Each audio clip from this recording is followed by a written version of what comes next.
Chivalry of a Failed Knight, Volume 11. Riku Misora. Chapter 5. Worst 1v's Crimson Wild Lion. Sirius Vermilion was worried.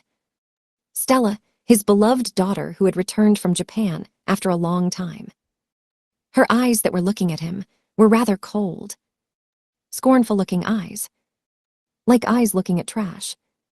He was also ignored. She reluctantly answered even when he persistently talked to her. "When are you going to grow up?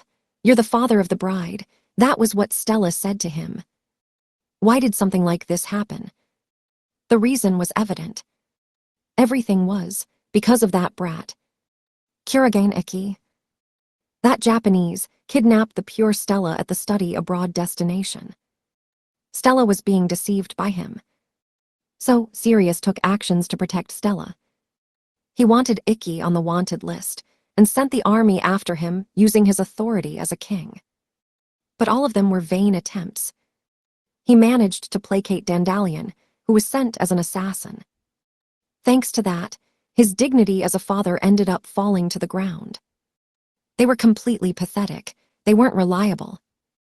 In that case, Sirius thought, I'm not going to rely on anyone anymore, but on myself only. With my power, I'll earn the trust of my Stella, of my beloved Stella. For the sake of that. That's right, a match, an illusionary form sham battle, a single match. Sirius shouted, facing Iki on the training ring in the courtyard of the castle. He would fight Iki directly and win. Overwhelmingly. That was the comeback plan that Sirius had thought of. He was convinced of it. When he pictured the image of himself having a complete victory over this Japanese, then Stella would also remember that her father was the coolest guy in this world. On the other hand, Iki, who was summoned to the courtyard with these words of Sirius, showed puzzlement. Why are we having a match all of a sudden? I certainly admitted that if you bring victory to Vermilion in the war, I would let you marry Stella, but that doesn't mean I have recognized your true strength. We're going to make that clear here. If you defeat me, you'll be recognized as a representative of Vermilion. But if you lose, you'll return to Japan in silence. But Iki, before the challenge of Sirius, showed hesitation. While it's true that you have trained to raise the sword against the imperial family of a country is. However, two women pressed the back of Iki. It's fine, Iki-san. Don't pay attention to it. Since the person in question is telling you to do it, there's no need to hold back. Those were Astrea Vermilion, the wife of Sirius, and their daughter Stella Vermilion. Sirius looked at the figure of them with disgusted feelings. Since the strategy using the army failed because Dandelion and the Imperial Guards gave poor results, the attitude of his beloved wife Astrea and Stella became somewhat cold. She just wanted to get along with Iki and not to talk to him. She didn't take a bath with him yesterday. Not just Stella, even my wife is being deceived. Unforgivable Kurogane Iki. But that was until today. If he were to knock him down, then he would be able to restore all his dignity as her father and the love of his wife. Kaya, Papa is superb as always. I love my strong father, kiss asterisk. It was decided that those would be their feelings. So, it's time to do it. Well now, come up to the ring immediately. The signal has sounded, it's now or never. Sirius demanded Iki to go up the ring. After the small hesitation of Iki towards this. Understood, I'll go all out. He stood in front of Sirius. Thus, the stage was ready. Burst into flames, Ifrit. Come, Intetsu. The two blazers faced each other with the manifestation of their souls. To mediate that, Stella played the role of the referee. Stella confirmed that both parties had their devices at the ready and, Are you ready? Then let's go ahead. TN, caps written in English by the author. The battle started. The one that moved first was Sirius, who also had the nickname of Crimson Wild Lion. He brought forth a flame with the magic powers of his whole body and let it cover the blade of his device Ifrit. The temperature of that was really over 3000 OC. a flame slash that cut even the iron. Sirius raised the axe to throw it at the enemy, who disturbed the harmony of his family. What? He lost sight of the enemy from his field of vision in an instant. Simultaneously with that, **. He fell down on the spot, as if he had collapsed from the knees. The match is over. It's Ikki's victory. Really? Isn't King Sama too weak? Only 5 seconds have passed, but what? For real? I mean, what happened just now? The maids gathered to see what kind of silly thing their king was doing in the courtyard, this time around, while Sirius himself was confused with this excessively abrupt ending. Because he didn't understand what was done to him. However, this guy. Sirius raised his face and noticed the fact that Ikki was standing to his left. No way he saw through me. It was that no way. In fact, the left eye of Sirius could hardly see due to the wound he suffered in an incident 30 years ago. He wasn't told about it by the members of the family, but Ikki was able to see through him with fine eye movement and slipped into the blind spot of Sirius by reaching top speed the very moment he moved, thanks to the defensive body movement of wings abreast. It was impossible for Sirius, who was burdened with such eyesight handicap, to catch hold of his movement. He didn't think that it was a foul. Sirius was also a warrior. It was a natural tactic in a fight to go for the opponent's weaknesses. Rather, Sirius trembled because of Ikki's defensive body movement and discerning eyes. Judging from appearances, he looked no more than an ordinary, slender and feeble man, and yet, what a master he was. He wasn't at a place that could be reached with common training. And simultaneously with that understanding, he did a reckless action as if trying to fly towards the sun with waxy wings to defeat such a man, to try regain his dignity as a father. Geez, why is Papa so childish? There's no way he will complain now, right? Adu-sama. Since Ikki won, recognize him as a representative of Vermilion. Fu, ha ha ha, fu-ha-ha-ha-ha. Well, it would be shameful for a young man to make a serious effort from the beginning, but this win is a sort of handicap. 3 matches. I forgot to tell you. I'm sorry, nah-ha-ha-ha. Sirius was also not a man that would be discouraged with all that. He stood up while laughing, then overturned the match shamelessly. Stella breathed a very deep sigh to such figure of a father, but Sirius wasn't disheartened. It was great if he were to win. It was great if he was the winner in the end. If that happened, then his daughter would definitely see him in a more positive light. The process was a trivial thing, and the path was already in sight. What will be the next match about? So you heard me well. Next is arm wrestling. Arm wrestling. Does that have any relationship with the qualifications of a representative? Of course it has. Strength is power. The technique that made you slip into me the moment my sight was surpassed is a big deal, but it's not like I trust in a cheap brat like you or anything like that. If a man is strong, then his arms have to be equally strong. Here we go. Sirius put an elbow on a drum prepared by an elder maid, who read the situation while he was talking. Show me your physical strength. Yeah, he invited Ikki. The young maids gave their honest opinions. Wow, King Sama is so cunning. The difference in their physiques is around 2 times, but there is no way he can win. Kyukuku, that's right. There's no way he can win. Sirius chuckled to himself with the voices of the maids. Certainly, the opponent was a master. It wouldn't be a match if they competed properly with swords. But when looking at that slender and small body, when it came to the thickness of their arms, the difference was more than double. It didn't matter how much he tried to boast of his sword techniques and his excellent moves. He was a Japanese after all. There was no way he can rival me, the one with a physical of a hunting race. This can be my win. I can't lose. If I win, both Stella and Astria will come to their senses. A strong man is cool after all. Hey, what's the matter? Are you scared? to this provocation of Sirius. Understood. I'll do it with all my strength. Ikki also put his elbow on the drum and grabbed the hand of Sirius. You sure have the guts. Stella, give the signal. Stella reluctantly accepted the request of Sirius with, sure. All right then, are you both ready? Ready, go. She gave the signal. At that moment, Sirius roared. The roar shook the atmosphere like a lion, just like his nickname. A manifestation of a loud, fighting spirit shout. A strong torque was produced from the log-like arm in response to that motivation.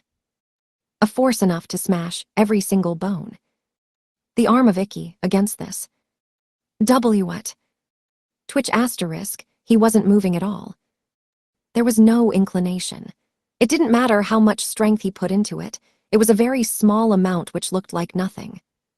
It was completely like steel.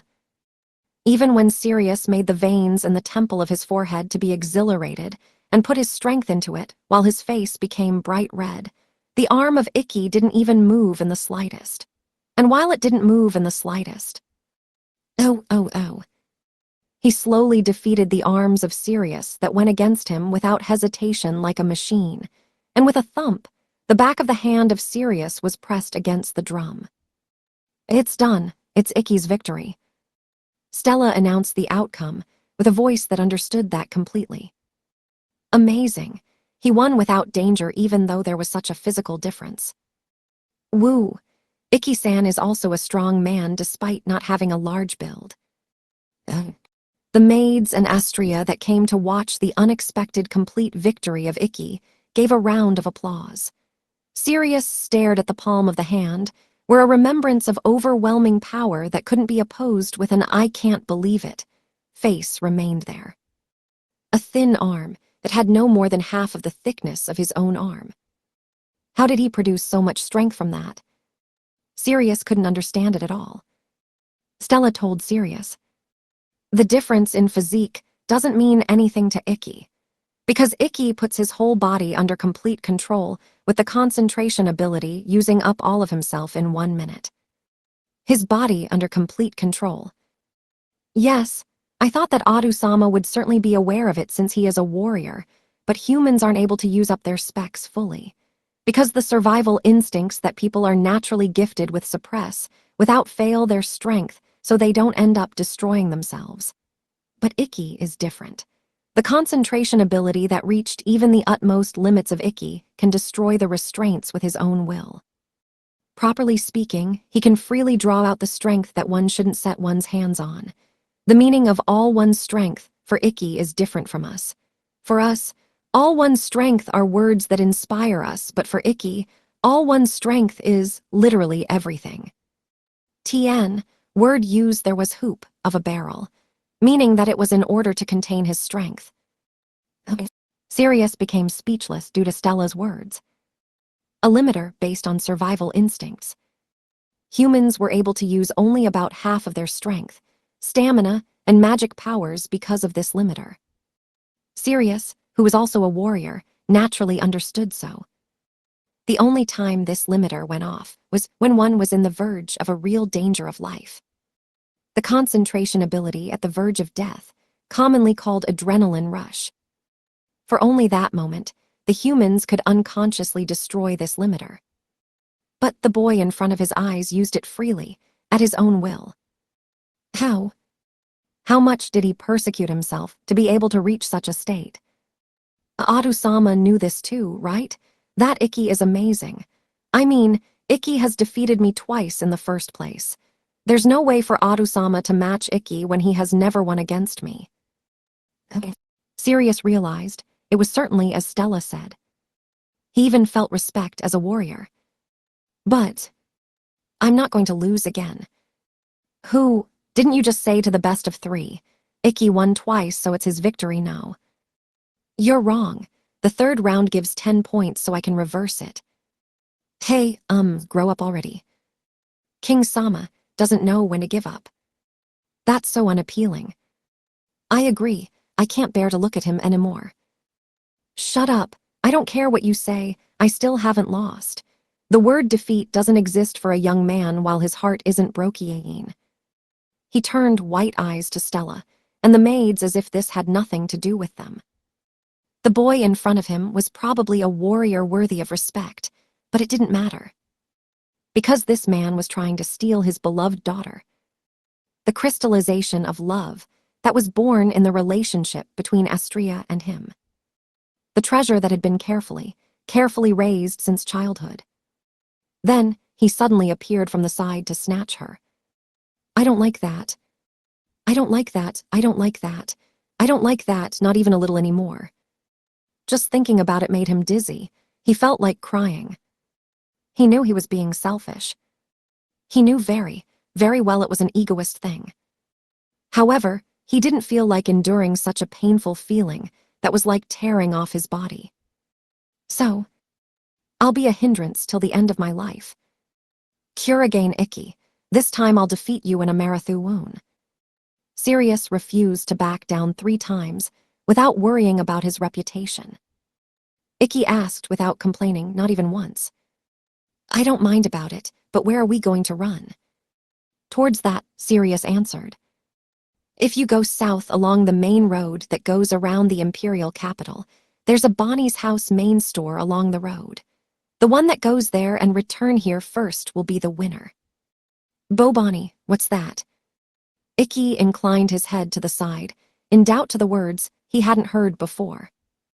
Astria supplemented to him. Bonnie's House is a sweet brand of vermilion. We're also very indebted to them for treating the state guests that came to Vermilion. The chocolates are especially popular, and they opened a department store in Japan. Oh, it's a sweet shop. It was no wonder that Icky, who wasn't good at sweets, didn't know about it. The main store has chocolate taiyaki that are only sold there. Taiyaki. Tien, fish-shaped pancake filled with bean jam. You don't know them. Those adorable shaped things are popular all over the world now. Anyway, just buy a taiyaki as a proof that you ran there. Do you have money? Ah, yes, I have some money. That's great. All right, let's go. See you later. Sirius instantly ran towards the main gate of the castle, as he pleased without waiting for Icky's preparation. Why you Sirius? Why is he so childish? Stella was indignant about her father's actions. Icky, there's no need for you to go along with it anymore. Let's ignore him. She proposed to Icky. But he shook his head while spilling a wry smile. Ahaha, well, the one who said to try it until he was satisfied was me. I can see the location of the store if I check it with my cell phone, so see you later. He started running to chase the back of Sirius. The distance was of 10 kilometers when he checked the map of his cell phone. It wasn't a great distance, since Icky ran 20 kilometers every day. Icky immediately went ahead Sirius and shook free from him. He's agile as expected, here I. Sirius didn't think of anything and tried to tackle the marathon. He had a secret plan, and that was... Here it is. Sirius turned sharply from the main road into a narrow alleyway. Yeah, it was a shortcut. By passing the town area diagonally and running at the shortest distance to Bonnie's house, the distance will be reduced by almost half. An unknown route that it's not in the GPS. A road that couldn't be used by travelers who were searching for a road with a cell phone in a hand. Not to mention that Sirius was the king of this country. He knew all the things about his country thoroughly. He had the locational advantage. Therefore, he was convinced. This match is mine. Several minutes later, Kurigane Icky was the first to arrive. He came back to the castle with a bundle of taiyaki in hand. All right, it's Icky's victory. Good work, Icky-san. Thank you very much. Icky gave his thanks to Astria and Stella, who blessed him for his victory. Then Icky asked, And where's my father-in-law? Sirius hadn't come back yet, even though he should have taken a shortcut. Astria answered that. Don't worry. It seems that Dandalion-san protected him from getting lost in the town area some time ago. Yeah, Sirius was confident about his locational advantage, but he overestimated himself. Sirius was part of the royalty. He had been around the castle, but he had never experienced going through unknown alleyways. It was impossible to say that he would go through the complex town area and head to the aimed place. The result, he naturally got lost and puzzled, then sent an SOS to Astria by phone and got saved moments ago. Long sigh asterisk he's suo pathetic, and embarrassing, and pathetic. Stella was at wit's end because of her father's repeated disgraceful behavior. You said pathetic twice, huh? 2 times isn't enough. He cheated completely and he even lost entirely in the end. It's just that my father-in-law cares a lot about Stella. Still, there's a limit now. A limit, you know what? I'll absolutely not going to talk to him while I'm here. See, calm down. Icky tried to calm down the enraged heart of Stella. He felt regretful that he was the cause that a fissure was done in the parent and daughter relationship. Honestly, the easy-to-understand affection of Sirius was enviable for Icky, who wasn't blessed with a father-son relationship. But Astria addressed to such Icky. Fufu, Icky-san is kind, isn't he? You are worried about Papa even when he's treating you like an enemy. But don't care about it, all right? That person isn't going to be discouraged with this much. Dandalion-san told me through a phone call not long ago that a draw in the competition was decided for the time being. If you asked me, the one who knows Papa the most, then the trying to do as much as you want may have been a bit careless. Why even a draw? He didn't understand the irrational argument of Sirius anymore. Icky could only return a strained laugh to this. But I was the one who said so. Besides, if the time comes when Stella and I have a child, I think that I'll treasure that child more than my life, I'm sure of it. Wouldn't be shameless to just accept such a thing and not fight for such an important and precious being. That's why it didn't matter what he tried, he would respond to them all. Astria smiled to Icky, who told such determination of his. I feel that Stella-chan chose a really good man. Well then, please do your best to the very end. I'll be cheering for you. And then she turned around. Where are you going? I'm going out to meet Papa. I'm sure he must be losing his nerve. With that said, Astria left the courtyard giving slightly quick steps.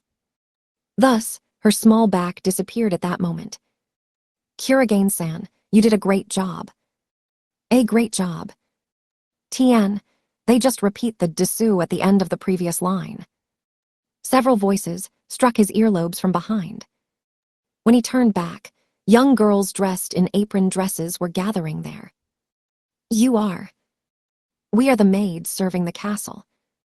We brought cold drinks to thank you for going along with the selfishness of King Sama. Please have a change of clothes as well. Saying so, the girls presented plastic bottle drinks and sportswear. Icky thanked them, saying thank you. This helps a lot. The current season in Vermilion was summer, but it was cooler than Japan. He felt uncomfortable wearing the jacket fully soaked in sweat. His throat was dry too. Icky, who depended on the kindness of the maids, put the bundle of teiyaki on the ground and took off the wet coat. And then, Kaya. Shrilling voices were raised by the maids all of a sudden. What? The maids whispered into another's ear as their eyes sparkled, looking at the surprised Icky. You saw them, right? I saw them. I saw his abs. He's a Hasamacho asterisk. A good-looking guy and a Hasamacho. He's too perfect. Tien, thin man with well-defined musculature. Kurigane-san, since you have sweated this much, the new clothes will get dirty very fast. There is a shower in our lodging house close by, so why don't you wash off your sweat?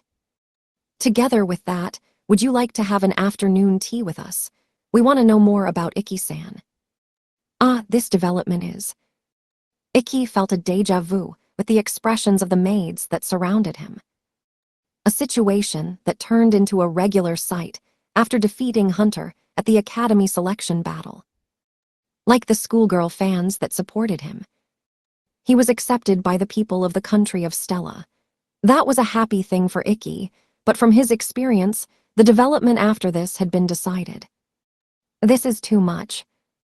Just as he thought, Stella, who was nearby, raised an angry voice and put herself between Icky and the maids. Then, a reprimand flew towards the maids. How on earth do you girls have the nerve to promote infidelity to the boyfriend of the princess, when you are the maids serving the imperial family? However, the maids weren't perturbed at all with the reprimand of Stella, but rather they returned very unfaithful, smiling faces. But since King Sama has such impression of him, isn't marrying something impossible? I think it's weird to claim ownership of Iki-san when you aren't even engaged in the first place. That's right. The red hair of Stella began to wear a pain light because of the objection of the maids. Oh dear, to think that the maids of my family were truly audacious. It makes me happy you're seriously picking a fight with Crimson Princess. Her voice trembled. Her flaming hair increased its color saturation.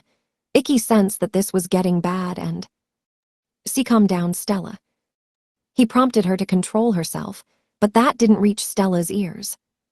Stella let fire overflow from her whole body and howled. Bring it on, army of adulterers.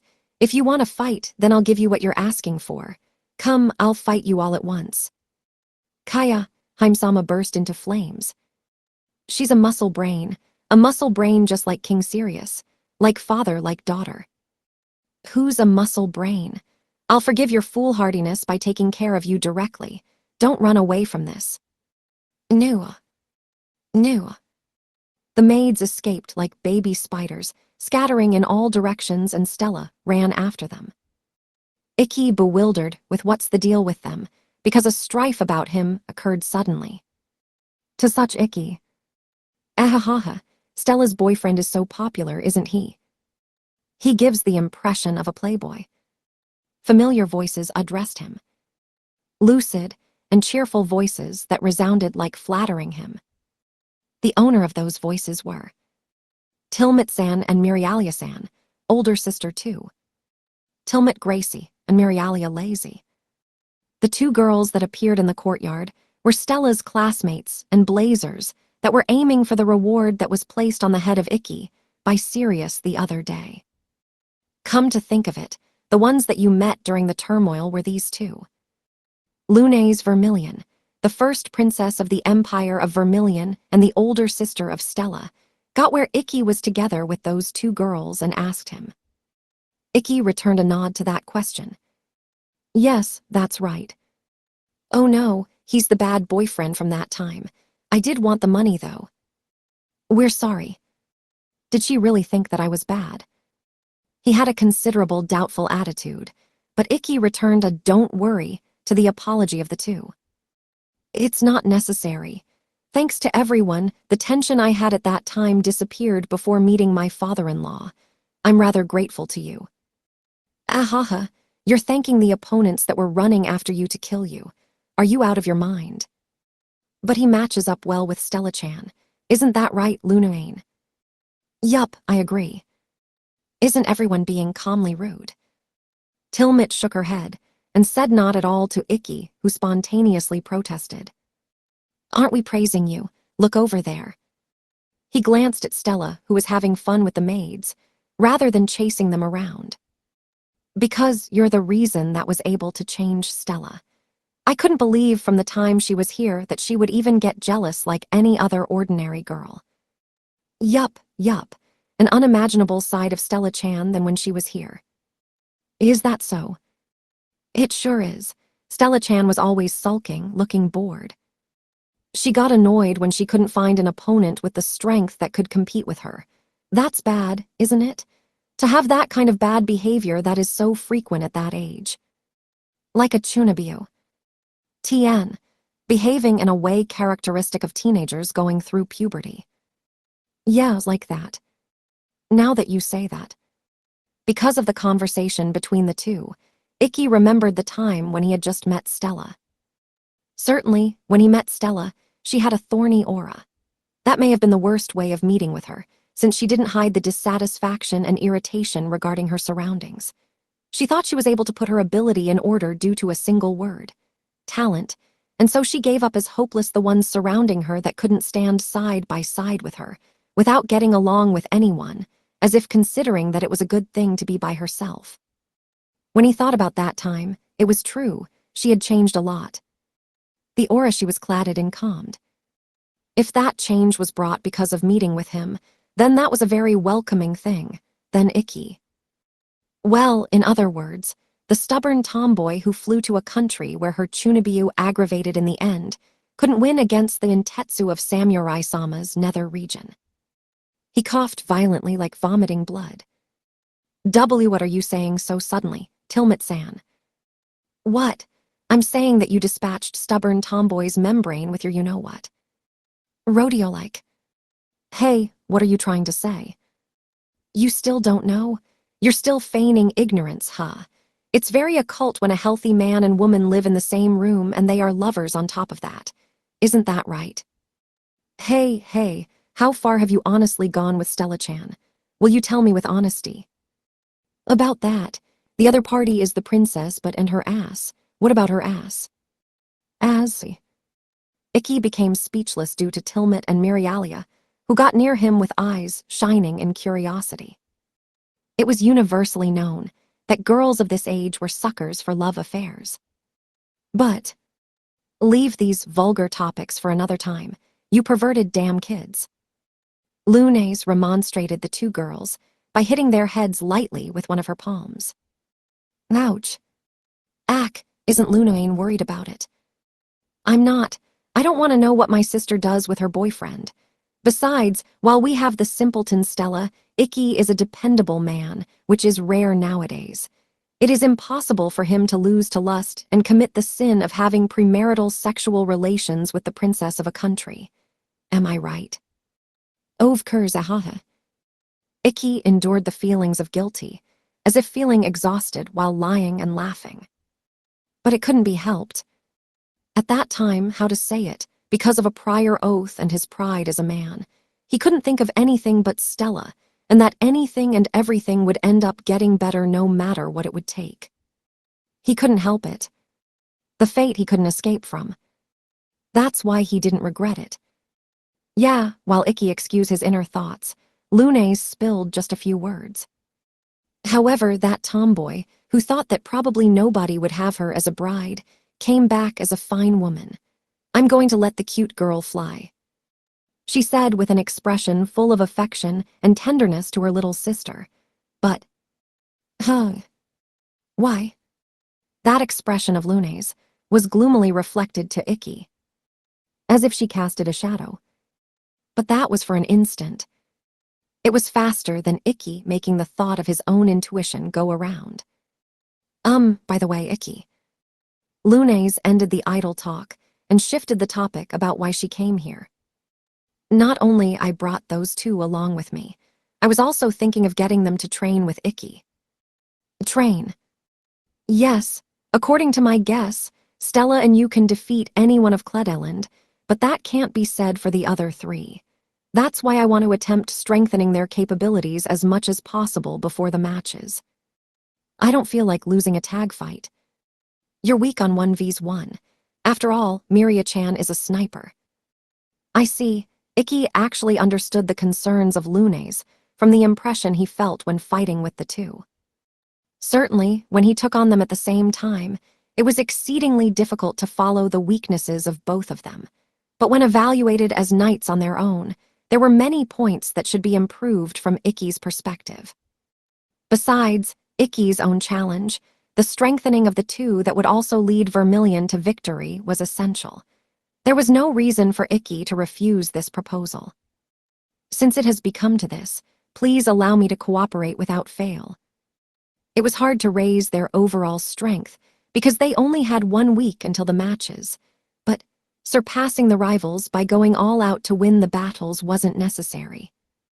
Pulling victory towards himself with a bad hand was worst one as specialty. Both Tilmit and Mirialia were able to secure a blessed foundation. They would be able to master their secret weapon to boggle the minds of their opponents from now on. Lunes gave her thanks and said, I'm counting on you to Icky, who consented readily. One more thing. She referenced the second thing about why she came here. In fact, I was just contacted from the headquarters of League. It seems that in the outskirts of Vermilion. But at that time, an alarm notifying an incoming call sounded from a pocket of Lunes. To this, Lunes cursed, saying, "Who the hell is the guy calling at this hour?" and took out the cell phone. Then she stared in wonder as if she was a bit surprised when the name of the one who called was displayed. "Excuse me." After she said those two words to Icky, she answered the call. "Hello, isn't unusual for you to call my cell phone, Johan. What is it?" "Yup. Yeah, if it's about that call, I was contacted by them as well. What's happening now?" "Johan, the other person is Johanani." Tilmit, who was listening to the leaked conversation, muttered accidentally. "The one calling in peace is a member of the imperial family of the country that is about to start the war." "By war you mean the one with Cledeland?" Whispers asterisk. Icky asked, whispering so as to not be picked up by the cell phone. Tilmit nodded. "Yeah, he's Golden Wind Johann Christoph von Kalbrand, the first prince of Cledeland and the team leader over there." To think she's talking with such person in private. Well, aren't they members nations of the same league? Johanani has been visiting Vermilion for a long time. Luna Ain and him went to the same university, no. He was her kuhai, right? So isn't that normal? Tilmit and Mirialia said like it was natural, but Icky thought that it wasn't such a simple conversation. There were many countries in conflict with other member nations of League. For that reason, the League had a war system for the member nations of League. The history of Vermilion and Cledeland wasn't a peaceful one at all. He heard that they were competing for the gas fields, so he thought that when they came together, they would have heated arguments for sure, but it seemed that the imperial families were in good terms with each other. That's one side of the overfond parent that I didn't know. King Sirius, who had established a peaceful relationship with the neighboring country with deep bonds, seemed to be a considerable capable person as a politician. Icky was impressed. Oh dear, what is it? Aren't you being unusually pushy? Well, whatever, I'll try asking him. I'll get her to give an exception and borrow him. Yeah, I'll head there around noon tomorrow, bye-bye. The conversation ended, and Lunes hung up the call. She turned to Icky and, "I'm sorry, Icky. I want to ask you something if possible." After those few words, she said this. "Wouldn't you accompany me to Cledeland tomorrow?" Chapter 6, Night of Slaughter. The world-leading natural defense that crossed the center of Europe from east to west. The Alps. On that labyrinth of mountains that pierced the skies, a helicopter was flying, weaving its way through a world of nothing but rocks and snow. Kazamatsuri conglomerate. The helicopter had the Kazamatsuri's family crest engraved on it. This family was Japan's biggest and world's prominent wealthy family. A state-of-the-art helicopter built with abundant financial power and connections, it continued flying stable, defying the turbulent air that blew through the mountains. To arrive at the place of destination soon. Not only mountain climbers didn't enter deeply in the mountains, the wild animals didn't do it either. A white peak that towered highly and conspicuously and pierced even the clouds. That mountain was the stronghold of a secret society that made the world racket the stronghold of rebellion. But, what is this? The pilot of the helicopter had his breath taken away due to the scene below. The white peak, which was the stronghold, had its interior gouged out and the surrounding mountains. All the mountains that extended in a few kilometers around it had lost their summit as if their necks had fallen.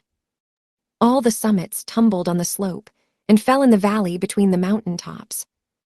The cut ends were sharp, as if they were cut with an edged tool. At first glance, one understood that this wasn't a natural collapse. They were cut by the hands of someone. What happened here? The pilot grasped the yoke with sweaty hands and made it land on a part of the white peak, on a leveled ground prepared for takeoff and landing of helicopters. And at the same time the rotors stopped rotating, the door of the helicopter was left opened and Kazamatsuri, Rina grimaced due the crumbling before her eyes. Yikes, this is more than unbelievable. In front of the heliport, where she was standing now, there should be a solemn iron door of 20 meters high, which was, properly speaking, the main gate of the headquarters. However, and while the iron door was opened, it was vigorously cut together with the rocky mountain, without leaving even a meter of it. It wasn't fulfilling its role anymore. Aside from that, the dead bodies of the armed adherents around the main gate had fallen over, too many to be counted. All of them were extremely damaged. They weren't even maintaining a human form anymore. What was reflected in the eyes of the girl was evidently a disastrous scene. Aju-sama, please be careful where you step on. Yeah. Rina took the hands of Charlotte Corday, who got off the helicopter slightly earlier, and also got down on the scene of such tragic event. Then Sarah Bloodlily, her older stepsister, followed Rina and came down to the ground and frowned. Fortunately, the snow didn't melt throughout the year, so there was no putrid smell of corpses, but that scene was just like a zone in dispute. Almost, but not true actually. The voice of a man denied Sarah's muttering. It was heard from beyond the main gate that was already rendered useless, and from the other side of the snow dyed dark red. 3 days ago, certainly enough, a war took place here. The owner of that voice, together with the sounds of steps, showed his figure to the 3 people from the large stairway leading down to the depths of the main entrance. His stylized outfit was about a white scarf and a calm, deep black suit.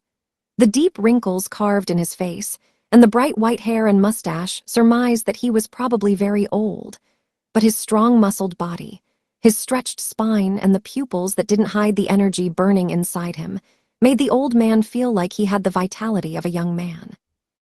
Rina, who saw the figure of the old man, Dad, began to run, raising a voice dyed in joy, and hugged the waist of the old man.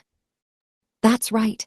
This man was the father of Rina and Sarah, and the economic monster who reigned with absolute influence both the public and underground worlds as the head of the Kazamatsuri conglomerate. That man was Kazamatsuri Kuzu. Are you all right, Dad? You're not injured, right? No, I'm fine. When the incident took place, the Grand Professor and I weren't at the headquarters. Kuzu patted with his big, rough and bony hand the head of his daughter that was concerned about him. However, all the ones that were present, including the numbers, are all dead.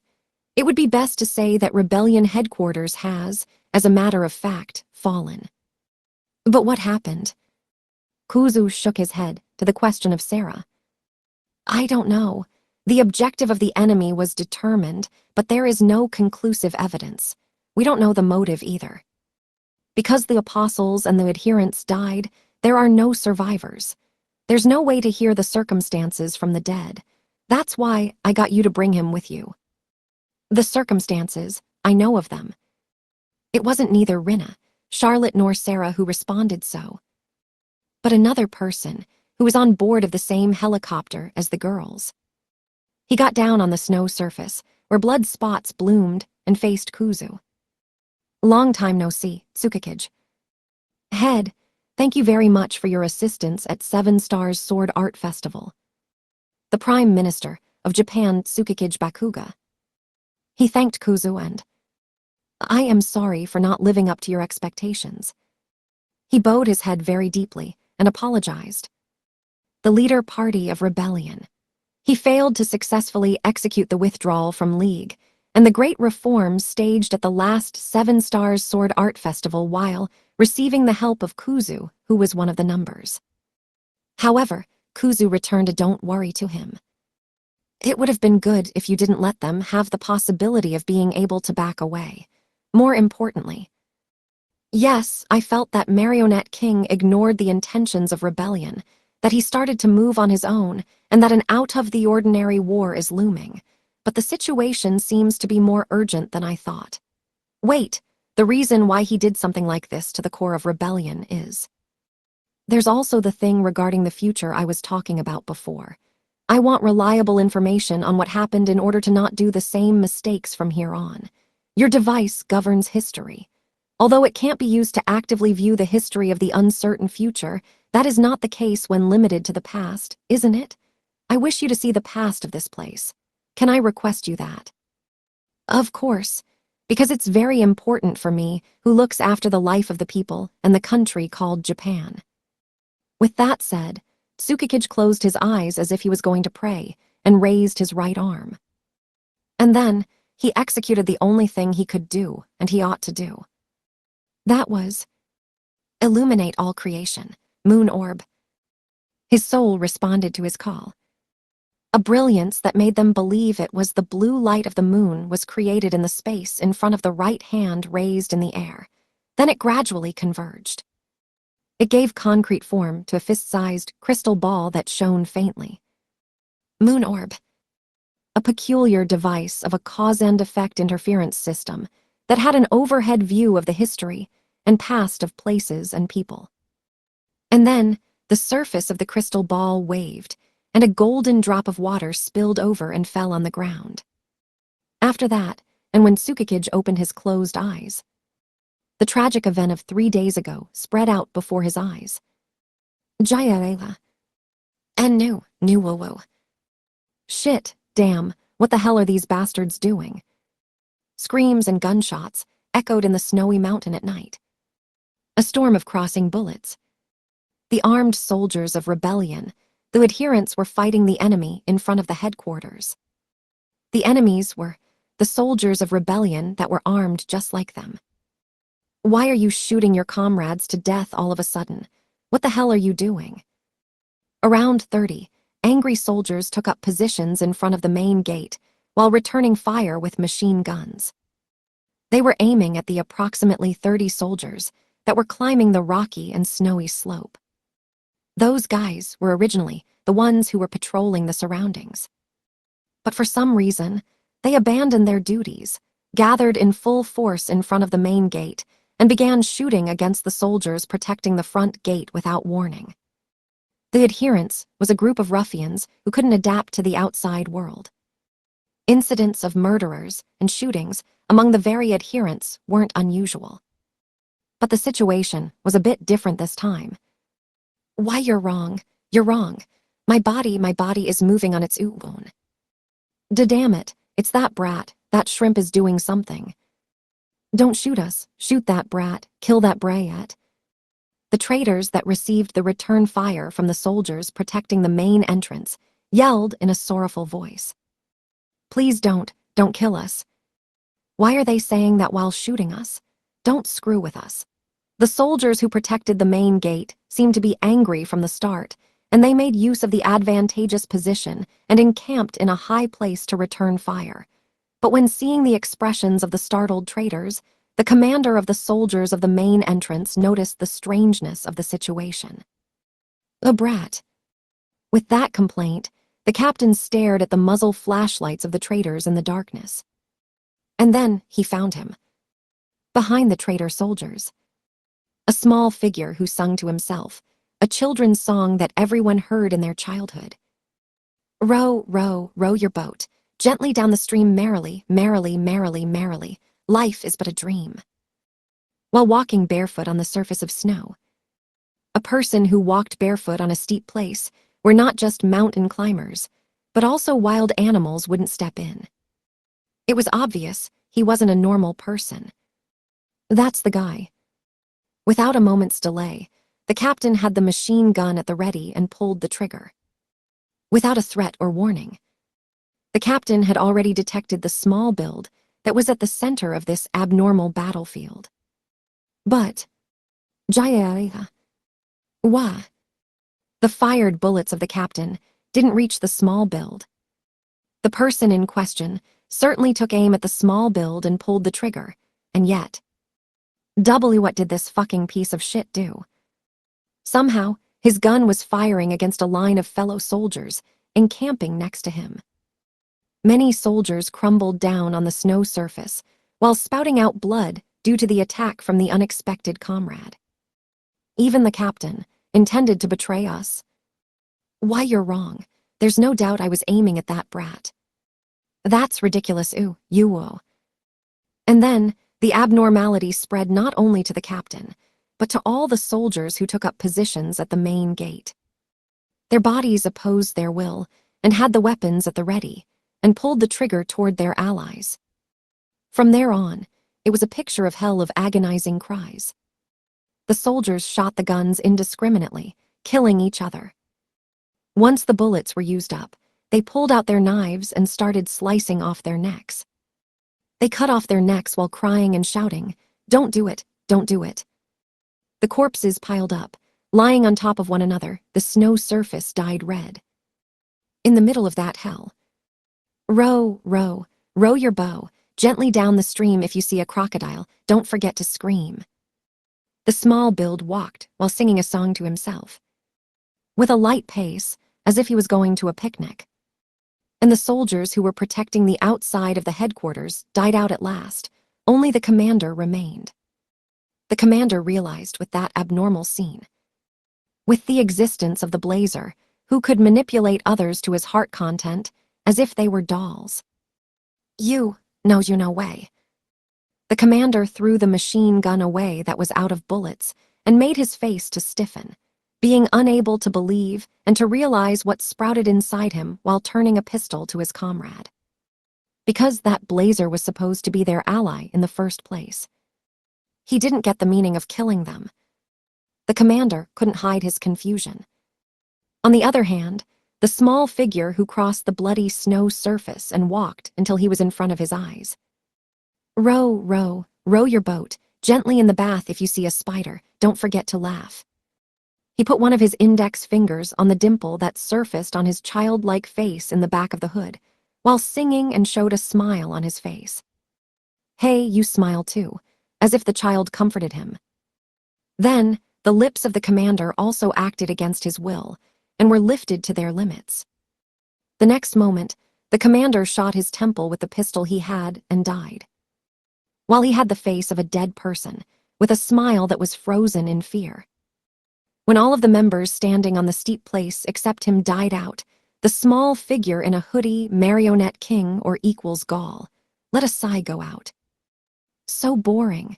There was no way for the powerless adherents to be a match for me, one of the highest leaders of numbers, huh? It was no different from committing suicide, even though they were challenged. No, in the first place, why did they point their guns at him, who was the senior leader of rebellion? After his thinking reached so, or equals Gaul noticed. He had never come to the headquarters in person, not until now. Oh well, they don't have to know who I am. But I'm sorry.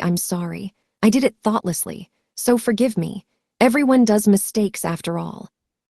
Or equals Gaul apologized with an open and great sincerity to the dead bodies at his feet, then stood in front of the main gate of rebellion headquarters. The towering, gigantic double iron door weighed approximately 20 tons on one side. There was no way that the average blazer would slightly move it. A non-blazer was out of the question, of course. Or equals Gaul put both hands on such extreme weight. I'm whom? He lightly threw it open, like opening a wicket gate. Then, at that moment, all the members, kill he am. Around 50 soldiers who were on alert after they heard the chaos outside attacked, or equals Gaul, firing at him all at once. Not only with machine guns, but also with anti-tank rifles and rocket launchers. They struck the enemy who entered the headquarters and threw the door open with all the firepower they had. Attack, attack, attack. Attack, attack, don't stop attacking. He may be a blazer, but we can kill him if we attack him with all this firepower. The numbers or equals Gaul is a traitor. Don't let him go back alive. Yes, sir. The firing had no interruption. It lasted for tens of seconds. They used excessive violence against one human being. While the blazers had some resistance to physical attacks, they weren't going to be safe after suffering this much fire. However, and unfortunately for them, the other party wasn't an ordinary blazer. Or equals Gaul, a desperado that went through brute soul. He started to laugh as if having peculiar spasms in the middle of the rainstorm of metal and flames. Aha, aha, aha. To think you have blessed my new departure with this amount of crackers. You've made me so happy. It's not working. Thaw, that's not it. They aren't reaching him. He's repelling all of them. Impossible. How can he to this barrage? Or equals Gaul, told to the frightened soldiers while smiling. I have to return the favor to such wonderful celebration. That said, or equals Gaul stuck his right hand out towards the soldiers. And then, he snapped the thumb with the middle finger of his right hand. Grand Guignol. TN, Grand Guignol Wikipedia. A snap sounded. That dried sound echoed nicely in the cavities of the marvelous rocky mountain that were made during the cascade-like sound of gunshots. Immediately after that, the nearly 50 soldiers crumbled down. It wasn't a metaphor. They literally became small pieces of meat, similar to Seikoro steak, and crumbled down. TN, Seikoro means dice, so dice steak in this case. My, not even one of them dodged it. This was too easy. Or equals Gaul showed disappointment to the remnants of the soldiers that were annihilated with a blow of his noble arts. When I came for the first time to the headquarters with Sensei, a scary old man with a scary weapon in hand made me feel really nervous. But after all, he's just a foolish man who relies on the big tree called Tyrant. The shortage of talented people that rebellion has is so serious that it is indispensable to leave a company to defend the headquarters. There were no more enemies that blocked his path. Or equals Gaul traversed the pool of blood that oozed out from the pieces of flesh and went towards the descending staircase of the entrance. Even if I don't wait for them, if it's in this easy mode. But the moment or equals Gaul tried to go down the stairway leading to rebellion headquarters. An invisible, strong and quick shock hit or equals Gaul. His small body was easily pulled out from the ground by that shock and caused him to be blown off to the entrance. He turned around in the air, so he certainly didn't fall. But a few drops of blood fell at his feet with a splat.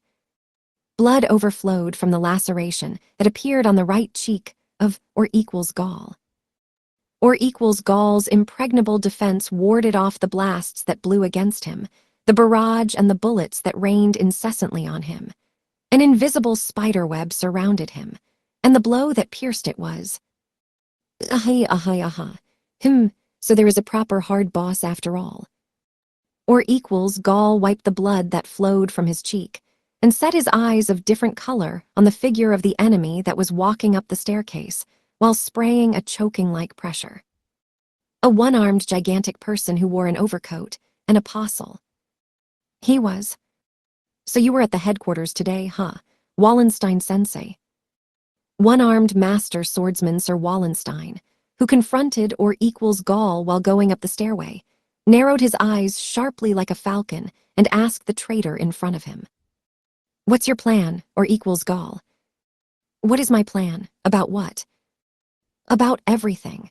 I'm asking, what are you scheming since you have abandoned the manipulation of our eyes and ears without permission, and even attacked the headquarters this time?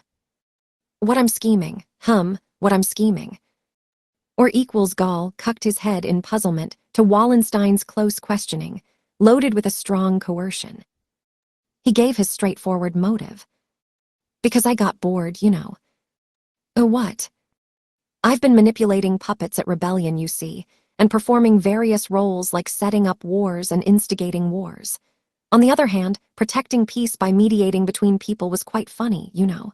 I was able to enjoy the lives of various people. It was fairly stimulating. But I had enough. Like when you feel you're doing something by inertia. It was at that moment, when I was on a boring task similar to taking care of children, that I met her. Or equals Gaul looked like he had a feverish dream, thinking about her in the void. She trampled me down and looked down on me, a righteous indignation that burned in the back of those scarlet eyes. I unconsciously ended up being captivated by her. It was such a beautiful thing. And then, I thought, I want to make those eyes become dim. I want to stain her noble heart and see how it rots away. I haven't embraced this feeling since my older sister. My dear older sister. My older sister I loved so much. That's right, there's no doubt I'm in love with her. That's why I must go to where she is, right now, however. Or equals Gall, who made a stop, put his line of sight back on Wallenstein from the empty space and continued. However, Sensei and the rest aren't going to allow it, are you? You're going to get in my way, right?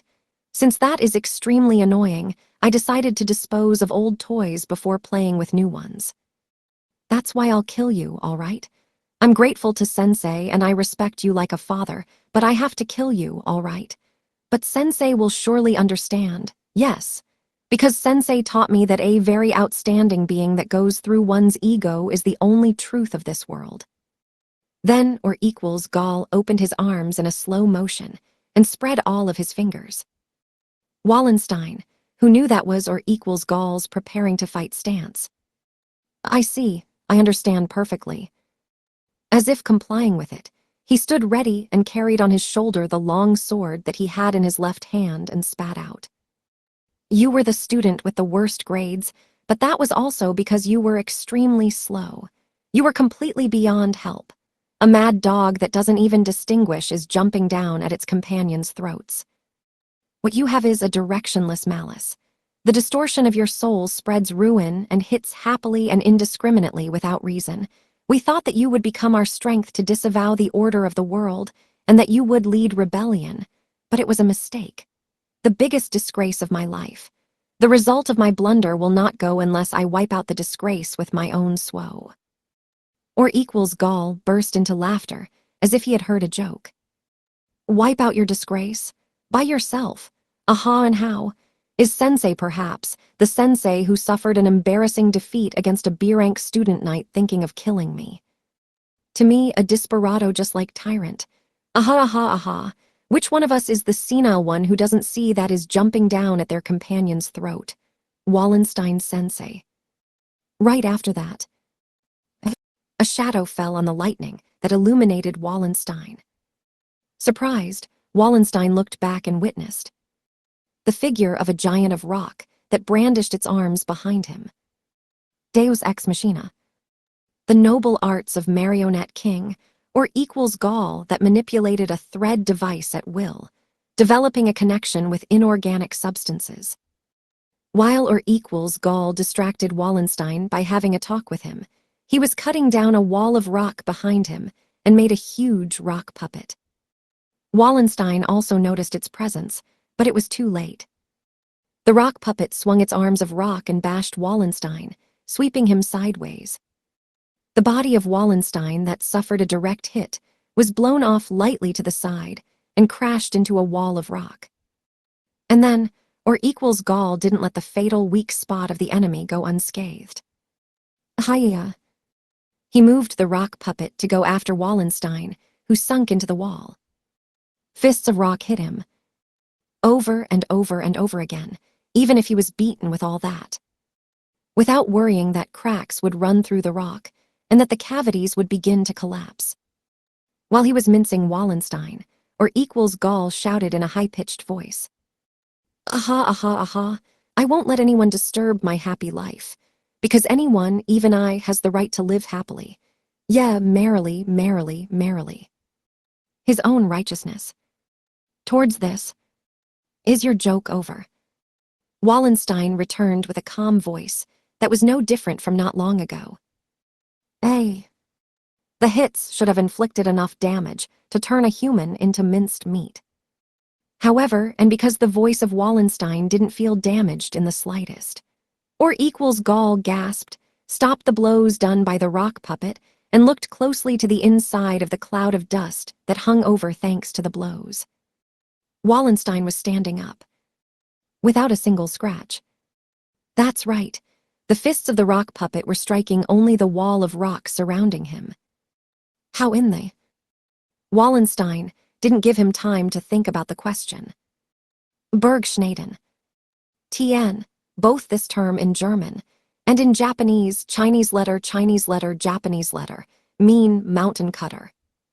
A flash. One-armed master swordsman swung the sword as if rotating his body. That flash easily cut the rock puppet standing in front of him, as if cutting butter. It didn't stop there. Evidently, as its name indicated, it vigorously cut the summit of the surrounding mountains, including the White Peak, where the rebellion headquarters was. Woo! The summits rolled down and slid from the severed section, and the whole starry sky spread out. Or equals Gaul was lost for words, due to the scene of such level of destruction that shook the ground. While he was in a state of commotion, Wallenstein got near him in a big way. Grand Guignol, or equals Gaul, intercepted the aggressive movement without a moment's delay. He snapped his fingers. The noble arts that turned the soldiers into minced meat not long ago released wide, suppressing slashing attacks that began shooting threads stretching around him. But the slashing attacks, by means of thousands of threads that offered no escape, slipped the moment they touched Wallenstein. The cutting on his skin didn't happen. Wallenstein passed through the net of slashes without trouble and held the long sword aloft. HMPH. He brought it down, aiming at or equals Gaul. However, the impregnable barrier where no bullet went through was deployed by the threads, by or equals Gaul's device, surrounding him. Even when it was a hit that cut the mountains open, it was impossible for Wallenstein to cut the device of the desperado or equals Gaul who surpassed him in magical powers. That sword that came downward was prevented by the spiderweb. The long sword, the killer of enemies, was averted. Wallenstein revealed a gap at the end of his attack. Or equals Gaul pulled the strings to return the favor. However, amazement floated on the face of or equals Gaul. The thread didn't move, as if it was caught by something. The reason was 1000% of frictional force. Your thread was caught and tied up. He told him so. Then Wallenstein swung the downward long sword to mow him down. The barrier of thread that caught the long sword was pulled by its movement, wrenching it open. Guffa. Wallenstein put to good use the reach of his large body and kicked him, striking the abdomen of the defenseless or equals Gaul. The body of the small or equals Gaul was vigorously blown off like a soccer ball, rolling several tens of meters across the ground and hit a wall of rock. Cough asterisk, it hurts. You stupid piece of shit, never change, huh? Indulging in your own power that led to brute soul when you don't understand the basics of fighting another blazer, such as compatibility difference of abilities. Wallenstein approached, or equals Gaul once again, while spitting out the disdain that made him feel disappointed. Or equals Gaul tried to stand up in order to recover his posture, but his hands slipped to press against the ground, and his face hit the ground.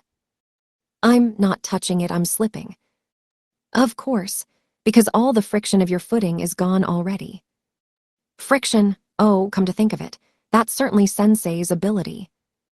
The moron remembered it this late in the game. My sword controls friction. There's an absolute difference in compatibility between the ability of your thread that can't show its strength if it doesn't make contact with the body of the opponent, whether to control them or kill them, and the ability of my friction that rejects every physical contact. It doesn't matter whether brute soul is present or not. You literally are unable to touch me with your abilities. He couldn't stand up. The absolute death was approaching him.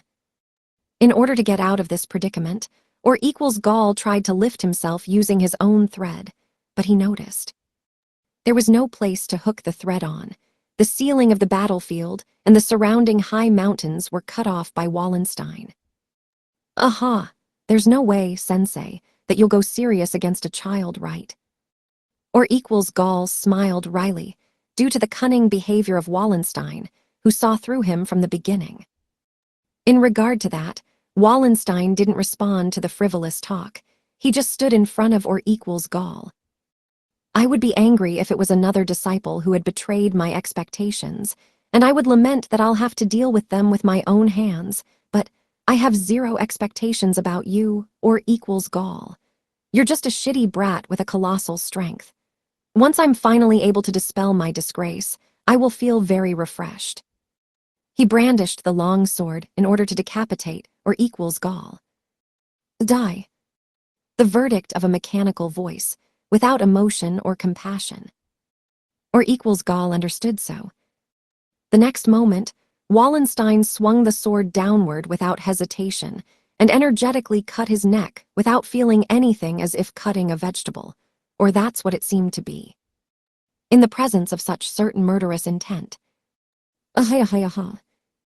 Or equals Gaul laughed, looking happy, while spilling blood that overflowed from the internal organs that were wounded by the kick of Wallenstein. Did he become desperate before the inescapable death? It wasn't that. Because the sneer of our equals Gaul was mockery. Because he was ridiculing Wallenstein all that he could. What's so funny? Wallenstein frowned. Or equals Gaul repeated while laughing mockingly. Aha, it's funny. Because while Sensei knows that I'm a human being, he also knows that I'm just a shitty brat that only has a colossal strength. So why did he think that a shitty brat would have an honest 1v1 match against a strong person like Sensei? Gazha. At that moment, something pierced the chest of Wallenstein, and then it was taken out. A black arm grabbed the pounding heart of Wallenstein.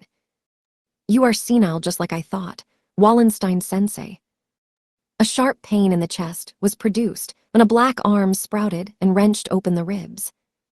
Wallenstein, who couldn't understand what happened, stared dumbfounded at his pounding heart clasped by that arm. And then, a change happened after a short while. The grasped heart began to dry up rapidly and completely in the hands of the black glove. The heart lost its freshness and youthfulness and wrinkled like a dried tomato. The ability with the potential of a phenomenon that could attack him. Wallenstein knew only one. I am Sibyl. This ability is no way why. But his awareness went silence. Because the whole body of Wallenstein also began to dry up completely and abruptly like his heart. The skin that lost water was cut in a lattice pattern. The eyeballs lost their contents and became thin membranes that hung down. His flesh thinned. And then, the arm that grew from his chest grabbed the face of Wallenstein that was drying up like a mummy, and tore it off. A completely different man peered from the bottom of the skin of Wallenstein that was tore off. A man cladded in a black and gloomy outfit with a dried and ruffled hair. Or equals Gaul welcomed that man. Yo, I was confident that you would come. Haboob. Tien. Haboob is a strong wind carrying a mass of dust and sand that has been lifted from the ground in very dry areas such as deserts. Haboob, to the friendly welcome of or equals Gaul, he. Don't go yo, me you fool. He grabbed the fallen or equals Gaul by the collar and raised him carelessly with one arm and turned bloodshot eyes to him. Wawa, I'm against violence. You summon people when you are about to get killed all of a sudden. Aren't you making fun of me? Take it easy. You saved me in the end, didn't you? If I didn't have come, you would have died. I think we can become good pals, and that we can gather when needed and when it's indispensable. Tusk. A rebuke perceived as useless against the attitude of the carefree and easygoing or equals Gaul. Haboob threw the body of or equals Gaul away. Ouch, you're way too violent. Who's your pal? I'm disgusted. I came here because I was interested in that war and promise you brought about. Promise? Don't feign ignorance. The event where I'll crush the carefree countries of Kleteland and Vermilion, where I'll get to enjoy everything. That's the promise. I'm keeping up with your bad taste only because you said that, you see. If that was a lie, then I would have killed you instead of that old man Wallenstein. Oh, it's about that. Of course it's true. All I want is Stella-chan, then you can kill, commit crimes, and dominate all that you want. Haboob showed a savage smile to the response of or equals Gaul. Cuckoo, all right. I'm not interested in brats. I'll just collaborate with your bad taste to get my own country. He pledged again to support or equals Gaul. With that decided, let's not waste time.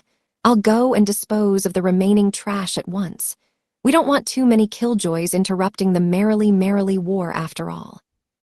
Then Habub walked towards the stairways to go down to rebellion headquarters. No, he was about to start walking, but... Ara, but if isn't the I want everything man that demands compensation for killing. That's why I dislike lowly mercenaries. Gufufu. He stopped his feet when the faces of two familiar persons were going up the stairways. With what mouth the Hitman clan hired by rebellion has the nerve to say so? Oh my, excuse me. If I was the same as those worthless guys, then I wouldn't be here today, don't you think? Both Dirty Rose and BB came. These two people were a man and a woman. Or equals Gaul, who saw the figures of a corpulent man like a Daruma and a slender woman with a beautiful black hair, gave them a welcome with his voice. Tien, Daruma, red-painted good luck doll in the shape of Bodhidharma. In response to this, the corpulent called BB bared his gums like a horse with an eye. Yes, and laughed. Likewise, thank you for the wonderful offer. You have my thanks, Marionette King. The woman called Dirty Rose gave her thanks for the invitation of today.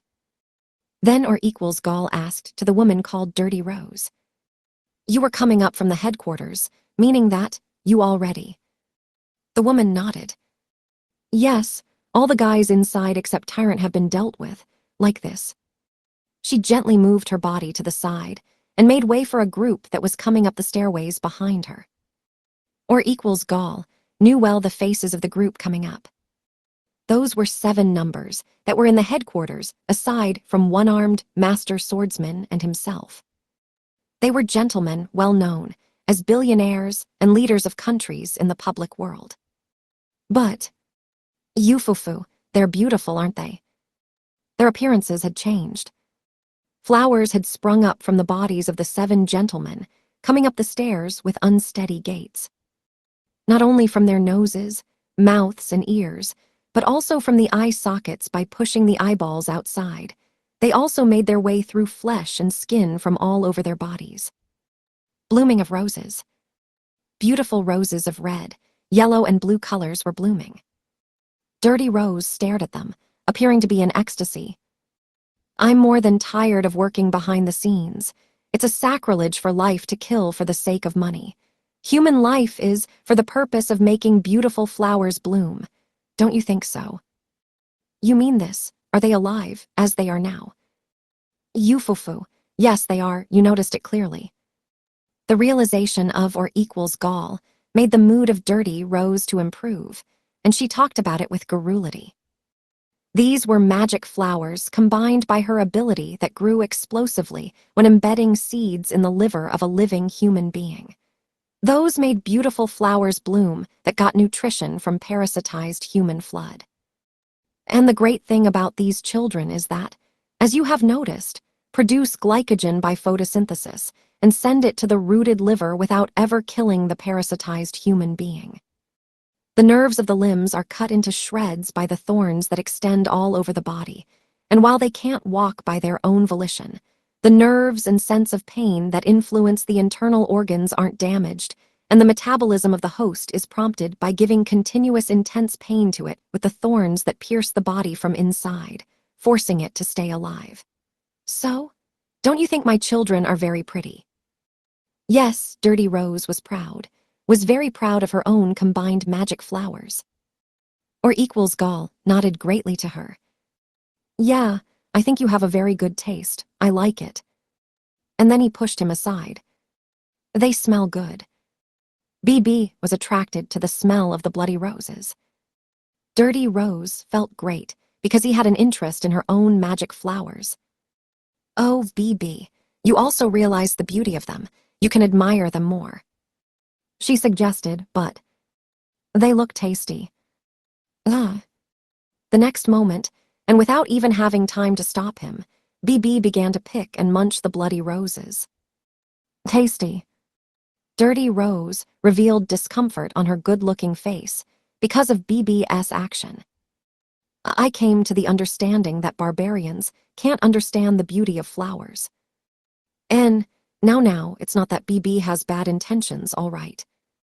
Or equals gall seemed to soothe Dirty Rose as the only friend of BB and... So, now that the remaining numbers were brought to an end, Tyrant is the only one remaining, right? Habub asked Dirty Rose. Dirty Rose replied with a nod. Yes, those 7 aren't blazers, just your normal scoundrels, but Tyrant is a desperado that divides the world into 3 parts. Still, I'm not going for the throne as I'm not going to be able to obtain it by myself. What a coward. I want to say that I'm prudent. As you know, this is our biggest job. There's no need for that. He was already an old man half a century ago, wasn't he? I'll blow him away to the world of the dead. Habub, who said so as if he spit it out, beat his fists to inspire himself. But to such Habub, no, there's need for that. Or equals gall stopped him. What do you mean? Or equals gall answered the question that returned.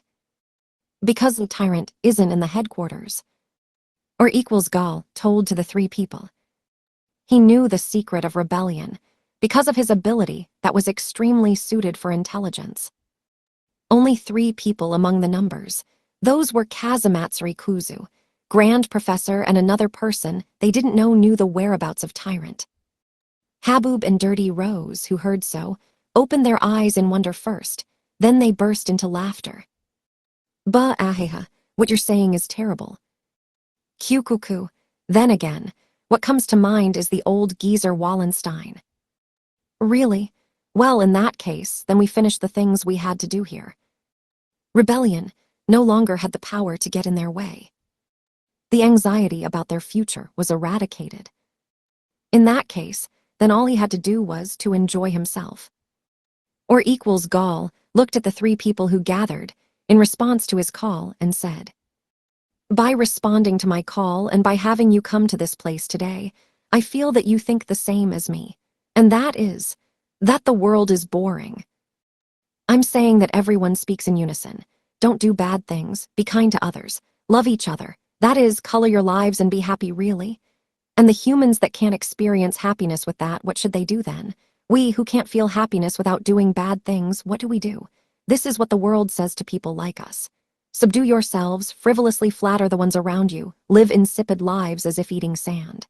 That's a terrible story, no? Telling us to die for the sake of our own happiness. The world is selfish. That's why there's no need for us to control ourselves. There's no reason to go along with their selfishness. There's only one rule that exists in this world. The stronger ones force through our ego, that's the divine providence. But there's nothing to worry about. Because we were born in this world as strong people. Let's kill as we wish. Let's steal as we wish. Let's eat as we wish. Let's rejoice our one and only live as we want and as we desire, all right? Merrily, merrily, merrily. Even if you didn't tell me. Yes, let's have fun. Gyufofu. With the answers of the 3, or equals gall nodded in satisfaction and made his body jump all of a sudden. Okay then, let's go. Let's make this world an even funnier one with our strength. And then, the demons that lived in the world of shadows started to walk. To the world in the light, to Kledeland. So that happened. The tragic event that occurred at the rebellion headquarters. Tsukikage, who read it all from history, muttered surprised. What did you see, Tsukikage? Tsukikage told all that he saw to Kuzu, who asked. And Kuzu, who heard everything, showed discomposure to the situation that was worse than he expected. The plotting to overthrow the world of Marionette King is within my calculations, but Dirty Rose, BB, and even Habub are involved in this matter. Moreover, they're going to crush both Kledeland and Vermilion. But why?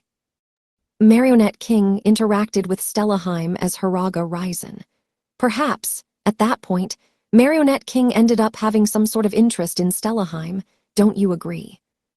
In other words, his responsibility that borrowed the power of the world in the shadows to avoid the worst future.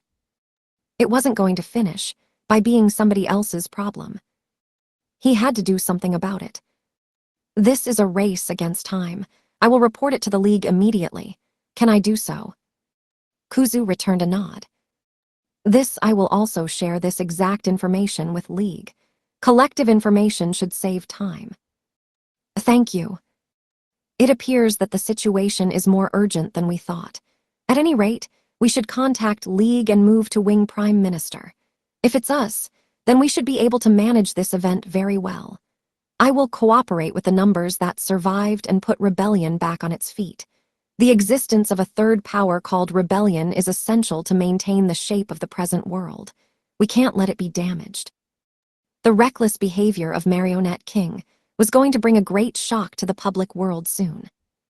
When that happened, it was clear as day that the public opinion would start moving the extermination of rebellion. However, if the third potency called rebellion was damaged, then there would be no obstacle that prevented the hostilities between the two potencies League and Union, and the world would very likely head towards the hopeless future that Tsukikage had dreamed of. And that had to be avoided at all costs. Takuzu's idea. Understood. Tsukikage showed understanding. Then, at that moment, while the two adults worried about the future of the world, Rina raised her voice as if she had noticed something and asked Charlotte. Char, come to think of it, Worst One and Crimson Princess in Vermilion right now. If I remember correctly, they were saying something like that at the previous party. The face of Sarah went blue with this realization of Rina. Certainly, at the celebration party held at Ikebanboshi, those two were saying that they were going to Vermilion, using the remaining time of summer vacation. Yes, to Vermilion, to where Marionette King headed to. I know Ikki's phone number. The two were in danger. Not if I inform them immediately. Sarah took out her cell phone. But it's not connecting, but why? The cell phone of Sarah wasn't the only one that wasn't connecting.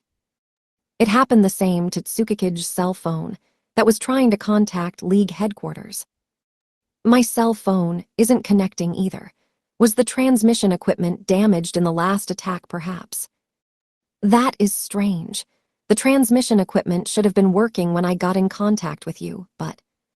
Kuzu cocked his head in puzzlement, and at that moment, Kazumatsuri-sama, this is an emergency.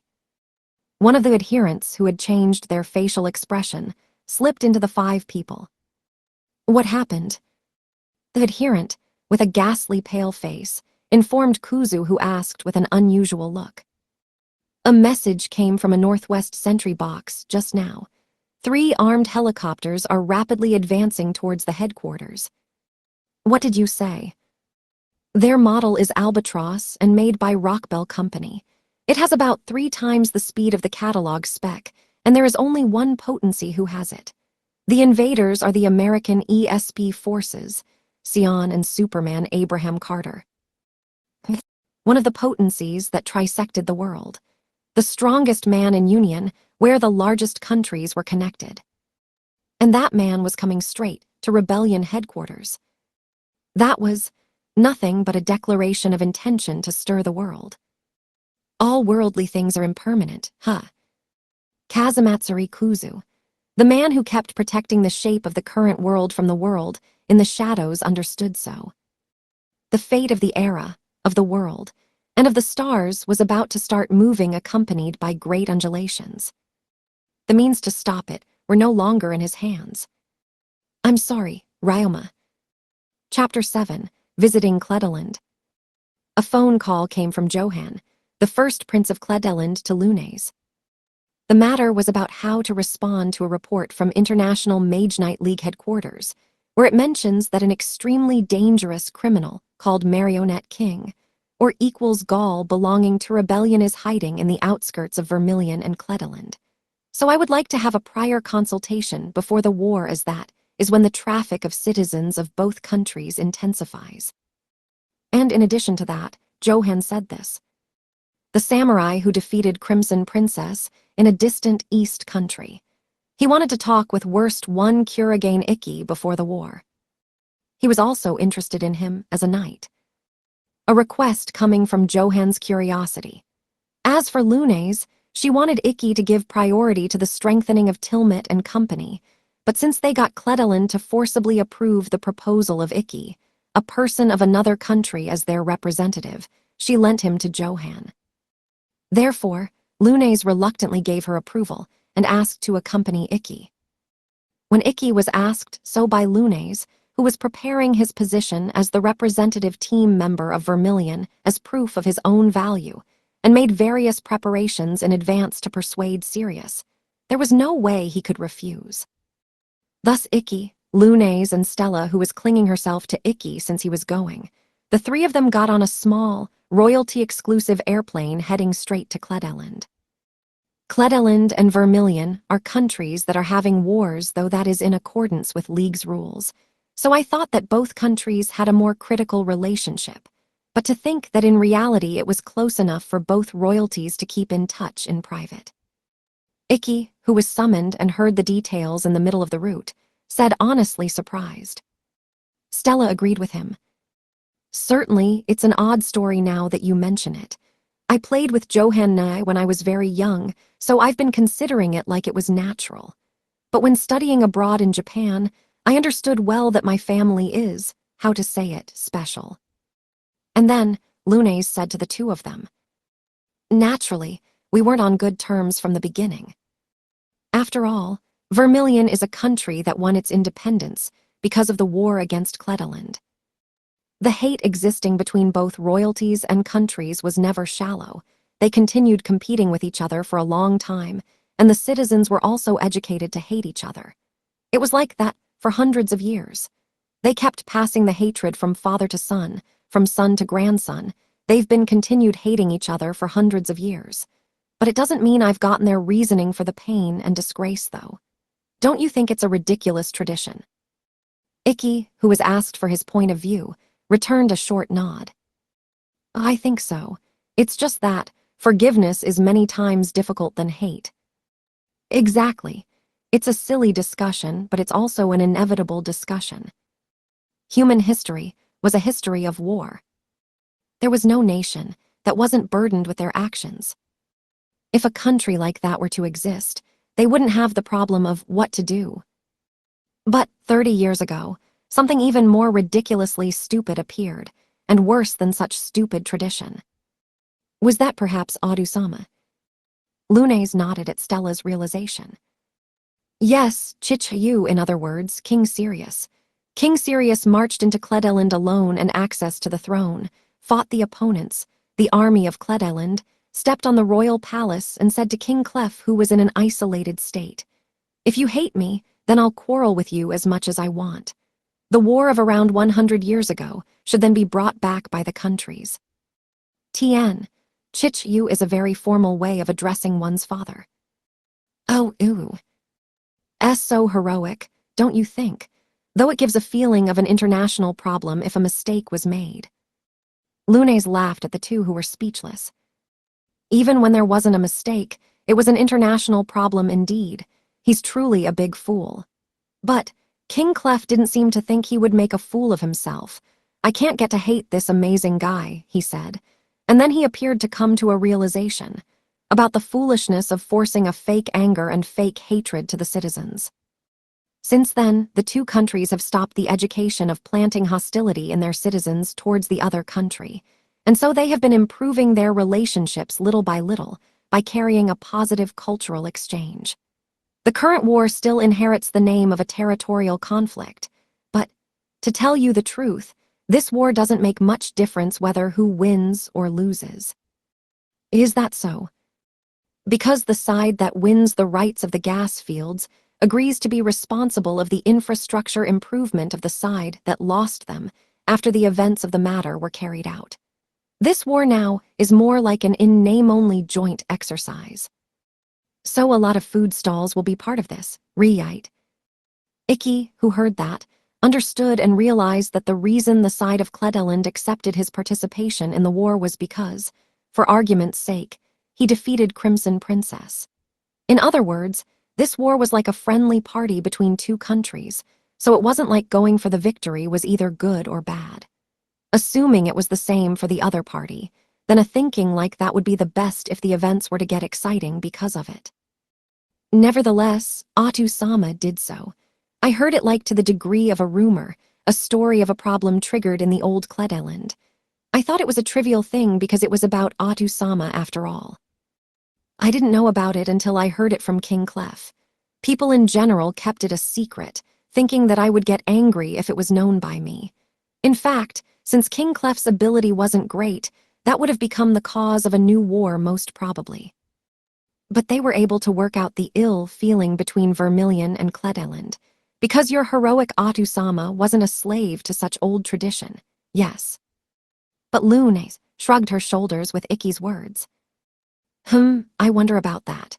A political idea saying, considering the national sentiment, we will maintain this form of war, but we will make it to be reduced to a formality and split the profits evenly, and coming from Chichayu is utterly unthinkable. I think that the guidance of Hahayu was in this series of reforms. Tien, Hahayu is a very formal way of addressing one's mother. I have the same feeling. Even now, the internal administration and diplomacy are being led by Aka-sama. I'm sure the mastermind is Aka-sama. Come to think of it, the other thing Stella said before. When Stella came to Japan, she said that consort Astria put King Sirius, who strongly opposed her, in prison. It seemed that there was an absolute power balance between those two people. I shall make sure to not anger Ajibo-san. Tien, Ajibo equals mother-in-law. Well, that's why Vermilion and Kledeland have taken an appeasement policy initiated by both royalties to ease the ill feelings of the past. The cultural exchange between the royalties that Ikki surprisingly recalled is a part of that. Even most of the children, or us in that case, became so close regardless of the political situation. Johanna has been unable to act on an equal basis with Lunani since ages ago. They truly are like real brother and sister. If so, then he's like an Oni-san to Stella. Stella nodded greatly. Yup, Johanna is one of the strongest knights in this region, and he got me to accompany him to train well. Though I mostly feel like you just beat him viciously and one-sidedly, didn't you? Lunes let a wry smile show and looked at the windshield of the airplane. And told the two of them, "Hey, it can be seen now. That's Lucelle, the capital of Kledeland." Lucelle, capital of Kledeland. Ikki and company got down to the airport for use of government and persons concerned and finished the entry procedures there. And obviously, there was no carry-on baggage inspection or interrogations since they had a VIP treatment. It all ended with Lunes only exchanging three words with the person in charge, and the three of them passed the gate. They got in a limousine, coming from the airport main gate, and moved to the town center of Lucelle. They arrived at a square, the meeting place with Prince Johann. And so, Ikki, who came for the first time to Kledeland, had his breath taken away with the scenery. This is a wonderful townscape. The Art Nouveau architecture stood in a line, as if encircling the plaza. A scene that overflowed a Western feeling, like it embodied the townscape of a medieval Europe. It was so beautiful that Ikki, who didn't like taking pictures, wanted to put it in a frame. Lucelle, the city itself, is a world heritage. It's worth seeing it. Yeah, totally. I feel like I did a time travel right into the medieval times. Foo-foo, Art Nouveau architecture doesn't go back too much in history, but it seems that Asians get captivated by images of Europe. It's very popular among tourists from over there. Now you finally came. You can walk around the city with Stella later. I second that. Let's do so, all right, Ikki. Sure, we're finally here so. If you like, you can spend the night alone. In any case, you'll stay here until the end of war, and I'll say nothing to Chichayu. What are you saying, Lunani? Yes, Stella was blushing because of Lune's straightforward way of speaking. Lune-san. A well-dressed young man called out to the three people and ran up to them. My apologies, have I kept you waiting? Lunes showed a malicious smile on her face to the man, who asked like he was worried about them and returned. No, we thought of coming 30 minutes earlier to our meeting with you, so we just joined together to get rid of idle time. Ahaha, thank you for your consideration. And Stella, long time no see. The last time we met was at last year's Christmas. Yays, you are correct. It's been half a year. I have heard you did great in Japan, that you outrivaled Wind Sword Emperor. I even heard that the Mage Knights of Japan are strong, as one would expect of Stella-chan. Phew fun. Well, they weren't opponents for me, you see. And so, she exchanged greetings with the young man. With what he had seen so far, Ikki was able to tell who he was without him being introduced yet. This blonde young man was a person that called themselves Cledeland. The very moment Ikki presumed so. And finally, the one who defeated the strong Stella-chan twice is you, yes. The blue eyes of Johan were turned towards Ikki. Nice to meet you, Kurigane Ikki-san. I am Johann Christoph von Kahlbrand. Thank you for responding to my selfish request today. It's nothing. It is I who should say so. Thank you very much for the invitation. I am deeply honored. Since the broadcast of 7 Stars Sword Art Festival was carried out even here, I was able to see the matches. You were amazing. You could fight with Stella-chan as your opponent without holding back. I am still overwhelmed by Stella-chan's strength. I feel obliged. I am very interested as a fellow knight in what kind of training Ikki-san is carrying and what kind of opinion he has when it comes to the sword. Please allow me to study them. WL, I wonder whether or not I can be helpful like. Due to the polite attitude of Johan, Ikki ended up being in a more than necessary modest state. Honestly, he had a troubled reaction because he was treated politely by the person who was the prince of the country. At that moment, that's a good greeting, isn't it, Johan? The grim-faced Lunes forced her way through and put herself between Ikki and Johan. And then, your scarf is all twisted. I always say to you to pay attention to your personal appearance, You have great looks, but your laziness stands out. All right, don't move. I'll fix it for you. Please wait, Lunes-san. There are people in front of us and watching us. It's embarrassing. If you're embarrassed, then be careful to not show an embarrassing appearance. Besides, Ikki is having a hard time because your greeting is way too formal and you're not thinking about your status. Keep your pacing in mind. That's what they call a proper decorum. Lunes boldly pointed out the cause of discomfort that Ikki evidently felt while adjusting the scarf. Johan also noticed his own oversight that was pointed out by Lunes.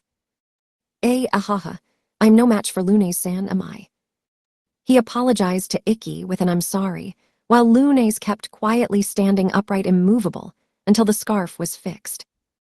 Stella paid a sidelong glance to the two of them and whispered into Ikki's ear. You see, they truly look like brother and sister now. And, however, the impression Ikki had about the scene differed a bit. The thing is, more than brother and sister they look like.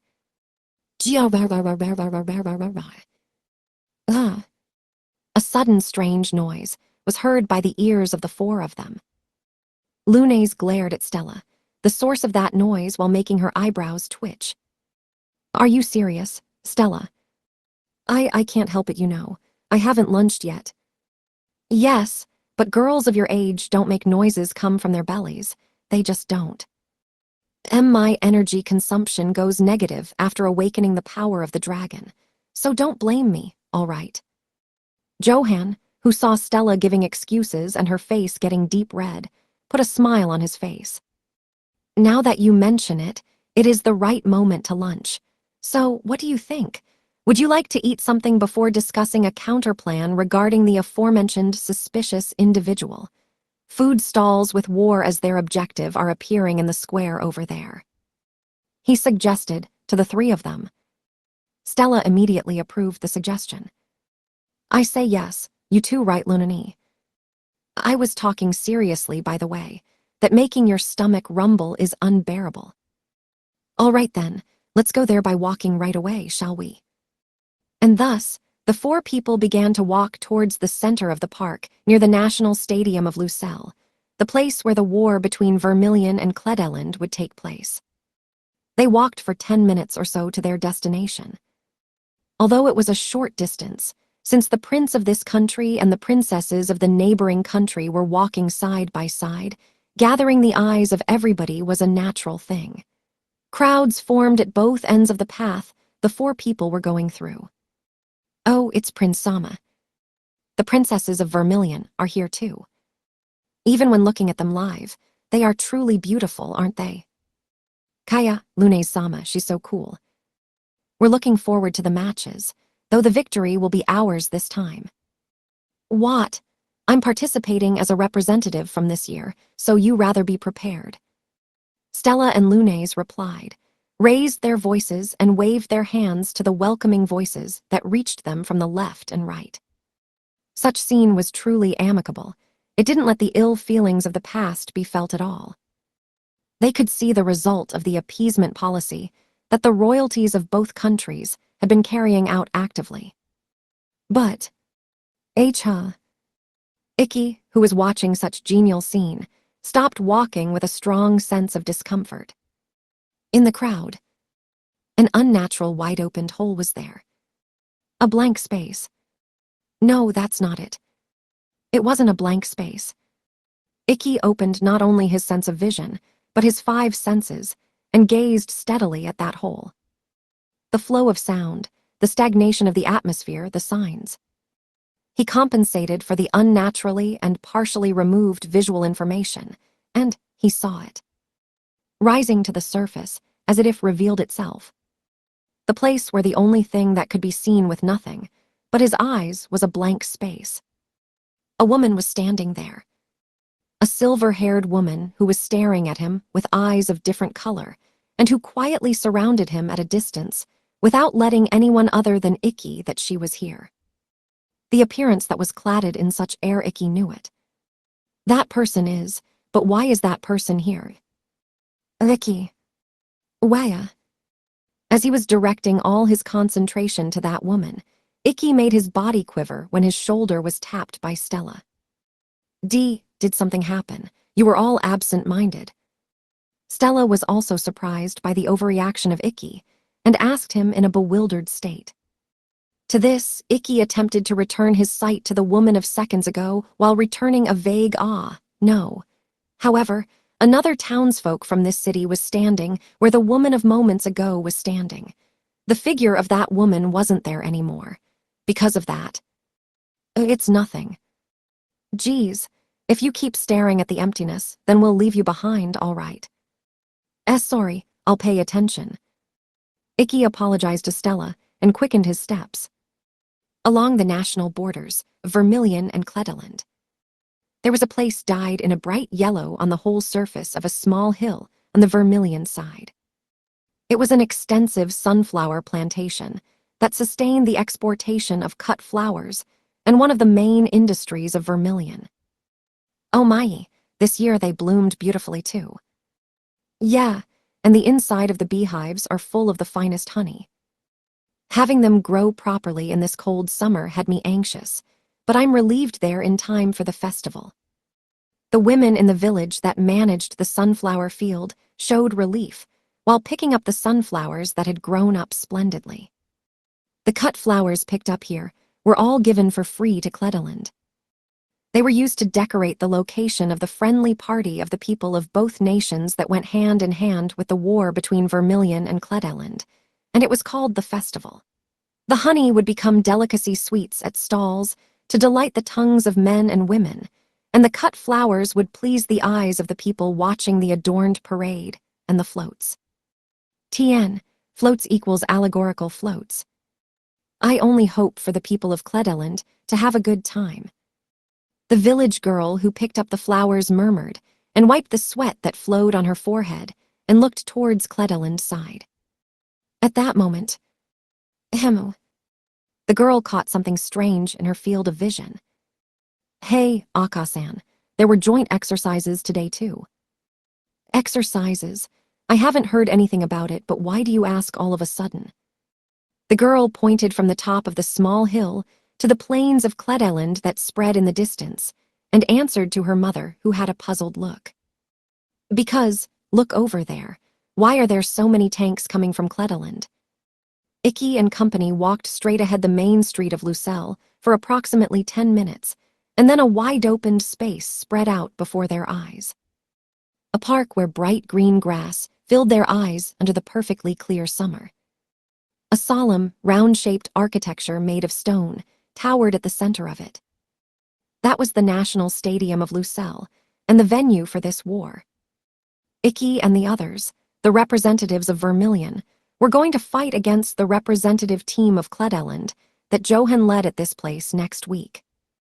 Aside from that, the stalls that were built all around the park to be the firsts were crowded with hasty people. Icky and the others slipped into the lively group of people and visited several stands to have a meal.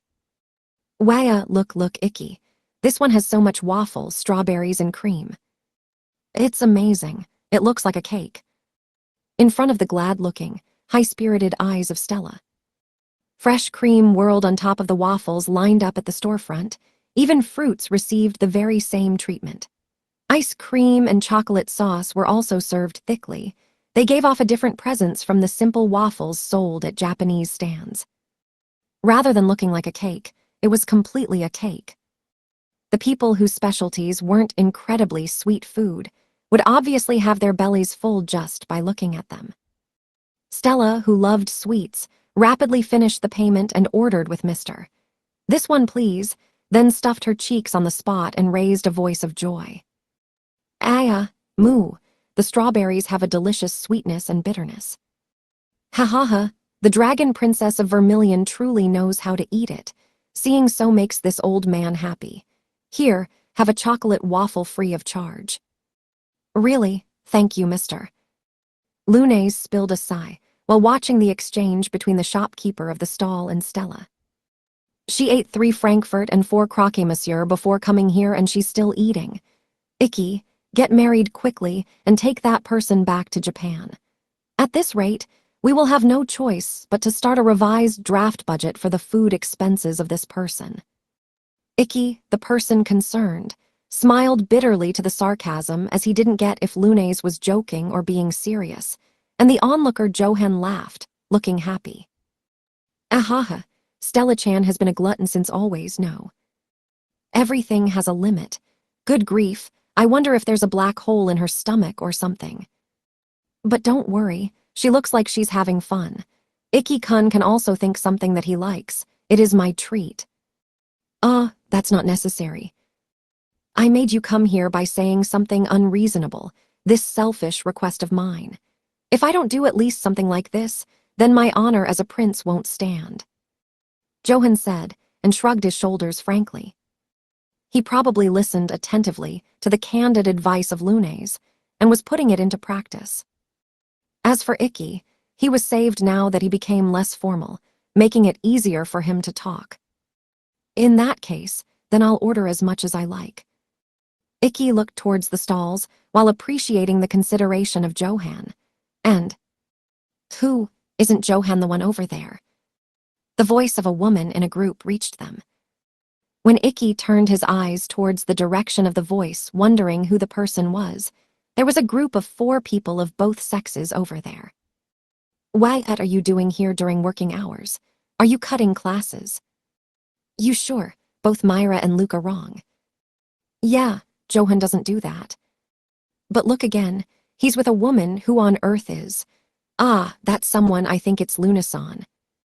"Oh, it is her. Then that means the red-haired girl standing there is Stella-chan." And Stella, who noticed the presence of the 4 people speaking in a familiar tone of voice. "Luke-san and Myra-san, Reed-san and Inaris-san are also here. It's been a long time." "Yeah," she returned a smile.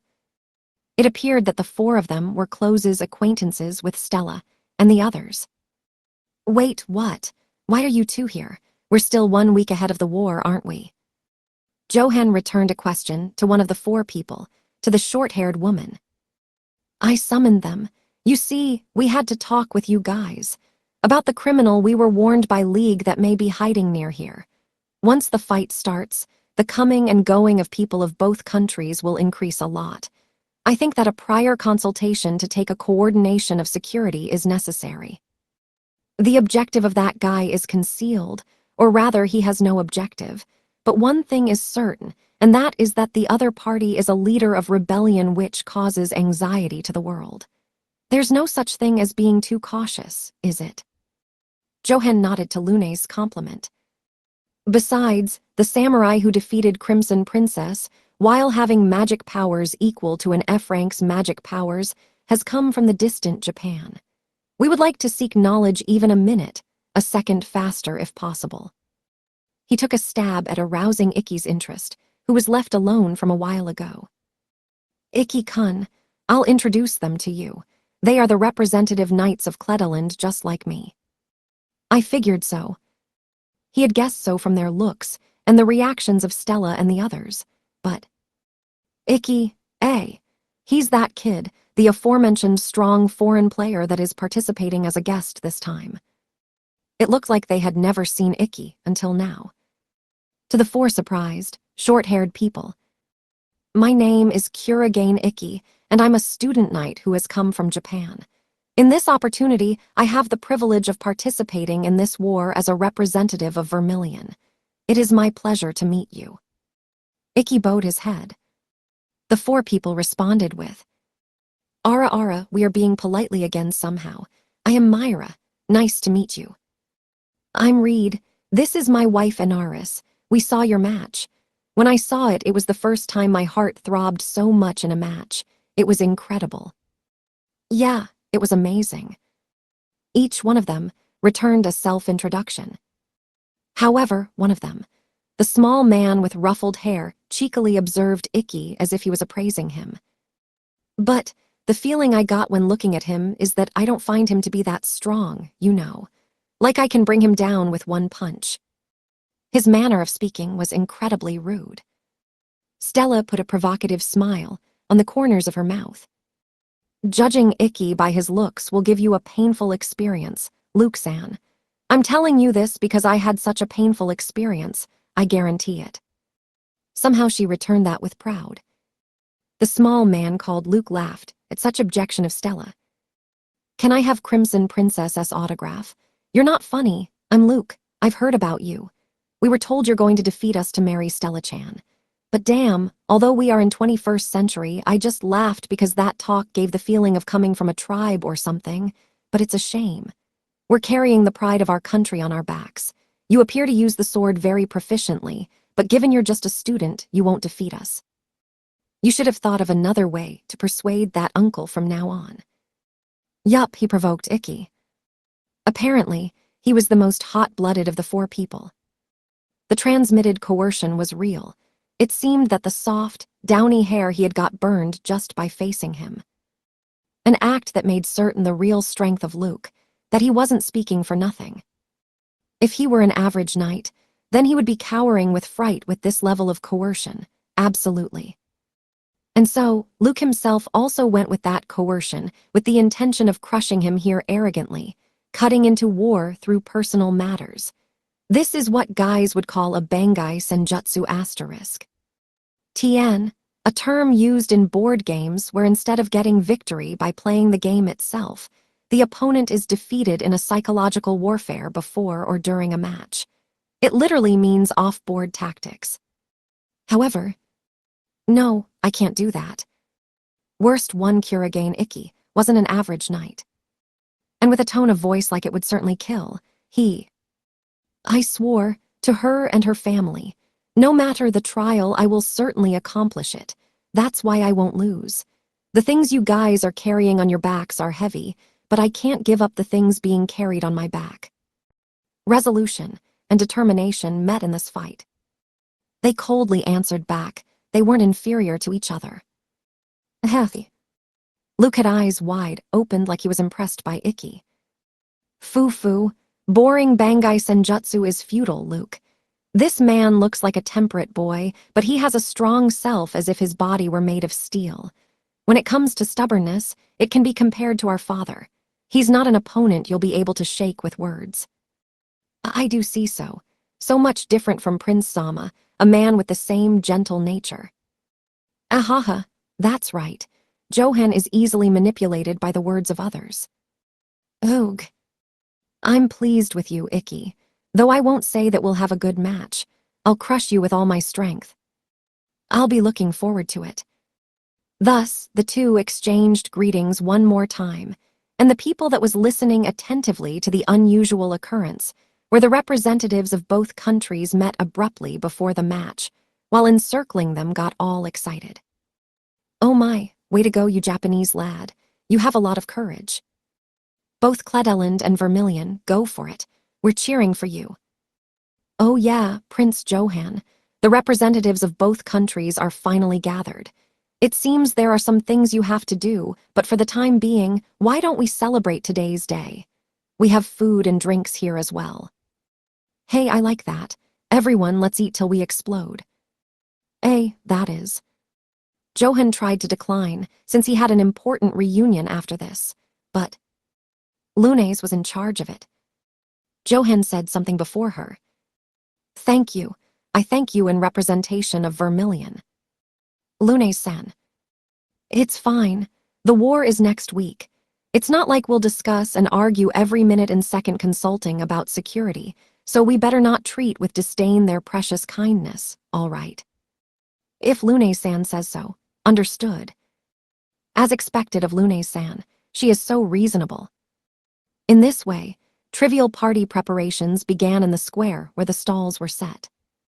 People went to the stalls and gathered food as they pleased, played music, and enjoyed today's meeting. Well, a noisy excuse could be done if you wanted to, but if they didn't have sympathy towards Stella and company, then they wouldn't have started talking about holding a party. "This is great." Ikki smiled due to the warm spectacle. "What is that happy-looking face you have, Ikki?" No, I had heard about this from Lunes-san, but now that I look at it again, it's amazing. That the people of the countries who have been fighting for hundreds of years can get along like this. Territorial disputes, historical disputes. Those weren't the only problems that Vermilion and Cledeland had. Although Ikki wasn't particularly interested in politics, he knew from the news he heard every day that Japan also had similar problems and was working hard to deal with them. Though it wasn't going so smoothly. That was why the relationship between Vermilion and Cledeland seemed to be hard to get, and that in itself was very valuable and rare. However, Stella tilted her head to the side, saying, "Is that so?" "I don't think it's that strange, though." "You think so?" Stella nodded in a big way together with an "of course." "Because everyone will always be better laughing than fighting, right?" Then she looked towards the people who were making progress with the preparations for the party and muttered, "Every time there is a conflict, the selfishness of people who only think of themselves awakes. The majority of people wishes for peace, however a bunch of self-centered ones tramples underfoot the feelings of the kind people. I can't allow that. I became a knight to not allow that." Small nations needed strong knights, so that they weren't squashed by the will of large countries, to protect the people living there from any malice. The eyes of Stella, who was talking about that, were staring at somewhere far away. Maybe she stared at the scene, at her distant self. "I see. What Stella wants to protect isn't just Vermilion." "That's right." Stella nodded and spread her hands wide, as if she hugged everything that was visible. And then, in a loud voice, "I love Vermilion. I love Cledeland. I love the kind people living there. That's why, so that I can protect them, I'll become stronger than any bad guy. Even than those from that nightmare future. Even than the criminal hiding in this area. I don't know if he's Marionette King or Radish Sprouts, but I don't care who that guy is, as long as I'm here. I'm not going to let him hurt anyone." "Sorry, that's impossible." Chapter 8, The Country Called Vermilion. A voice, a mock-like voice, caressed the nape of her neck from behind. Stella reflexively turned around, and she saw him. A boy with a faint smile on his face, as he hung upside down on a thread suspended midair. He squinted his heterochromatic eyes, and that figure of the god of death. And that god of death, in the instant he was still. Grand Gignal. Snap asterisk, he snapped his fingers. At that moment, Stella certainly felt, Something so thin it was almost invisible, a cold intuition that tore her whole body off. Stella, who was also a warrior, noticed it. This sensation was identical to a slash. The enemy had released a slash. It wasn't a sword slash, but countless slashing attacks. A vision where these slashing attacks that resembled a mesh of a net would cut her body into tiny pieces spread radially from the boy hanging in midair before her. Not only herself, but also Lunes and the people of Cledeland who were behind her would be swallowed by them, and their bodies would also turn into. Unless she stopped them. Unless she stopped them, everyone would die. She thought so, but Stella's body didn't move. It was natural. The thought of Stella right now was almost like a revolving lantern. With absolute death appearing right before her very eyes, her ability to concentrate was far beyond her limit, and her consciousness was falling behind. Stella's capabilities weren't enough to be able to keep up with the ability to concentrate on the verge of death. It was a complete surprise attack. She couldn't react to it. Nobody could prevent the tragedy. They weren't able to prevent it. Yes. Whether she was awake or asleep, she was always prepared to fight, but if only the ability to concentrate on the verge of death was a part of hers. But a person was the exception, and that exception was Kurogane Ikki. Iru Rezetsu. He roared. Immediately after, in that frozen instant, a shock hit Stella's body. It was Ikki. Ikki, clad in a blue light, thrust Stella away and plunged to the net of incoming slashing attacks. The motivation of the loud scream and his whole soul were placed on Intetsu, and he swung it. A slashing attack, as if it scooped up vertically from below. That slashing attack united altogether with the thousands fine slashing attacks as it gave off innumerable sparks and launched it into the sky. Due to Ikki's instantaneous countermeasure, the tall street lights and the roadside trees of the square were chopped up, and the pigeons flying in the air became cuts of meat and rained incessantly on them, but the people gathered there resulted completely unharmed. This being the case, aha, I see, this is great, isn't it? You daringly jumped in very near my grand guignol and dealt with it before the threads spread. However, it's not like I'm saying you're superior to that wings abreast, with that judgment, reaction, and pretentiousness. Kurogane-kun. He measured and gave praise to Ikki's strength and laughed slightly. Well, the cost of that seems to be quite big, isn't it? Ha. Fresh blood gushed out from the whole body of Ikki together, with the scoffing-sounding words of, or equals gall. Yes, Ikki certainly protected everyone in this place from the surprise attack of the boy with his instant judgment. He protected everyone, by himself. But that was it. His technique reached everyone but himself. Ikki crumbled down due to the damage that hewn his whole body, and to the uncommon exhaustion due to Iru Rezetsu. Seeing that, sparks flicked in Stella's field of vision. The frozen time melted away and manifested the burning Levitane. She dashed in order to strike the boy, who was hanging upside down, with a torrent of fury that overflowed from within her. However, Stella-chan is so short-tempered as usual. Since we are finally meeting again, will you allow me to introduce myself properly? The hanging upside-down boy wasn't flustered by Stella's charge. He just raised his right hand slowly and bent the 5 fingers slightly. At that moment, "Look out, Stella." A scream, the voice of Lunes who was near her, hit her earlobes. No way, when she turned around. Circus Maximus. Johann Christoph von Kahlbrand, who mounted a golden warhorse, was pushing out his own device Nightspear chariot. She twisted her body right away, but her positioning was bad. She was struck by the projected Nightspear. Stella's body, which was unable to stand firm, was sent flying in a big way. It was mowed down. Then Johann, who aimed at the collapsed Stella, jumped down from the horseback, quickly pinned the joints of her arms down and held her there. Calm down a bit, Stella-chan. It's all right, your boyfriend isn't a man who'd die with this much, is he? But it'd be disappointing if he does die. Johanne, why? Stella raised a voice of astonishment and protest due to Johan's actions, but I'm sorry. Johanne. She became speechless seeing the facial expression of Johan, who held herself down. There was no light in his eyes. The parched lips assembled words of apology she didn't know for whom they were directed at. Even though Stella knew this figure of a bit timid, tenderly spirited and slightly older friend of hers, he became gloomy and dull. He was almost a mere shadow of his former self. He was completely changed. And Johan wasn't the only strange one there. Stella, everyone, run away from the square right now. Lunes, who saw this bad situation in which even Stella was being held down next to Icky, shouted at everyone around them to evacuate. But, run away, but why? Let's have a toast for this wonderful encounter.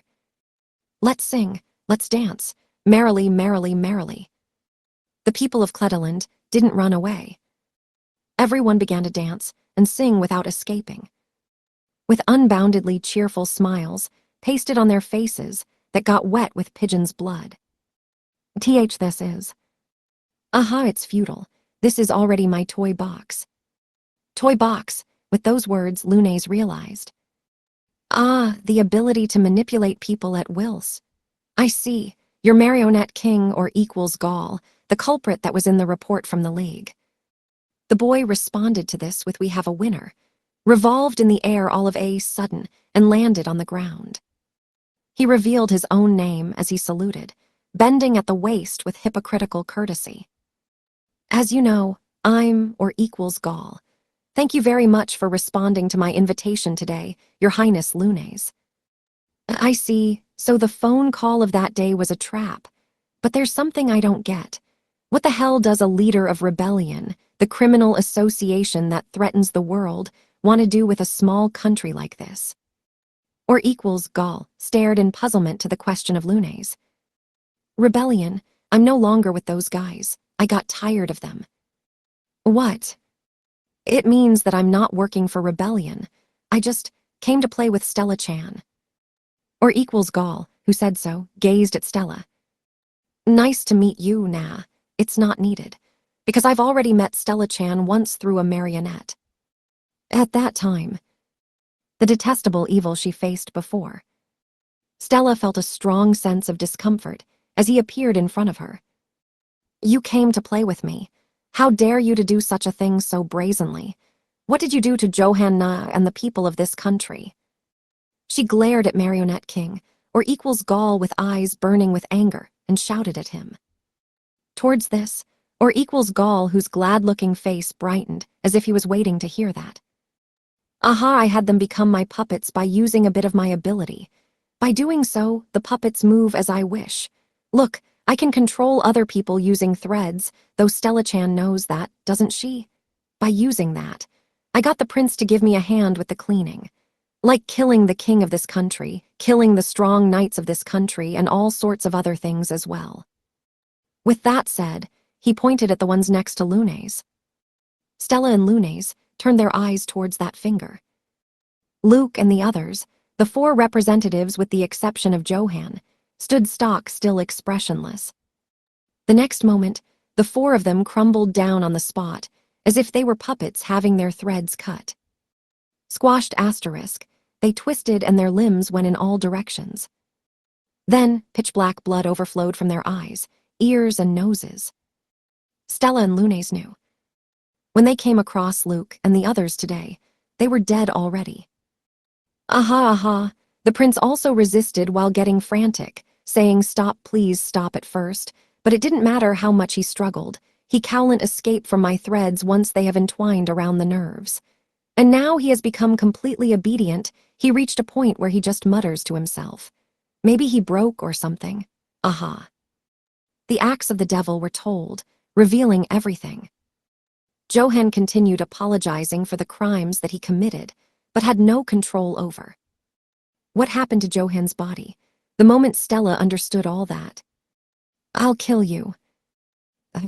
Faster than Stella, and with the words she had said just now, Lunes drew a dagger for self-defense and ran up to or equals Gaul. However, Lunini, don't do it. She was way too reckless, because Lunes wasn't a blazer. Stella recovered herself and shouted to the thoughtless action of her older sister, who thought she was calm, but she didn't make it in time. Lunes got entangled in his invisible threads before she reached or equals Gaul. And or equals, Gaul stared at the prey caught in the spider web in satisfaction. Aha, what a good reaction. Oh, maybe you two loved each other. Okay. This is so good. In that case, then I'll be your love Cupid, all right? But let's leave the fun for later and be obedient now, because I came to play with Stella-chan today. Yes, when or equals Gaul told them so, the body of Lunes was gently separated from the ground.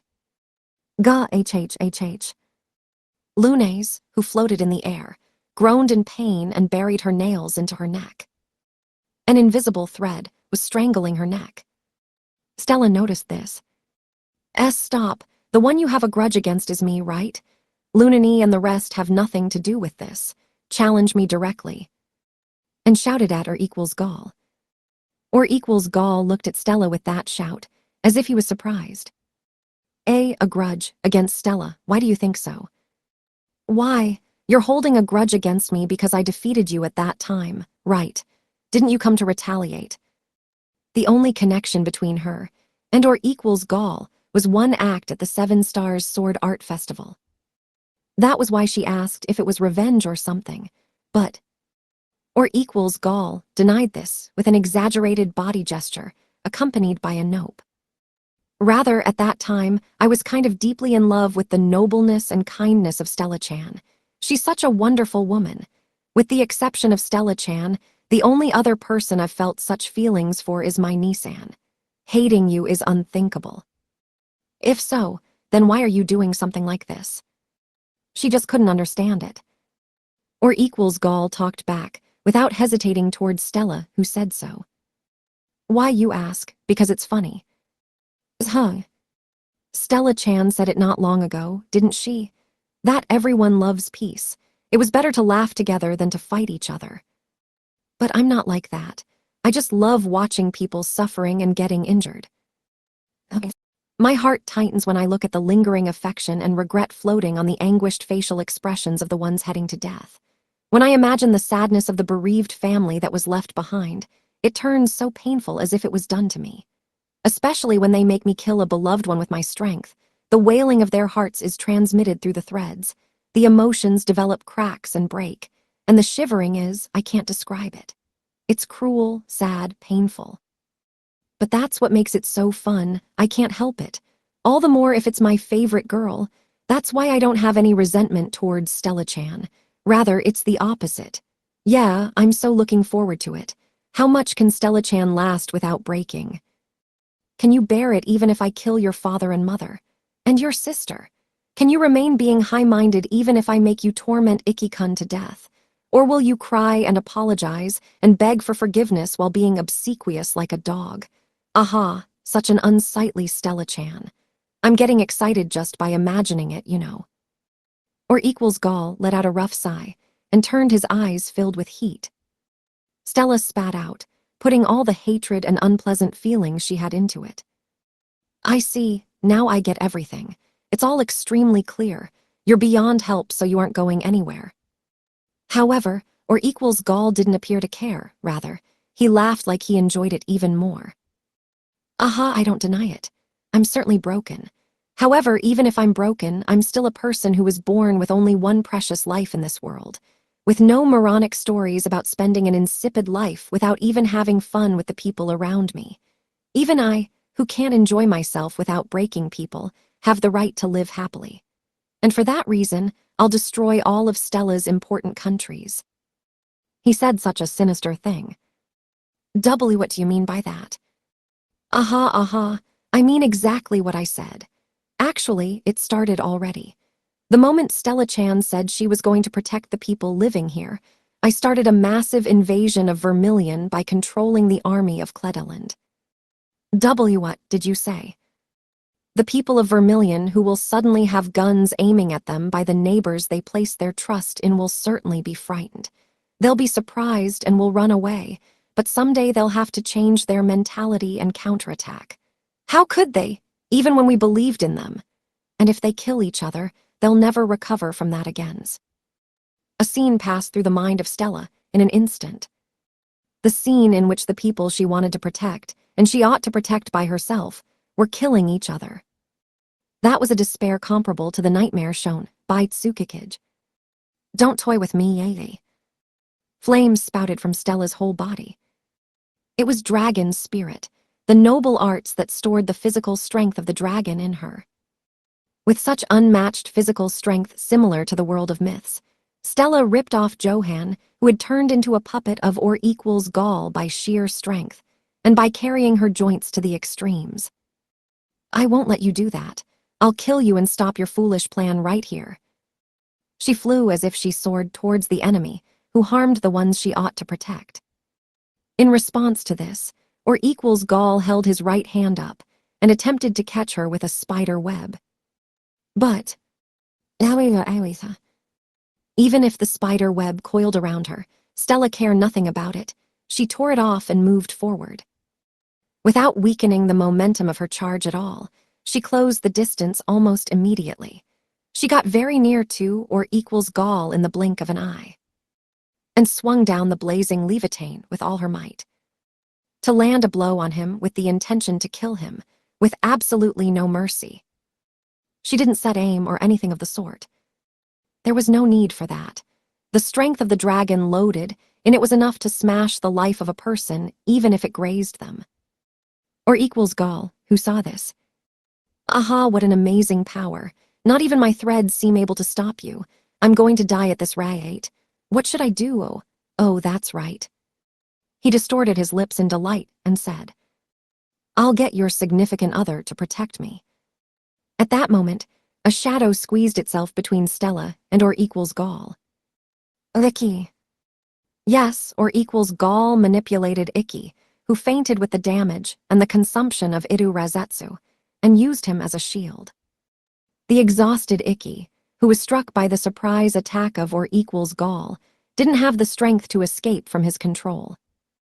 Icky was thrown out before the slash of Stella by the cruel will of or equals Gaul. Stella tried to stop the attack, but it's useless, I can't stop it. The slashing attack traveled as it tore off the Stella's muscles. The blow done by the physical strength of the dragon had already reached its maximum speed. That speed and that power, Stella's own will was unable to stop it now.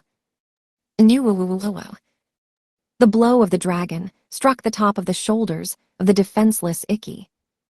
An instant and severe earthquake shook the entire square, and the matchless physical strength pulverized the stone pavement under her feet. The surrounding grass was turned over by the roots. The strong attack caused even the ground to cave in. That was what should have happened. Hey. However, Icky was standing. Leviatane, which was thrown violently against the top of his shoulder, didn't even leave a cut on his skin.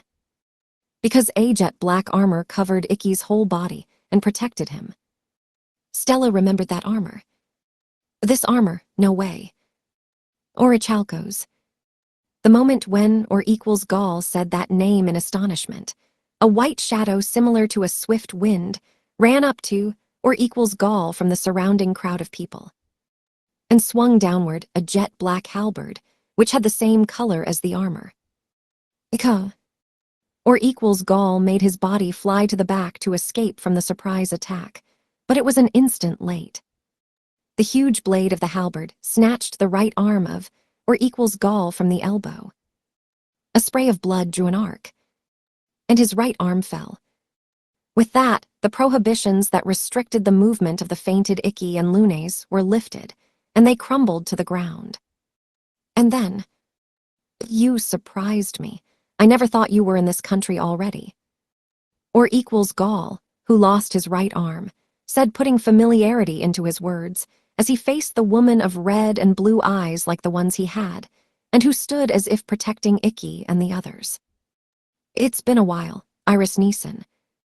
This armor and that axe. Wait, are you the Black Knight of that time? The gray-haired woman, who suddenly forced her way through. Stella asked her because of that equipment, but... The woman didn't talk too much to Stella. She only returned a nod so as to not deviate her gaze from Marionette King, or Equals Gaul.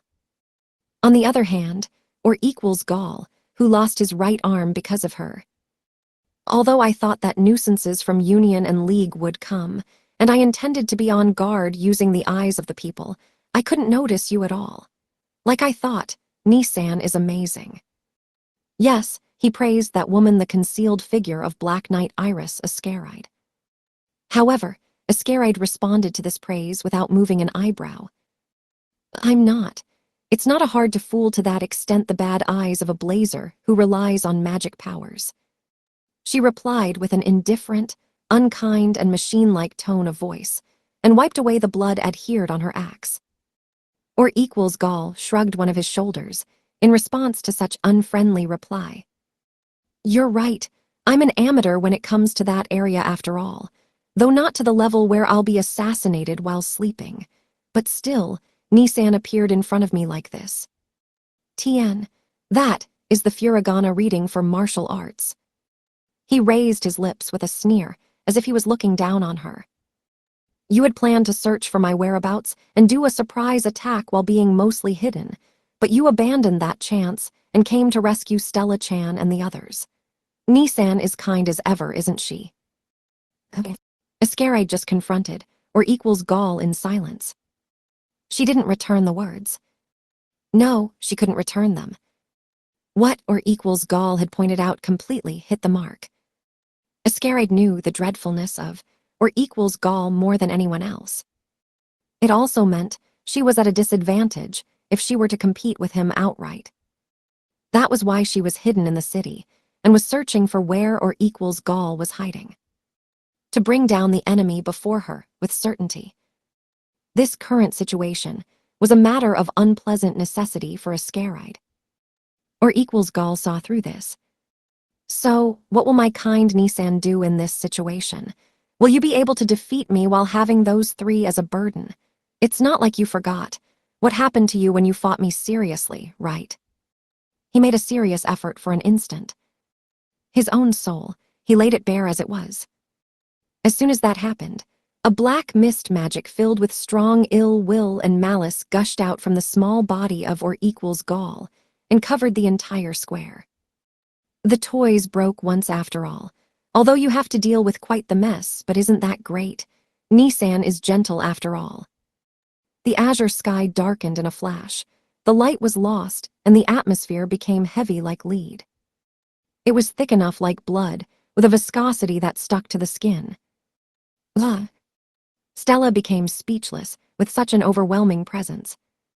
The magic powers of the Blazers were in proportion to the size of the fate they carried on their backs. Is that the reason we have the strength of fate as a blade? Crimson Princess Stella Vermilion was able to understand that. That the enemy before her, that he was his own fate in the form of a person. An existence outside of logic that Tsukikage spoke of before. A desperado. At that moment, she was convinced that this man was exactly that, and therefore, that he had magic powers that surpassed everyone else. She couldn't win. If she were to fight him now, she would certainly be killed here. Since this was unprecedented, Stella lost even the freedom of breathing due to the strong feeling of death. However, in such a torrent of black magic that painted over the world, Desperado Ascaride stood dignified, and with a certain action, she returned an answer to or Equals Gaul's provocation, saying, "What am I going to do in this situation?" Then she took a single knife out of her breast pocket. A knife that looked like a key when glancing at it, and one that shed a faint white light. The facial expression of or Equals Gaul stiffened the moment he saw it. I don't like that. Or Equals Gaul waved his intact left arm and released a slash with the thread towards Ascaride and the others. However, his movement was too slow. Ascaride chanted a spell faster than the slash of the thread, moving to cut her neck. "Open gate, Flairberg," and vigorously thrust the knife she had in her hand into the ground. Then a white flash of light came out from the knife stuck into the ground, swallowing Ascaride, Icky, and the others. The very next moment, the figures of the 4 people ended up disappearing, as if they hadn't been there from the beginning. Just countless white feathers dancing in the air remained there. There wasn't a trace of them. Or equals Gall smacked his lips, looking disappointed with the scene. "Tusk, that winged Prime Minister guy took the fun away from me, huh?" He knew the ability of the knight who caused this phenomenon. And so he understood that the 4 of them weren't in Cledeland anymore. Flairberg is the name of the capital of Vermilion. Geez, even though I finally invited them to get a view of how Vermilion and Cledeland come to nothing with Stella Chan here, it was all ruined in the end. Or equals Gall revealed that complaint as he picked up his severed arm. And then he forcibly joined together the severed parts that spilled blood, and he stitched the skin, meat, bone, and everything else with his threads. He restored the function of his right arm in an instant. Oh well, that's good too. He immediately recovered his cruel smile. Hostilities had already commenced. It couldn't be stopped anymore. Even if only the army of Cledeland was being manipulated, they had no choice but to face the incoming enemy. It wasn't a bad thing to show off that she was going to lose what she ought to protect by herself, and that she couldn't do anything in this place far away from the battlefield. It was a futile struggle to try saving the people of both countries in this war that had already started, and that struggle was also a form of despair and hopelessness that he so loved. "I'm so looking forward to that. Aha." Stella shut her eyes with the gushing white light. The torrent of light that burned her eyes eventually settled down, and when she opened her eyes, the view of the hometown Stella knew well was in front of her. We're in the central park of Flairberg, WI. She should be in the sunny capital of Cledeland. Stella and Ascaride, and the fainted Icky and Lunes who fell face down, traveled in an instant to the dimly cloudy Vermilion that was still at noon. Ascaride said a few words to Stella, who was unresponsive due to her high level of bewilderment. "Divine Gate. Okay. I borrowed some from Winged Prime Minister Norman Creed, the deputy head of International Mage Knights League, before I was dispatched here. It's a means to escape when push comes to shove." Norman Creed. Stella was the royalty of a member nation of the International Mage Knights League. She remembered hearing the rumors of Whitebeard's right-hand winged prime minister and his ability. Norman Creed's device Divine Gate. It was the peak of the group of moving abilities that possessed soaring wings. He was able to move from device to device in an instant, even if it was to the other side of the earth with his 777 small knives. This ability was unique in the world. What Ascaride was saying was the truth. However, why did you do it? Johanna and the others are still there. This escape wasn't completely accepted by Stella, who had lots of friends in Cledeland. She shouted at Ascaride as she made her eyebrows stern. "Send me back to Lucelle quickly, if I don't save Johanna." But Ascaride, "It's useless." She returned an unapproachable rejection, and "Why? You should know even if I don't say it." She looked down on the lower half of the body of the persistent Stella, with her eyes of different colors. And with that gaze, Stella noticed. She had sank down to the ground. Stella noticed that and tried to stand up as her face dyed deep red, but her legs trembled. She struggled to not take her advice. "Your fate is big, but my younger brother is a desperado that attained brute soul. He's a being that is outside of the ring of fate surrounding this world. The current you can't win. It will be like going to your death. That is the strength you have and the one I grasped at a glance. Don't feel ashamed." But still, that's not an excuse to run away and abandon my friends." Stella was about to return so, and suddenly realized. Wait a minute. You said younger brother just now, and that guy also called you. Certainly he called her Nissan. When she examined her features, her white hair that had a grace of gray and her blue and red eyes in great detail, they were like two peas in a pod. A cold sweat similar to ice water slipped off on Stella's back muscles with this realization. No way. Stella turned her sword towards Ascaride due to the fear that went by and shouted. Are you really a relative of that guy? Ascaride just nodded her head calmly. Yes, that is my younger brother and I'm that's older sister. However, we're not allies. We declared that we are in nothing but a hostile relationship. It is clearly as Ascaride says, if she were our enemy, there would no reason for her to appear as she did with such a timing. I unmistakably felt that both sides are in a hostile relationship from the attitude of or equals Gaul when he was confronting Ascaride. But I can't trust you. How can I trust the words of a person who attacked us all of a sudden? Yes. There was no guarantee that this woman would be their ally, even if she wasn't supporting or equals Gaul. When taking into account that she attacked them before, she wasn't a person she could put her trust on at all. That was why Stella strengthened her alertness even more. But to such Stella, it's not like you have the need to believe in me, but there should be something you have to do rather than question me. Ascaride indicated, as if debating her. Exactly at that moment. And all of a sudden, a loud alarm resounded in the dull weather of the imperial capital. Reporting urgent news. Just now, the government of Vermilion has announced that there has been a declaration of war against Vermilion from Cledeland. Now I am going to read aloud the contents of the proclamation. Informing the lowly descendants of Vermilion who unfairly pillaged the sacred territory of Cledeland. The false tranquility that embellished the conspiracy between you and the traitor Clef will be crushed by my sword. These secret agreements full of lies no longer have any meaning, and they won't stop the great cause of Cledeland. The strife of justice to recover the pride of Cledeland starts here. Johann Christoph von Kalbrand, new king of Cledeland, this declaration and the corpse of King Clef were delivered to the Ministry of Foreign Affairs a while ago, and at the same time, a large-scale violation of Vermilion's territorial sovereignty by the army of Cledeland was confirmed. Due to this situation, the government officially announces a declaration of a state of emergency. The Imperial Army, led by General Signard, was dispatched to intercept. What is? The emergency broadcast was broadcast from all the outdoor broadcast devices in Vermilion. This demonstrated that, or equals Gaul's evil scenario, was certainly in progress. Why? Why is your little brother doing something like this? Stella was disturbed by the incredibly sudden and outrageous situation. She questioned and grasped the collar of Ascaride, who said to be a relative of the man and culprit of everything.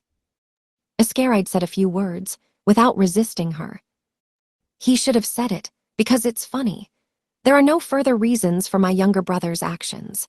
Murders and wars are no more than absolutely normal pleasures for my younger brother, just like watching movies and eating out are for you. Is there a person? Is there a person like that? Stella herself wasn't able to say so because it happened right before her eyes. The dense mist of magic that gushed out from or equals Gaul's body, and the malice put into it. The terrorist who attacked the shopping mall, Akaza of the Ethics Committee, and bad luck Shinomiya Amin. Although there were several enemies who faced them with malice so far, Marionette King or equals Gaul was different from all of them. There were motives for their own actions, and reasons enough to have malice against them. Greed for money, greed for success in life, hatred, those were reasons that even Stella could understand. But or equals Gaul was different. This man's malice had no reason for almost no human being. It was certainly pure self-enjoyment. To hurt others. As if it were natural like breathing. The first time she saw him, he didn't even have a reason or a minimum course of action, just a malice that made her feel he had a scattered and reckless simple-mindedness. My younger brother is a child who has an abnormal but incredible strength. This is neither a thought nor a claim. He just commits crimes for fun to pursue his own pleasure. That undoubtedly doesn't mean there's a reason why he had an eye on you. He extended his hand because he found an interesting-looking toy when he didn't know what to do with all the time he had. But it's just that. Gah. But, for whatever trivial reason, my younger brother had an eye on you. My younger brother should have taken a lot of measures just to make you suffer and make you sad. This war is one of them. As things are, the innocent people of Cledeland and Vermilion will kill each other while being instigated by that guy's ill will. She wasn't going to allow it. Allowing it wasn't good. In that case, the only one who knows the truth and can stop it is you. Yes, only me. This isn't an aggressive war of Cledeland, but just a situation caused by a single criminal. The one who knows that and can move now is me. I must tell my father to avoid the military confrontation between the armies. Both the side being killed and the side that kills will end injured and will never recover. All for the amusement of a fiend. How am I going to allow that? Okay. Stella released Ascaride's collar and immediately took out her cell phone and attempted to call her father, King Sirius. However, the cell phone only repeated the push sound. There was no ringtone. It's not getting through, but why? Maybe the lines collapsed due to the declaration of war just now. Oh, there's that too. Stella felt ashamed by what Ascaride told her. The friendship between Vermilion and Cledeland was close. The people that traveled between Cledeland and Vermilion weren't few. Such people were trying to call all at once to confirm the safety of their families and friends, and because of that, the lines died. Communicating by phone was impossible. In that case, she had to go directly to the palace. Since a state of emergency was declared, Sirius and Astria should be in the palace. Stella realized this, and when she was about to run off, she remembered that Lunes and Icky were unconscious on the ground. They must be taken to the hospital. However, if she were to prioritize one, Ascaride said to such confused Stella, "I'll take these two to the hospital, so," as if hurrying her up, to carry these two on her shoulders. While that was easy for Stella, her speed would decrease. It would be insignificant, but that would be still a regrettable small loss. She should go straight to the royal palace as fast as possible. While she did so, the battle between the two armies could have already begun. That was well known by Stella, but she hesitated with Ascaride's suggestion. Because she had been measured, whether the Black Knight Ascaride was a human who truly deserved to be trusted. But, please, I don't want to see people getting injured by the evil intentions of my younger brother. Ascaride told her again. Stella felt a certain desperation in the blue and red eyes that stared fixedly at her. She didn't know anything about Ascaride. However, her eyes that said that she didn't want to see people getting hurt by her younger brother's evil intentions, Stella thought this was enough to trust in her. And so, "Got it, please take care of them." Stella entrusted Icky and Lunes to Ascaride and started running alone. She went towards the imperial palace of Vermilion in the distance. The retreating figure of Stella faded away in the blink of an eye. And Ascaride, who saw her off. "Like I thought, you're the one who was in front of the airport. Isn't that right, Ascaride-san?" Kurigane Icky, who fell face down on the ground, started talking to her. The ability of Ascaride as a blazer was fortitude. And her device, Orichalco's, had the special characteristic of healing continuously the wounds of the wearer infinitely. That power healed the body of Icky that was hewn by Grand Gignal, and he even recovered his stamina. He raised his upper body and surrendered Orichalco's, and gave his thanks. "Thank you for saving me from that dangerous situation. If you hadn't arrived, all of us would have probably died. So, I'm truly grateful." However, Icky's words stopped there, because he felt doubt with the appearance of Ascaride who looked up. Why was she staring at the direction Stella went, as if she was frozen solid? "Ascaride-san," he asked, and at that moment, Hi, Iscaride fell from her knees, to the ground all of a sudden. Are you all right? Are you injured? Icky rushed over to Iscaride as he staggered, surprised. Then he put a hand on her trembling shoulders. He was horrified by the coldness of her altered sweat. I'm okay. It's not an injury or anything like that. I'll calm down in no time, so don't worry. Iscaride looked back at Icky, who touched her shoulder and returned so, with a pallid look that was entirely devoid of blood. Icky saw that look, and he understood. Certainly, it wasn't an injury. It was the absolute fear that made the body of Iscaride quiver, a fear she couldn't fight against. Possibly towards that enemy, towards or equals Gaul. I beg you, don't tell anyone about this. But I'm fine. This trembling is my sin. It's a proof to not forget the meaning that I survived and that I'm alive. I'm fine. Iscaride murmured, I'm fine, over and over again as if she was persuading herself while hugging her own shoulders. I must accomplish this mission. The regrets of everyone, without exception, Iscaride-san. With the figure of Iscaride-san, Icky remembered the words he heard from or equals Gaul in the distance in his flickering consciousness. It's not like you forgot what happened to you when you fought seriously with me, did you? Iscaride and her equals Gaul. He didn't know what happened between them. But one thing was clear, and that was the fact that Iscaride, even though a strong fear like that was etched into her, she stood in front of or equals Gaul to save them and stood dignified until just now, and even indicated Stella the actions she had to take. So Icky. Yes, I won't tell anyone about this. He replied so, and rubbed the rounded shoulders of the trembling Iscaride, without asking anything else beyond that. I hope this calms her down a little. Thank you. Iscaride returned a pale, small smile to Icky's consideration. Hey, what's with this broadcast? The Prince of Cledeland made a declaration of war, you know. What? Why is the Prince Johann starting a war with Vermilion? How am I going to know that? Anyways, the people in the imperial capital are telling us to stay inside of our homes, so everyone is going back home. Flairburg, the imperial capital of Vermilion, fell into chaos with the sudden declaration of war from the neighboring country. Everyone moved about with unease and confusion. Crimson Princess Stella Vermilion ran through the skies of the imperial capital. She was heading straight to the royal castle as she jumped from roof to roof of the buildings in the imperial capital like Icky did before. Because this method was much faster to get to the castle than going along the road. Stella's unease became stronger due to the chaos of the imperial capital below her, along the road. Faster, faster. She needed to inform everyone that Johann's declaration of war was a farce manufactured by a wicked criminal, and that she didn't want Vermilion to hurt the people of Cledeland. But this is...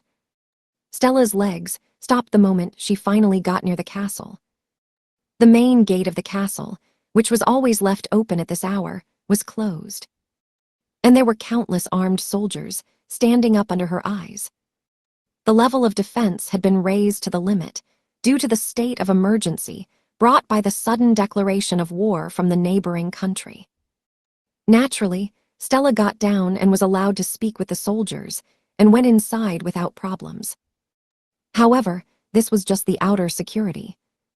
But in the castle, she couldn't imagine the number of checkpoints she had to go through to finally reach the palace where Sirius was, and that. I don't have time for such slow things. Stella immediately gave up to return from the main gate. She raised her eyes above her and looked up at a palace window placed at the back of the high and towering wall. A question was born in the mind of Stella with such a view. It's all right, I can do it. It seemed to be impossible before, but now that she knew her true strength. Stella muttered, as if encouraging herself, and hugged her own arms. And then she put her strength into the hands that hugged her shoulders and held a mental image as she pulled them towards her back. There were things that humans weren't endowed with. However, those things were natural for her who was a dragon. A mental image of wings. Okay. At that moment, Stella felt a pain that pushed open her shoulder blades. Alia. A pair of blazing wings that burned red manifested from her back. The ability that Crimson Princess Stella Vermilion was proud of dragon. With the superpower that manifested the strength of the dragon on her body, Stella regained the ideal form she should have. The superheated wings were natural organs that Stella was endowed with by nature. She certainly felt that her own boiling blood flowed in them. She could move them, as she wished. It wasn't her memory, but her cells that were aware of it. That being the case, here I go woo-woo. Stella runway the roof and threw herself into the air. The body of Stella that was thrown into the air was pulled by gravity.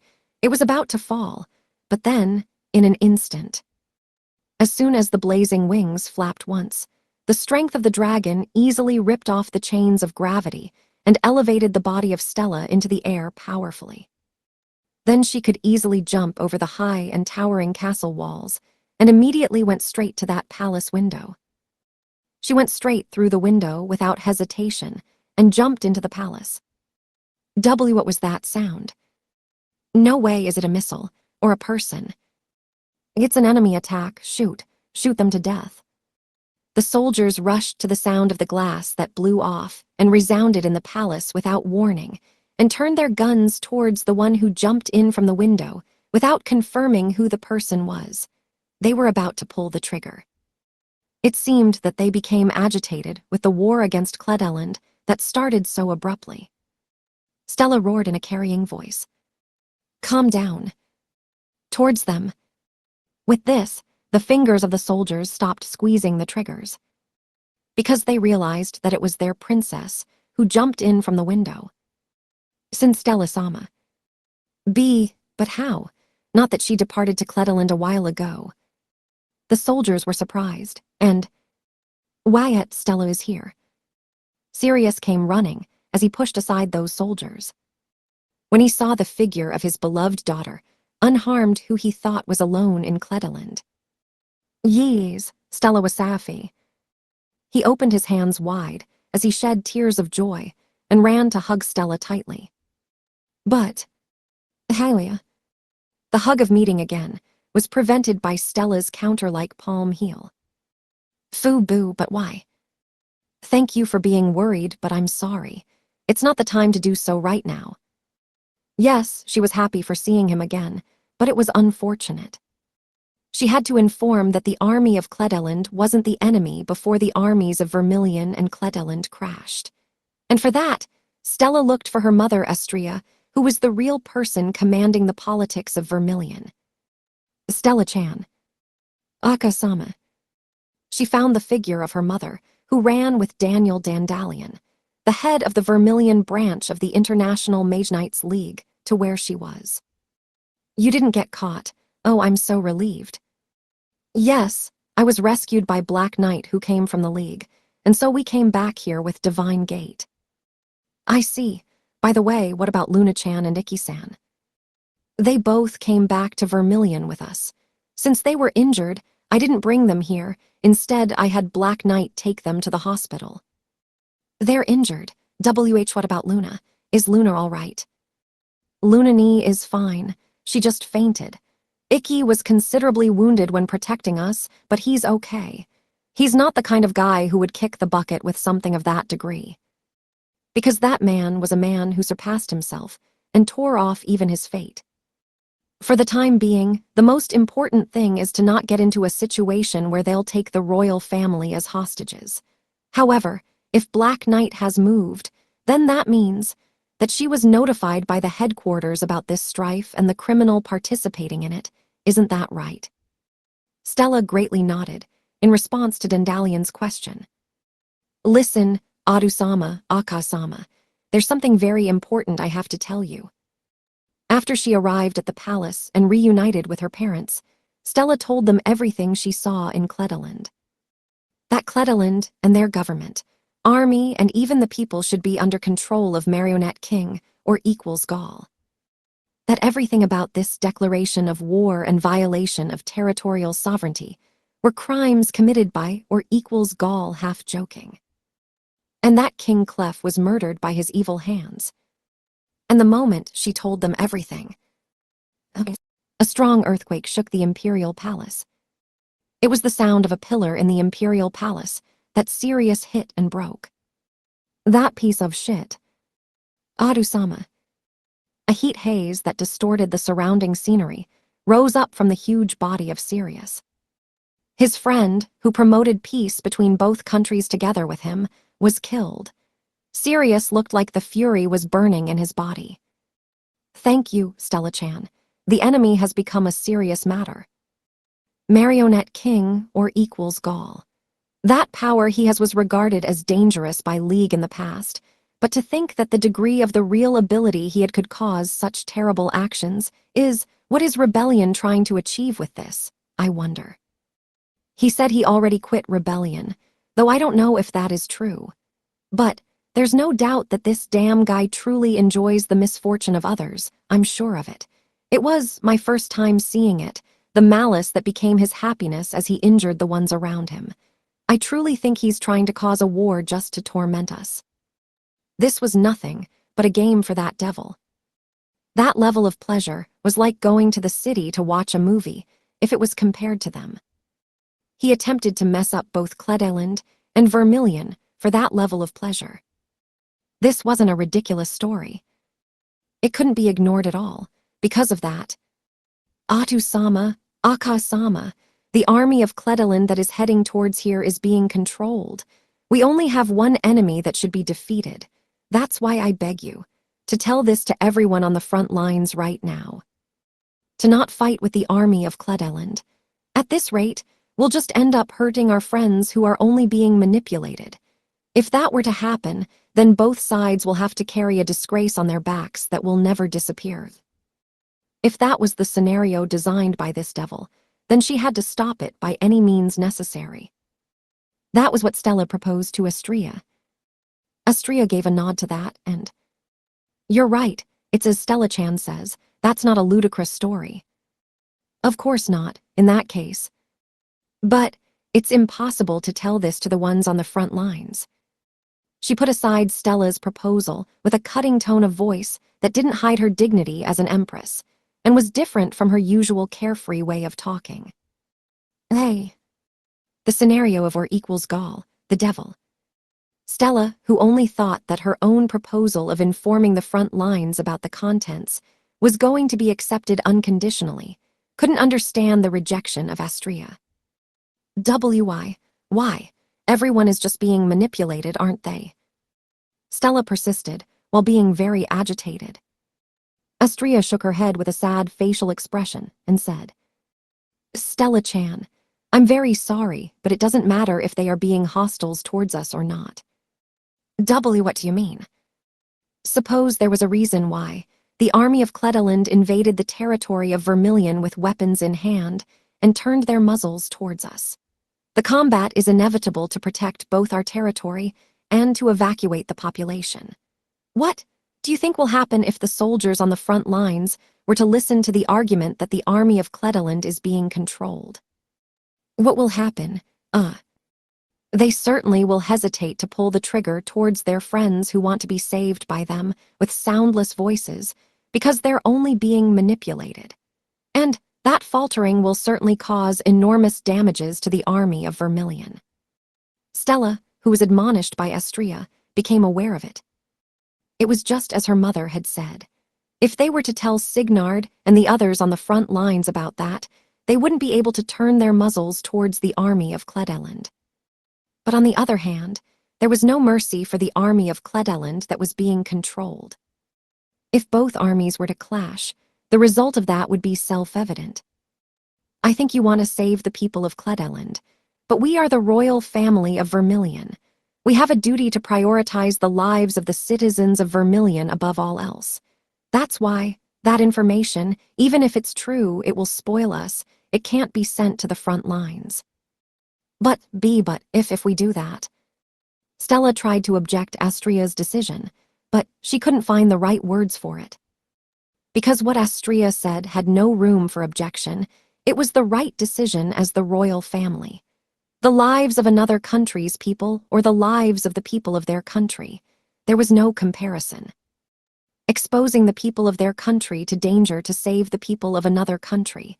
That in itself was an unreasonable act for the royal family and for the nation. Even if Stella desperately thought of not wanting to abandon Cledeland, there was no reason or anything of the sort that would go through to set Astrea's claim aside. But still, I must do something, one way or another. She couldn't help but remember the memories of when she was staying in Cledeland, when she was a child. It wasn't like something big happened that was unforgettable. There wasn't an obligation like fighting and giving one's life for the sake of Cledeland. However, the amicable greetings she got when she passed by the side of someone in the streets, when she went shopping and got lots of candies, as well as Johann, King Clef, Luke and the others, and everyone who was kind to her younger self. And when she piled up all those small memories, she finally thought, I want to protect the world around me, including Cledeland. However, and although it was for the sake of the nation, she had to abandon them, but was that okay? Even though their freedom was stolen and were forced to fight a war they didn't want to, they might be desperately wishing to be saved with soundless voices. Stella didn't know what to do. She couldn't move in this narrow space between logic and emotion. Astrea, who attentively watched such kindness of Stella, was proud of her.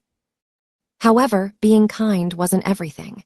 She wouldn't be able to protect what was important as she would be too drunk on her own kindness. Politicians had to ignore their own kindness so they could sink themselves in reason.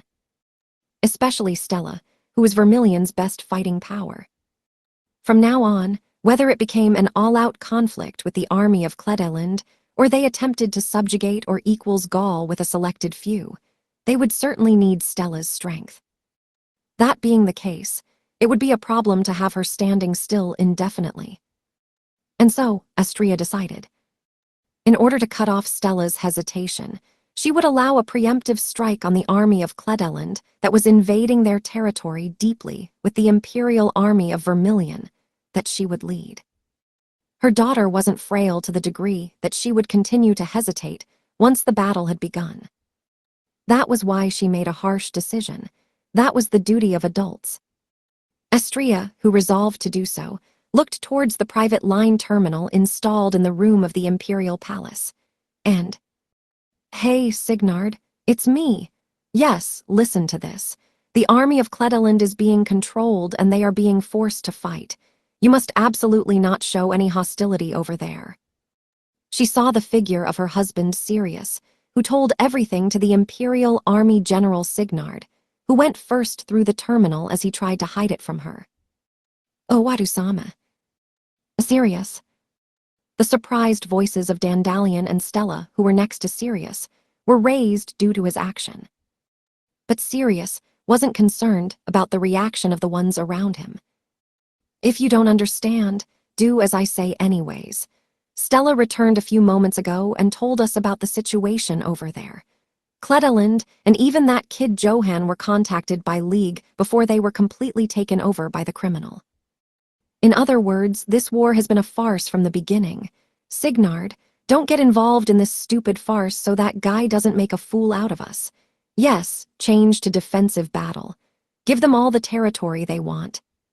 Just protect the citizens and bring everyone to the imperial capital at once. Yes, don't kill anyone. Make sure to not kill anyone, because we'll beat the enemy to death. These are the orders of the king.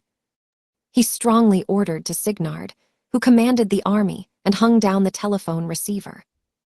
Papa, this fool understands that what Mama says is correct.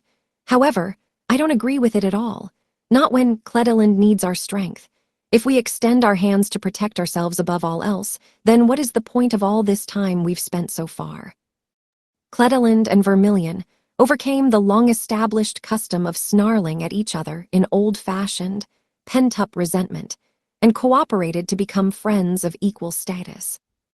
Not just the royal families, but the citizens and everyone else worked hard for it. But if they were to turn their palms here and let Cledeland die without helping them, the day that we can be equal friends will never come again. At least, we ourselves won't allow that. Sirius said so. What he said was sorry, because Vermilion follows virtue rather than reason. In these 30 years, in this time when both nations got closer, I never told a lie. This is a notification to all stations. We're going to save Cledeland. The dimwit that is doing whatever he pleases on the other side will be beaten to death by our hands. And then we'll pull Dimwit's head out and offer it in front of Clef's grave. This is Vermilion's great cause, Sirius Vermilion declared in a loud voice. To such, Sirius, who chose and took the decision she wanted to choose, the same Sirius who Stella flying-kicked without feeling hate or because there was a reason behind it. Adu-sama. Stella clung to him as if she jumped at him. Whoa, what are you doing so suddenly, Stella? Thank you. I'm so glad I'm Adu-sama's child. I see. However, saying that thing in front of me makes me feel embarrassed. Sirius rubbed the hair of Stella as he warped his stern facial expression, as if he felt uneasy. And then he asked, Stella, you're our weapon, you're Vermilion's weapon. Will you help us out? The reply Stella gave back was decided. Of course. Leave the foes of King Clef, Luxan, and the others to me. I'm sorry, Mama. I'm not so smart like Mama after all. Don't worry about that. That time when Papa went berserk in Cledeland, it didn't matter how many times I said it was hopeless. You didn't listen to me. You started it arbitrarily and by yourself, and in the end you came back with a serious injury. I'm so used to it that it doesn't surprise me anymore. Like I thought, Mama got angry, didn't she? Obviously. Ever since then, your left eye almost doesn't see, does it? I see through Papa's actions, even the secret ones. Astria glanced at Sirius with half-opened eyes. Sirius was terribly consternated by this, but the very next moment, Astria changed the sharpness of her facial expression and became sentimental. But it doesn't matter how angry or amazed I get. I've lived honestly believing in your righteousness, even when it's always absurd. But that ends up giving everyone a smile on their face. And that's the Papa I loved and love. Then that means. Yes, I'll follow Papa to the end. Astria showed understanding to Sirius's decision as she smiled. The appeasement with Cledeland was also a result of Sirius's mentality. That was why Astria understood. This is the blood of Vermilion, isn't it? Astria thought so as she looked at father and daughter who couldn't choose, who didn't try to choose reason. Astria was studying history at a university before getting married to Sirius. That was why she knew this very well. That Vermilion wasn't a country built on logic. In this country, a certain nobleman threw away his duties and the reason that every person should have to serve his king. This country was born precisely because he fought for the weak who needed for his help. He knew that there was something more important than reason in this world. That was virtue. That was Vermilion itself. These two people probably knew that even if they didn't get it in their heads, the way of doing things, that is, the national power of this country, was the most important thing. I'm just a little envious. Because she, who didn't have that blood, ended up giving priority to reason above all else. But that was something that could be done by herself. That was to try filling the reason that Sirius didn't have. Astria, who resolved what to do, told the two of them. Save Cledeland, and since we've chosen to do that, don't we need to elaborate more on it? Dandelion, who stood next to her, nodded. We shouldn't wait for the army of Cledeland that was transformed into a marionette to come. Even if Signard and the rest were to retreat with all their might, the actions to guide the evacuation of the population will surely be delayed, and they will surely end up being reached by them. The first thing we should do is stop the army of Cledeland that drew near before our very eyes without hurting them. Yes, it is essential to think about that. The most certain thing would be to defeat Marionette King, the culprit of everything. But as long as our opponent remains in Cledeland, A collision between the two armies will end up happening before that, whether we want it or not. Sirius gave his own thoughts. I thought about it, but what if we hit them hard with illusionary form? In response to Dandalion's words. Since illusionary form didn't harm the human body, shouldn't we be able to render the soldiers powerless without hurting them? However, Dandalion looked grave because of Sirius's opinion. Well, there shouldn't be any effect on them. The damage caused by illusionary form is similar to a strong suggestion. It does not hurt the body of the persons in question through that suggestion, but rather by reaping the consciousness. However, if we limited this to what we have heard from Stella-sama, the opponent turned the soldiers into lifelike dolls. As long as they are not moving by their own free will, there would be no point in adding an attack like that on their consciousness, don't you think so? Stella, who listened to their conversion from the side, had the same point of view as Dandalion regarding her father's opinion. She stopped icy derision that was controlled via illusionary form once, but that method could do it because there was a marionette that controlled icy derision near there. Illusionary form had sufficient destructive power against objects, but it was harmless against humans. She made the best use of this special characteristic and destroyed the marionette Hiraga Raizen that controlled icy derision and physically released icy derision from the control of the threads by cutting off the source. In the end, Hiraga Raizen also seemed to be a relay of Marionette King, however. Wait, what if there's a hub? At that moment, an insight ran in Stella's mind. Come to think of it, one of my acquaintances in Japan said this before. There's a theory to set up a relay when a steel wire user is going to control a puppet from a faraway location. Since or equals Gaul is in Kledaland now, then he definitely must be using hubs to control the army of Kledaland this time. In that case, if he's relaying his control in some way or other, then we will able to set everyone free without hurting them, right? Indeed. Hey. The voice that affirmed the insight of Stella didn't belong to Dandalion, her mother or her father. However, Stella recognized the voice of a bit husky female with that little intonation. No way, she turned around and Black Knight Iris Ascaride and Kurigane Ikki were standing there. Ascaride-san, and Ikki too, are your wounds healed? Stella immediately ran up to Ikki and checked his physical condition. Ikki returned a nod and, Yup, it's all thanks to Ascaride-san's orichalcos. Oh, is that so? With those words, Stella remembered. The existence of an infinite regeneration according to the concept of fortitude used by orichalcos, which was shown when they were attacked back then. That power on Ikki, who put that armor on, seemed to have healed his wounds.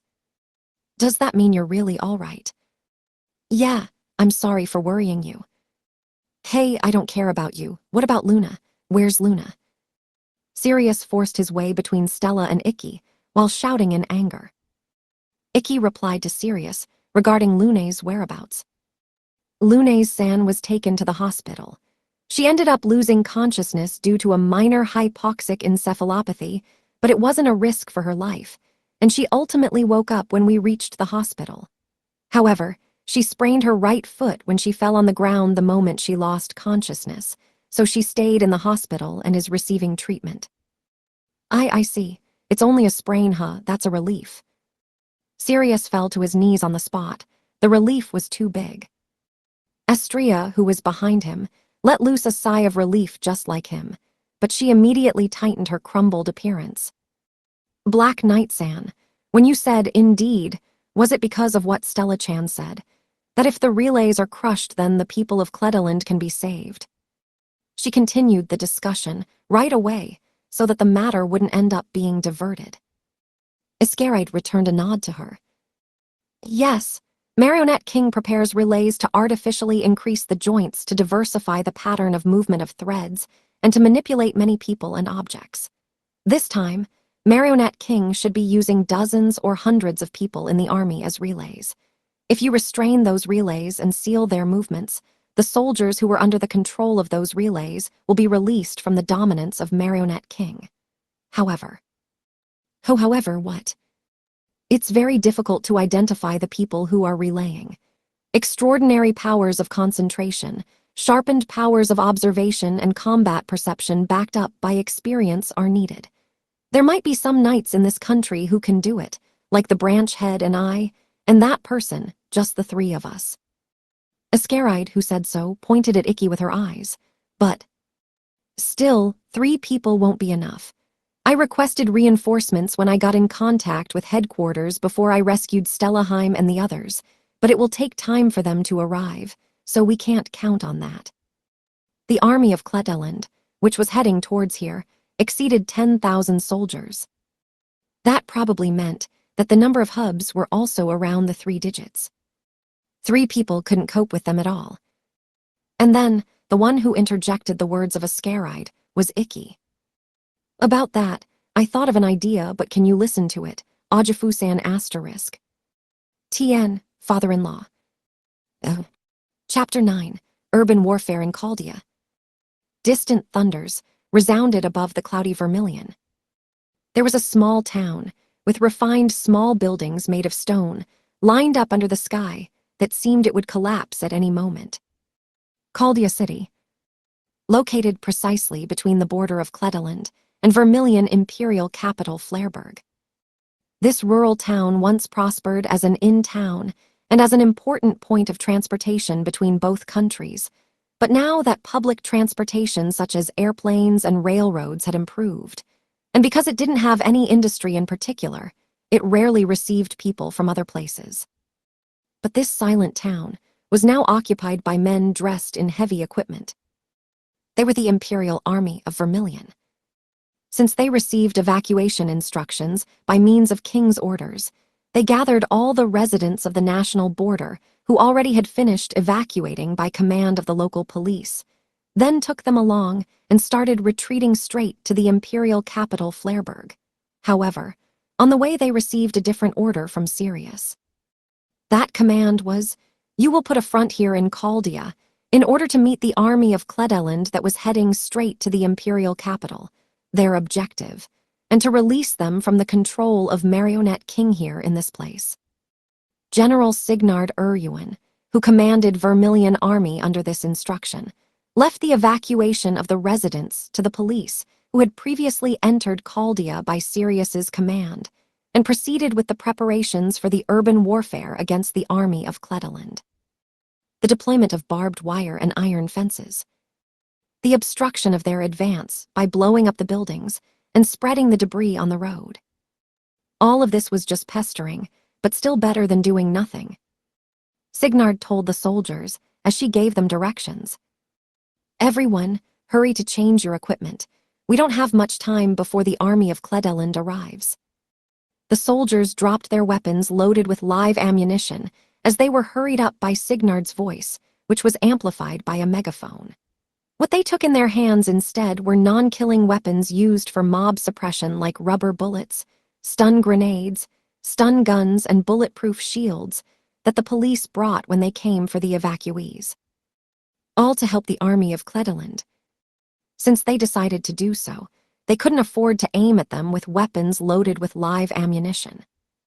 Therefore, the Imperial Army soldiers replaced their equipment with things that didn't have power to kill, and performed inspections and test firings to know the characteristics of the weapons, even if it was a little in the small frame of time they had, until they came into contact with the enemy. And then, a person among them, a middle-aged soldier, gave a wry smile. "This is police equipment, isn't it? The usability itself isn't different from our equipment, but look at this. There's no hole in this drum." Knock, knock. He knocked the drum with the tip of a toe, and a big dent carved by the test firing of a rubber bullet was made. It was greatly crushed, but it didn't penetrate it. "I can't expect too much from something of a man-stopping power like this," he understood. "Isn't this reliable, though? They won't die if we hit them with this." A man of the same age returned in a talkative manner to the complaint of the soldier, and, "Hey, move, move. You guys are in the way." They were hit by an angry voice. They turned their faces to such voice, and an old man with a grave face turned up from the hatch of the tank and ordered them to veer away to a side of the road because they were in the way. Tanks are also being pulled back. The man on the tank nodded. Yeah, the big size of the shells will smash people to atoms even if they are rubber bullets, and it will be bad if we leave them more or less scattered around the town. As the man said, the tanks that were supposed to follow them side by side were moving to the back of the front before they knew. The middle-aged soldier who complained a while ago shrugged his shoulders before this scene. This is getting funny, don't you think?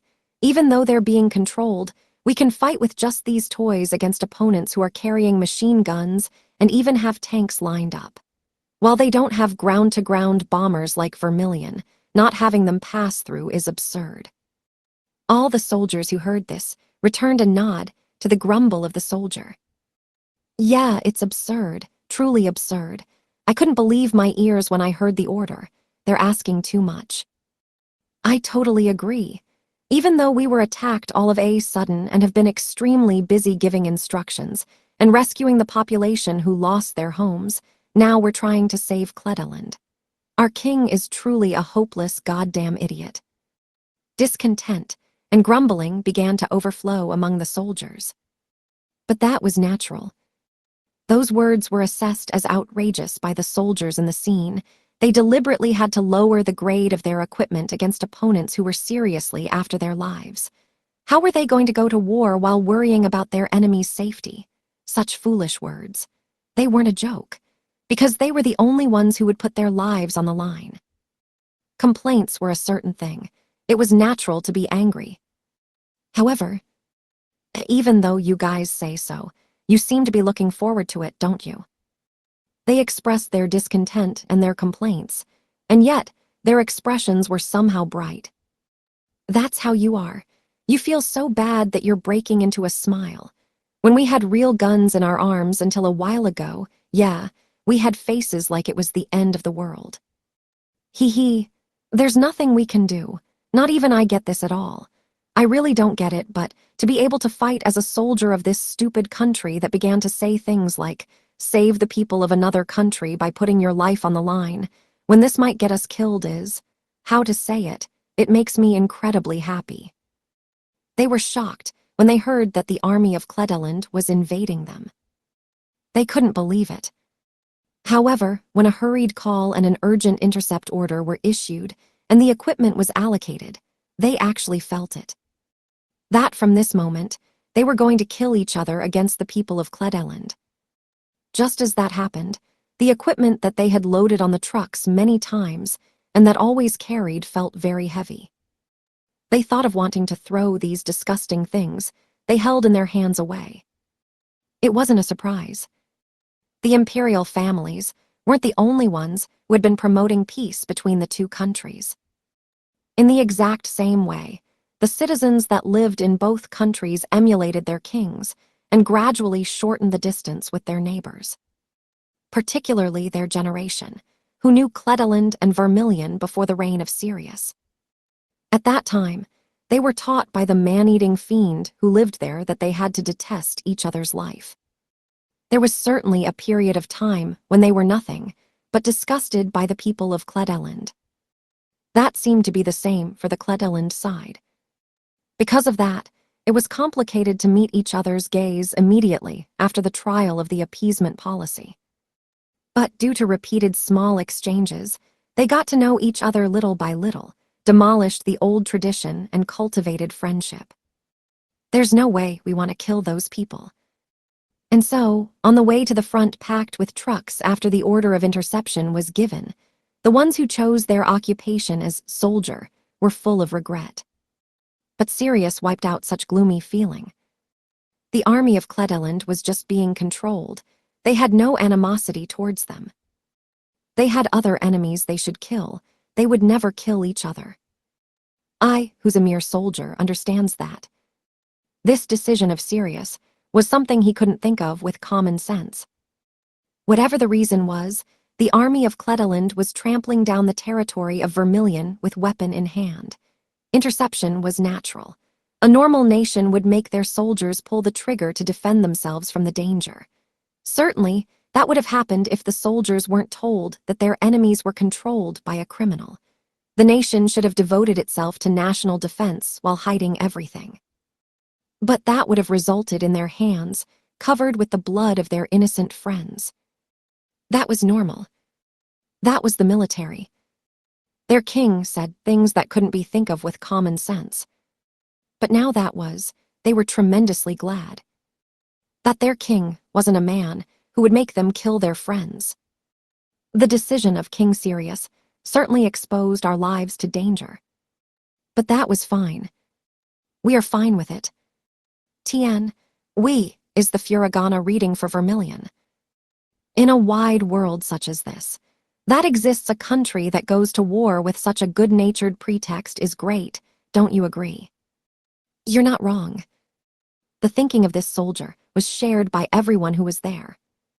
The same went for Signard, who gave instructions to the soldiers. For how long are you going to chatter pointlessly? Once the inspection of the equipment is done, start deploying it immediately. Why, yes, ma'am. Signard gave a sweeping view to the Imperial Army as she rushed the soldiers. Her face seemed like it would burst into tears just now. It was hard to believe. Guys, listen, don't kill anyone, don't make anyone die, and nobody will die. Those are the direct orders of our king. Show them the pride of the Imperial Army. All members of the Vermilion Army got excited with Signard's oath. Verge of death with some handicap. Even though they were forced to go to an absurd fight, everyone's face was full of vitality. Their will and courage to fight for their friends was overflowing. The morale of the Imperial Army of Vermilion was reaching its peak since they came here. Now they certainly could overcome any predicament. Signard was convinced. Our preparations are almost complete. You are our eyes. We trust in you, Kuragain. She told to the microphone of the walkie-talkie as she looked up to the sky. Kuragain Ikki, who took his body out from the helicopter flying under the cloudy weather in front of Signard's line of sight, bowed his head in assent. Please leave this to me. I have an idea about that, but can you listen to it, Father? Tien, Father is the furigana reading for father-in-law. Tell me about it. Sirius agreed after a somewhat long silence to Ikki's proposal, who came to the Imperial Palace together with a scaride. In response to that, Ikki proposed to him. The hubs of or equals Gaul exceeded 3 digits. The only method to neutralize them was with their existing force, and those were, I will be the eyes of the Vermilion Army. What? The strategy suggested by Ikki didn't sound complicated. Ikki, who was able to identify the hubs, got on a helicopter to overlook the battlefield from the air. In order to identify the numerous hubs with a wide field of view and to provide local information to the Imperial Army. So you're going to identify the hubs from the sky while flying around on a helicopter. Correct. Vermilion and Kledeland are both member nations of League. Not just ground-to-ground bombers, the retention of aerial military strength that allows long-distance flights outside one's own country is also prohibited by the treaties of League, so preparations shouldn't exist. This way, I can concentrate on identifying the hubs. But how do you intend to tell us their locations? The enemy is composed of tens of thousands of troops. The battlefield is all jumbled up. There's no way to tell who is who. About that, I think we can overcome it if we borrow the ability of Mirialia-san. Miris. Ikki agreed to the surprised Stella. That's right. Her faculty to grasp the space and her eyesight to accurately control distant bullets. Her real ability as a sniper is one of the best. She will put a mark with a paint bullet to every hub that I've found. This should let everyone know where the hubs are. All the members who were there had a confused facial expression due to Ikki's affirmation. Certainly, if they were marked with paint bullets, then sharing the position of the hubs to all the soldiers was a reality, and the shortage of manpower would be cancelled. But do you really know who has really become a relay just by looking over the small soldiers from the sky? Could he really do that? That was the question. In fact, Black Knight Ascaride, the 4th strongest person in League, shook her head to the question of Astria. I can't do that. And Dandalion also. I believe it's impossible for me, because what I can mostly see is the area at the top of the head from the helicopter. But Icky, to such negative reactions. I have confidence in my eyesight. Raised his voice. The wounds of my body were healed by orichalcos, but my trump card was weakened on my first contact with or equals Gaul. I'm completely out of magic power, and I'm almost to no use as a fighting force. But I can't stand doing nothing in this predicament of Stella's hometown. Please let me do whatever I can. And stared directly at Sirius Vermilion. To believe in him. Sirius returned a long silence to that, and he finally opened his mouth. This is a problem between Cledeland and Vermilion. It has nothing to do with a Japanese brat like you. Owadu-sama, are you still fixed on that? Stella tried to flare up at the words of rejection of her father. But Astria interrupted her. Stella-chan, wait. Sirius continued immediately after that. However, if you become one of us, the story would be different. Father-in-law-san, if you lead Vermilion to victory in this war, then I'll also recognize you. Although the situation has changed a bit, that promise is still on foot. Show me that you're not just a boy with a big mouth. It wasn't in the form inserted by Lunes. Or something that he had to say against his will. He promised so with his own words and of his own volition. To recognize Kurogane Ikki as a representative of Vermilion. The challenge of Kurogane Ikki revolving Stella. He was going to accept it as a man. Yes, definitely. He was certainly going to accomplish it. Ikki strengthened his determination again, while he recalled the promise he made at the Imperial Palace several hours ago with his eyes closed on the helicopter. He couldn't show a pathetic side to the father, who accepted his challenge, that would probably steal the irreplaceable existence of his Stella. Tien, Stella is the furigana reading for daughter. With his mind sharpened, he settled down his feelings.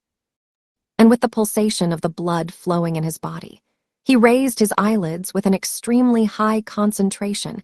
He could even feel a single downy hair being swayed by the wind. They came. Ikki saw them. The tall buildings destroyed by the army, with the great visibility of his view. At the end of that, a black tsunami approached, crossing over the gentle hill. Ikki asked Mirialia Lazy, the girl who had a knee on the floor and who was checking her sniper. Mirialia-san, are you ready? Mirialia showed an unconcealed, displeased look on her face to such words. Just call me Miri. Miri-chan dislikes formalities. Miri, are you ready? Lock-en loaded. Mirialia replied. Her weapon was ready, loaded with paint bullets. Ikki then switched to the walkie-talkie and asked Signard. Enemy forces in the northern hill have been confirmed. How are things on your side, Signard-san? All members were assigned to their designated positions. Start whenever you feel like it. Together with that reply, the soldiers raised a war cry that resembled a gust of wind from the ground. Ikki, who felt with all his body that the morale of the troops certainly hit the heavens, thought, this is a good country. It doesn't matter whether it's Stella's hometown or not anymore. As a knight, what would make the people in this place sad? And then, he told his feelings towards everyone who gathered in the battlefield. Let's go, Operation Start. The 50,000 man of the Cledeland army controlled by Marionette King, or equals Gaul pierced Vermilion in a column formation like an arrow, and went straight towards the heart of Vermilion, the imperial capital Flairburg, without stopping.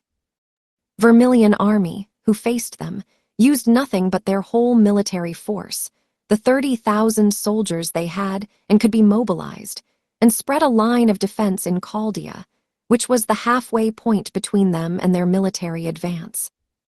Chaldia, which once prospered as a trade route connecting both countries, had 3 main roads that connected both countries, one to the east, another to the west, and lastly to the north, in its beautiful townscape that resembled Cledeland. Vermilion divided its military strength in three and blocked all of them. They were prepared to engage the army of Cledeland. And when the clock exactly marked 5 p.m., the two forces clashed at last. Firing sounds that sounded like squalls reverberated under the cloudy weather. Signard ordered the whole army in the midst of those noises. Don't try too hard. All that you have to do is to slow down the actions of the guys of Cledeland until the knights have found the hubs. If it gets too dangerous, pull back. Yes, ma'am. There was an absolute equipment difference between both parties. The controlled army of Cledeland used live ammunition, their tanks included. They had no hesitation in killing their opponents. On the other hand, the equipment of the army of Vermilion, which aimed to save them from the control of Marionette King, was an equipment used for mob suppression loaded with rubber bullets. If it was compared to the equipment of Cledeland, it was just like a toy. If they exchanged shots directly, it would be impossible to call that a match. However, the side that had been taking advantage of the battle, since the clash, was the army of Vermilion. The legs, aim for the legs. They won't stop moving if you hit their heads, but if you break their legs, their advance will slow down. Don't forget to cover. This is not your usual practice. There was something called the 3-to-1 law in war. This advocated that in order to attack and defeat the enemy, the ratio of the military force must be at least 3-to-1. Paradoxically speaking, it also meant that a soldier on the defensive could do the part of 3 soldiers on the offensive. 30,000 soldiers from Vermilion against 50,000 soldiers from Cledeland. In a simple number comparison, Vermilion had the disadvantage, but if the law previously mentioned was taken into account, the military force of Vermilion that was on the defensive would considerably skyrocket to 90,000. Moreover, Vermilion had grasped enough cover points and had finished the advance arrangements of effective crossfire points before Cledeland arrived. It was impossible to smash with a charge of 50,000 soldiers the 30,000 soldiers who had prepared all this. The invasion of the army of Cledeland was being stopped in Chaldea. However, that superiority wasn't going to last long. If the gun battle had a decent distance between the armies, they could have an evenly matched fight against live ammunition as long as they took cover consistently. But if the battle was dragged on and the distance between both armies narrowed, the difference in equipment would actually come in sight.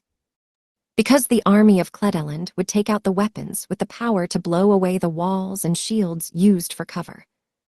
Hey, a soldier over there is preparing. This is bad, it's a rocket. Evacuate, everyone. It happened on one of the 3 roads, on the East Main Road. A grenadier that had been hiding behind a soldier with an assault rifle until now pulled the trigger of a Cledeland army weapon, aiming at them when the distance of both armies was shortened. RPG-7. Concrete walls, and even the armor of a tank were helpless in front of the exploding grenade. The soldiers of Vermilion fell back in a hurry, but human legs are too slow compared to the speed of a grenade with a propulsion device. The evacuation wasn't done in time. The soldiers shut their eyes and resigned themselves to death, and immediately after, the grenade blasted the soldiers, the concrete wall, and everything. It emitted a burst of flames and a roaring sound similar to a crash of thunder.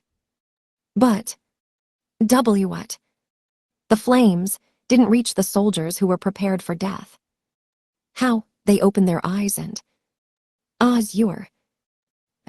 In front of the concrete wall, they used as a cover point. There was the figure of a black armor that stood dauntingly, as if protecting them while being enveloped by the black smoke. Yes, Black Knight Ascaride dressed in her resilient device, Orichalcos received the grenade with her body and protected the soldiers. Are you okay? Ascaride, who looked back, asked in a calm tone of voice. Why, yeah, we're fine, but is Knight-sama all right? You were hit directly, no. Not really. Ascaride returned something along the lines of, not at all, to the worried soldiers. In fact, Ascaride hadn't even suffered minor damage from the direct hit of the grenade. While it was true that blazers had a strong resistance to physical impacts, the direct hit of a grenade had chances of being fatal, but Ascaride had her body clad in orichalcos that boasted the hardest defensive power among the current existing and known devices. If it was an impact that wasn't accompanied by magic power, this product was able to endure even the direct hit of an anti-ship missile. Therefore, the soldiers of Cledeland emptied their magazines on Ascaride, who didn't waver even a bit with the grenade she was struck by. But that wasn't a threat for her either. She slowly moved forward, while being struck by the storm of bullets sprayed at her whole body. She stood alone in the middle of the enemy lines and surveyed her surroundings. And then, I found it, she muttered and manifested a huge battle axe in her right hand. She started running, aiming at a soldier who fired his machine gun indiscriminately towards her. She shortened the distance in the twinkling of an eye as she repelled each and every flying bullet and brandished the battle axe. The soldier flipped up the machine gun he had in his hands, but he was immediately pinned down by her. And then, with a movement similar to a flow, she turned his hands to his back and handcuffed him. Immediately after, the soldiers around them stopped moving abruptly and crumbled down right where they were like dolls with broken threads. Yes, the person that Ascaride restrained now was a hub that controlled the soldiers around him, and as a result of the limited movement of the hub, the farthest soldiers were unable to have an adequate balance movement and the fell into malfunction.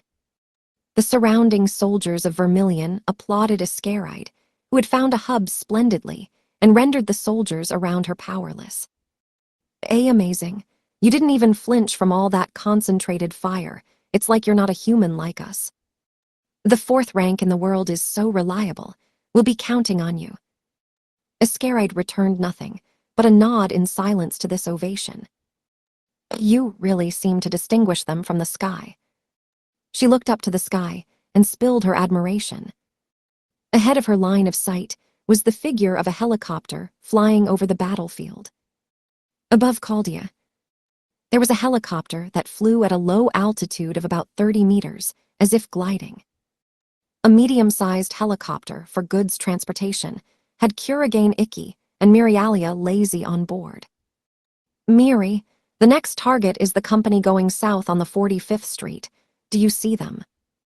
Iki took his body out from the open door of the helicopter and pointed at a part of the battlefield. There's a soldier running behind everyone and who has an antenna extending from the rucksack, right? Shoot him. Iki had a high-angle view of Cledeland Army, with which he distinguished the locations of the hubs. He gave a command to Mirialia, who was next to him with a knee on the floor, that is, in a shooting posture. Roger, I'm on it. In response to this firing instruction of Iki, and here it goes. Mirialia fired the paint bullet at the designated target with the rifle. Mirialia's outstanding space-grasping ability to control very distant bullets from her in 3D allowed her to easily hit the target without worrying about the unstable foothold on the helicopter. And with the paint as a sign of that, all right, that's the guy. The next unfortunate fool has been found. Imperial Guard to the front. Everyone charge. Go, go, go, push forward. Go, go, go, push forward. The Royal Imperial Guard of Vermilion went straight ahead while carrying bulletproof shields. And when they broke through the front of the army of Cledeland forcibly, capture him immediately, wrap him up gently. With one of the Imperial Guard-style enforcement laws, oil hell man in a mountain of men. Tien, the kanji for the mess written above after the, is Chinese letter, Chinese letter, Chinese letter, Japanese letter, Chinese letter, Chinese letter, Chinese letter, which doesn't have any reference in Japanese other than a crappy Japanese movie using oil hell, which I just pasted here. Heave-ho. They stripped their happy coats off and threw themselves upon the soldier of Cledeland that was the hub and completely sealed his movement by lying on top of one another like a mountain. If the hub was squashed by a mountain of muscles, and that made him unable to move even a finger, then the surrounding soldiers would collapse as well. A purging law that punishes fools who have created lovers on their own and have disturbed harmony in our group. Helping you in this way is the best there is. Have you realized, you criminal? This is the strength of Vermilion. Hey, Icky, may I also shoot the disgrace of the country while I'm at it? Mirialia asked Icky as she turned the muzzle from far away in the air to the members of the Imperial Guard who declared impressively and who succeeded in neutralizing the hub. Icky returned a wry smile to her. Maybe later. And replied, It's fine if it's later. Mirialia was a bit surprised by the poisonous return of the gentle Icky to everyone.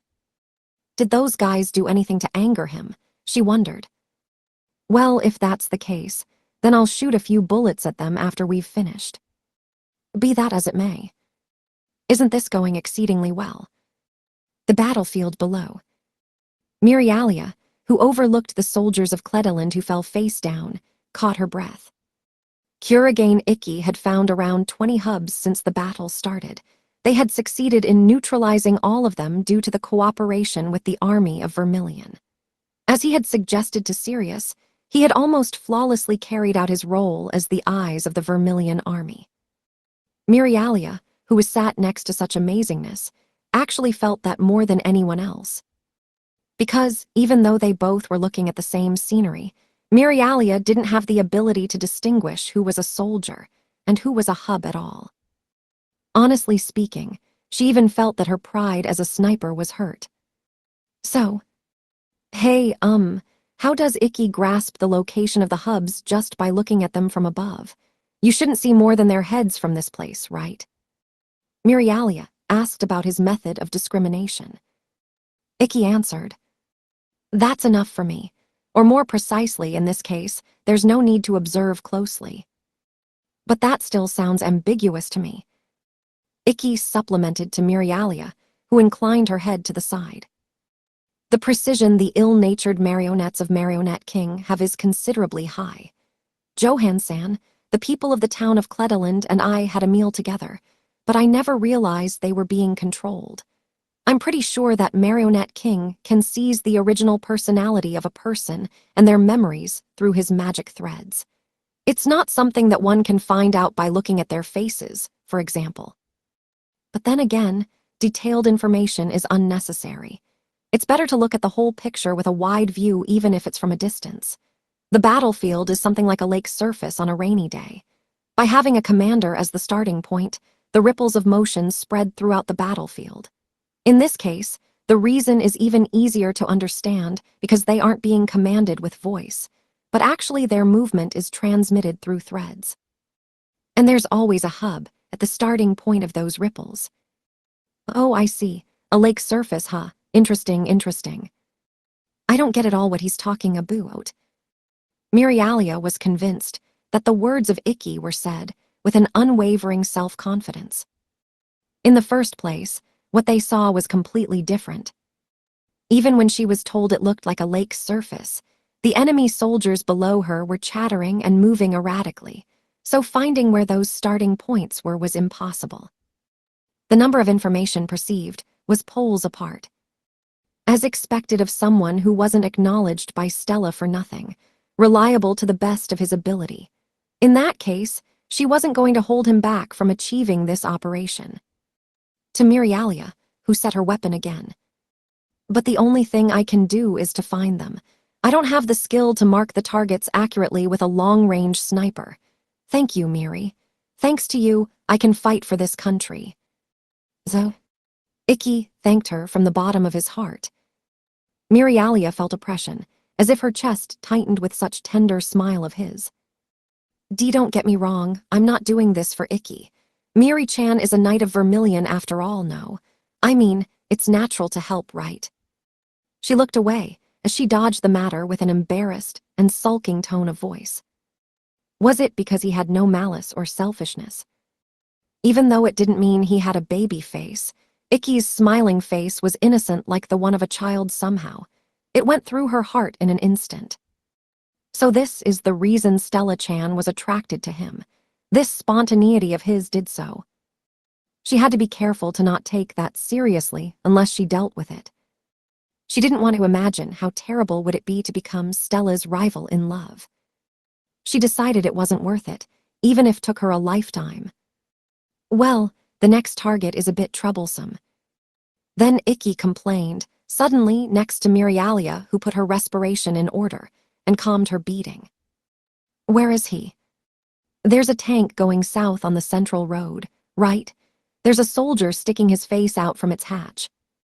Mirialia, who put her respiration in order, asked where the target was, and Ikki pointed to a tank that rudely ran on the streets as it mowed down the roadside trees.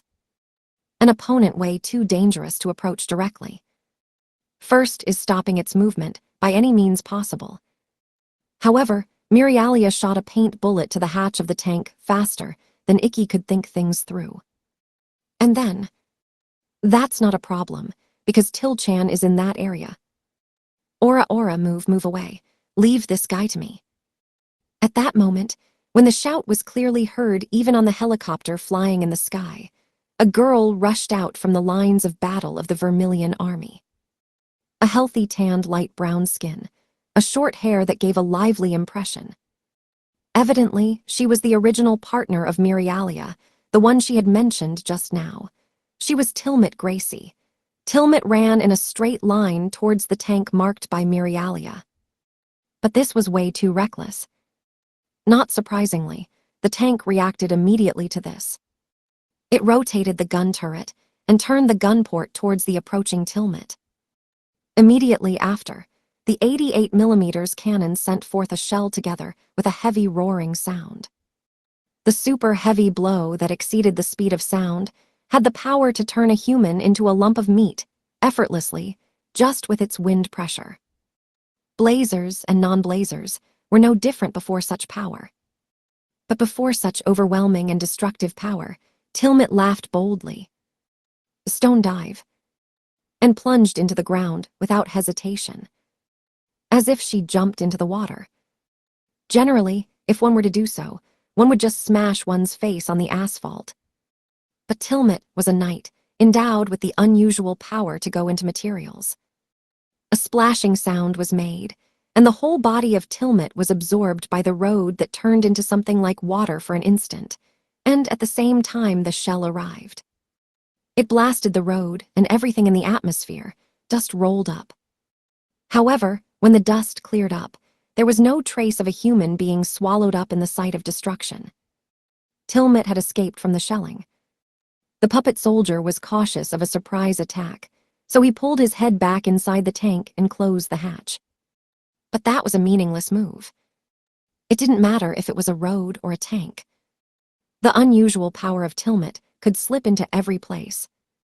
Right after that, the body of the tank shook vertically. And then, the hatch burst open from inside. I told you, didn't I? Tilmit, who grabbed the nape of the neck of the soldier who was arrested from inside the tank, came in sight. Together with that, the surrounding Cledeland soldiers fell into malfunction and fell flat one after another. The soldiers of Vermilion praised wholeheartedly this sight. Oh yeah, you did it, didn't you, Tilmit? Well, that would usually cause nothing but problems, but why don't we get ourselves to help our companions together in this time of crisis? Absolutely, leave it to me. Miri, tell me the location of the targets quickly. It doesn't matter where they are, I'll drag them out. The efforts of Ikki, Mirialia and Tilmit were transmitted to Stella, who was in charge of the Western Main Road throughout the whole transmission. She wasn't surprised by the courage or the high level of Ikki's ability. Those two sure have guts. Tilmit and Mirialia. Both were assigned as first reservists in the army from this year, when they obtained the qualifications of student knights. That obviously didn't translate to having combat experience or having done lots of practices. Regardless of that, the efforts of the two were something to be amazed by. As expected of the two who became friends with her when she couldn't say, "Don't get close to me so easily," their intrepidity wasn't half-hearted. She neither couldn't nor wasn't going to lose. Well then, Stella-sama, I'm in charge of this, so Stella-sama may head to where Ikki-kun is. No, I'll stay here. Wouldn't it be terrible to leave old man Dan alone? Stella returned a negative to Dandalion's proposal. Those words seemed to have a bit of irritation in them. The last strategy meeting. Black Knight didn't nominate Stella as a person who could identify the hubs of or equals Gaul. She understood the reason. It was career. TN. Career is the furigana reading for experience. Dandalion was a strong man with a long military service. His level of insight was backed up by his career. The same went for Iscaride. The fourth strongest person in the world was, above all, a relative of or equals Gaul. She probably knew some sort of trick to distinguish them or something. And Icky and his monstrosity of insight. The number of years he had lived was just one more than hers, but he defeated her with his inferior strength because he always sharpened his concentration to the limit and read all the information in the battle without fail. Those methods were always used. The density of each battle was in a different league than hers. Her experience was greatly inferior to theirs. However, I don't want them to look down on Crimson Princess. Stella thought. Certainly, my experience is shorter than theirs. But this wit dwelling in me shouldn't lose to any of the threes. If I can't find them out with my insight due to experience, then I'll use another method. If I know what the scheme of my opponent is, then there must be something I can do. Immediately after that, the army of Cledeland going straight ahead on the road started firing. But Stella stood in front of the barrage without escaping. Empress dress. Incandescence was emitted from her whole body. She sent back the ashes, and all before the bullets of lead touched her body.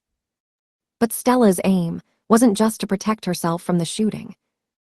There was another aim for this Empress dress. Stella increased the heating power of the flames she was clad in and scattered the phosphorescence of the flames on the West Main Road that had become the battlefield. And with that phosphorescence that exceeded tens of thousands, and that spread throughout her own mind, she shared her sensation. TN, sensation as in detection of external or internal stimulation. She expanded her sense of touch to a wide range. Normal blazers couldn't go as far as handle this precisely. However, seriousness was forgotten in the shadow of the back of the overwhelming power, but that didn't mean Stella had an average magic control power. She possessed something that even drew near Lorelei, who had such an astounding magic control power that disintegrated and regenerated her own body, even her cells. This level of synthesis power was the strength of Crimson Princess. A meaningless difference in experience was nothing for her. Either way, substitution was effective.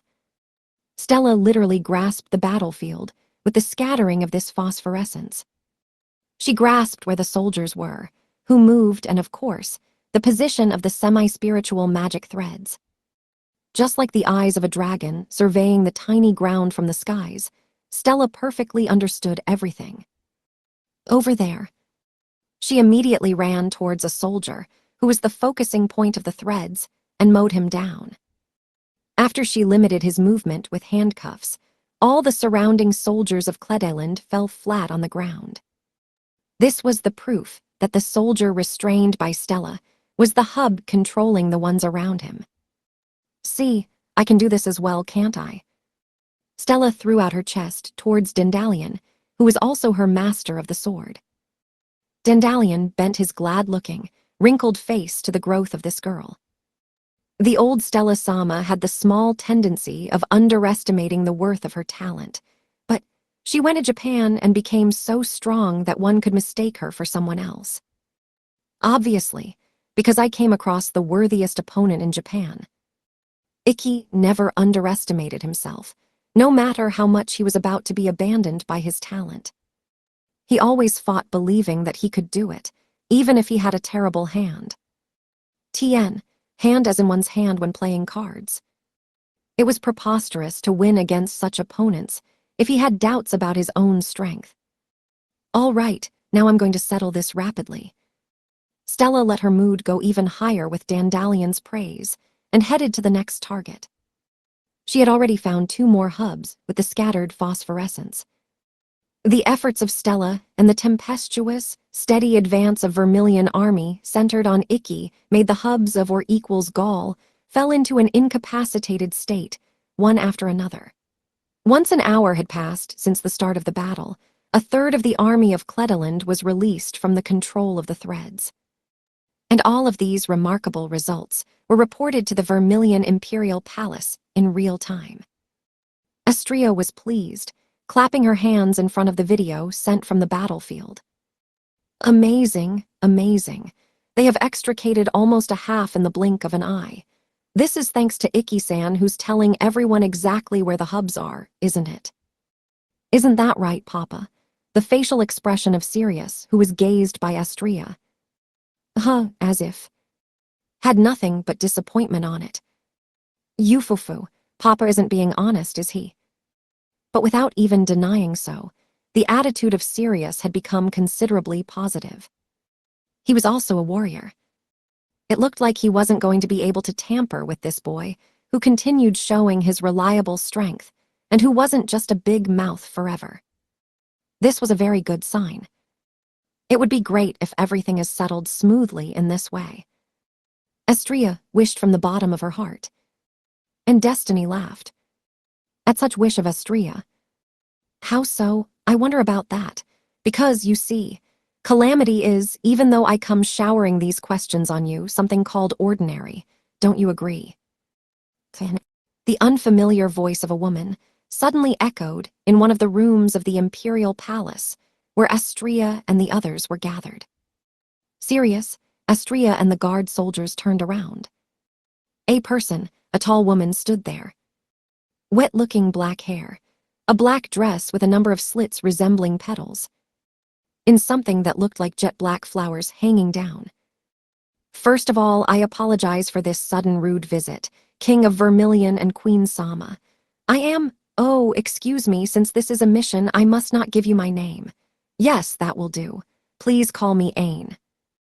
The jet-black flowers showed a sinister smile, which fully raised the lips of her beautiful face, and presented to Sirius, and the others a bouquet of white lilies she was hiding in her hands behind her back.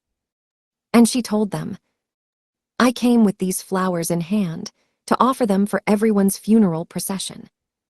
A declaration of death. At the same time, the battlefield of Chaldea was getting serious. What the who's? Ikki and Mirialia, who flew the skies of Chaldea on a helicopter, looked up to what was before them in astonishment. In front of the helicopter, flying close to the ground, a 30-meter-tall, corpulent giant in a black hooded coat stood in the way. It suddenly appeared before the eyes of Ikki and the others. Gyufui. He laughed, showing his white teeth like a horse, and Yaiaiza. He smashed the helicopter rowed by Ikki and Mirialia with both hands, as if silencing a noisy mosquito. The crushed helicopter spouted out flames in the hands of the giant that were caused to strike each other. The soldiers on the ground goggled at such thing. The chopper is. You're kidding, right, Mirai? Tilmit shouted the name of her partner, the one who was on it. But at that moment, hold on a second, look at that. One of the soldiers pointed below the flames in the sky. The figure of Ikki, who escaped danger by throwing himself in the air just in time, and who grabbed the napes of the neck of the soldier, who seemed to be the pilot of the helicopter and Mirialia, was there. Ikki shouted with a well-projected voice. Tilmit-san, catch us. Sir, yes, sir. Tilmit moved immediately with this demand. But not to literally catch the ones who were falling in her arms. She ran to their falling point and... Star Ocean. The trident device Triana was planted in the ground, and the asphalt transformed into sea. Ikki and company fell into that sea. A big black column of water and a splash were raised. Shortly thereafter, sighs of relief. The three of them got their heads out of Star Ocean. Are you guys okay? Why, yes, ma'am. That was extremely close. The pilot of the helicopter and Mirialia replied to Signard, who confirmed they were fine with a blue face as they were pulled up from the sea by their comrades. For the time being, the two of them ended up not losing their lives due to Ikki's quick-wittedness. However, there was no time for relief, because the monster of the problem still stood in front of the Vermilion army. Damn, what the hell is this monster? Blazers are somewhat capable of doing this, but this thing was in Cledeland. Signard shook her head to the words of the confused soldiers. No, I've never heard that there is a blazer in Cledeland with the ability to turn into a giant. Besides, if there was one who had this power, then it should have become a representative of the wars. That means it's obvious to think that he's a fellow of the scum that is causing this strife. TN, scum is the furigana reading for criminal. Because of that, there was no need to have mercy. Signard opened the communication of the walkie-talkie and ordered, informing to all forces on the central main road, pick up the armaments of Cledeland scattered at your feet, unleash all your ammo on that giant. The Vermilion army deployed on the central main road acted quickly in response to Signard's order. They stole the armament from the Cledeland army that fell flat on the road and started launching a concentrated attack with live ammunition. But, Aga Pew Pew makish me laugh. Damn it, it's useless. Why I feel this isn't working at all. Those pretty much had little to no effect on him. In the first place, conventional weapons were less effective against blazers. Since their opponent was a giant, the effect they had was like the one of a pea shooter. Everything was repelled in front of the thick fat, and the giant, who was in a painless state. Now it's my turn. He put his nails in the asphalt at his feet and tore it off. Pew pew, Ba-NG. And threw the debris at the army of Vermilion. Like a child playing, dirt throwing. But since this child had a size of 30 meters long, the fired debris was the same as an air raid done by a bomber. Jaya. The pebble penetrated the line of defense of Vermilion with a single blow. The covers and the bulletproof shields were meaningless to the asphalt bombs thrown at them by the 30-meter giant, and because of that, dozens of soldiers turned into pieces of meat in an instant. Jia. The giant rejoiced with an expression that would make the situation of the destruction feel even innocent. Mirialia, who witnessed this, was now convinced. No, there's no way we can defeat him. I say our only choice is to run away. I completely agree with you. We have no choice but to move our butts and run away. However, Tilmit, who replied so, noticed. Where's Ikki? The figure of Ikki Kuragain, who was right there just a second ago, wasn't there. When she searched for him while moving her eyes, thinking, where on earth is he? She found his back running towards the giant in the distance. Hey, what do you intend to do when you have no magic left? However, Ikki didn't reply to Tilmit's voice. There was no time now, not even for questions and answers. Dozens of people were killed with Pebble just now. Despite that, he couldn't afford to rampage in this way. There were Cledeland soldiers who lost their consciousness and fell to the ground besides the Vermilion army on the central main road. He had to take the giant's attention away from the Vermilion army and took him outside the central main road as soon as possible. But what should he do for that? Ikki recalled the townscape he saw from the helicopter as he ran up to the giant. And then, it's this or nothing. He took a decision and put his strength into his feet that stamped on the ground even more. He had his eyes on something at the giant's feet straight ahead. It was something like a roadside red post box. A fire hydrant. Haya. Ikki cut the fire hydrant from the base. A fire hydrant whose base was cut off couldn't naturally resist the pressure of the water pipe. The fire hydrant launched a pushing up water column. And then Kuragain Ikki was on top of the fire hydrant that was shot up. He elevated his body up to 20 meters in the sky, thanks to the water pressure. First secret sword Seijiki. He jumped further with the water current as a foothold. The point of the jet-black blade stabbed the eyeball of the giant. The point of Intetsu pierced the crystalline lens and the cornea of the giant. The whole eye ruptured. The glass body inside the eyeball fell onto the whole body of Ikki. The giant fainted in agony as he raised a scream. Amazing, he made that monster falter. Mirialia raised a voice of great joy because of the telling blow of Ikki, but no, it's bad. Tilmit, who understood melee combat better than her, shouted. Because Ikki, who pierced the eyeball, was shook off by the giant fainting in agony, he was still in the air. In the air without escape, without trying to escape. And the giant got mad at Ikki and swung one of his giant arms. A backhand blow with all of his might.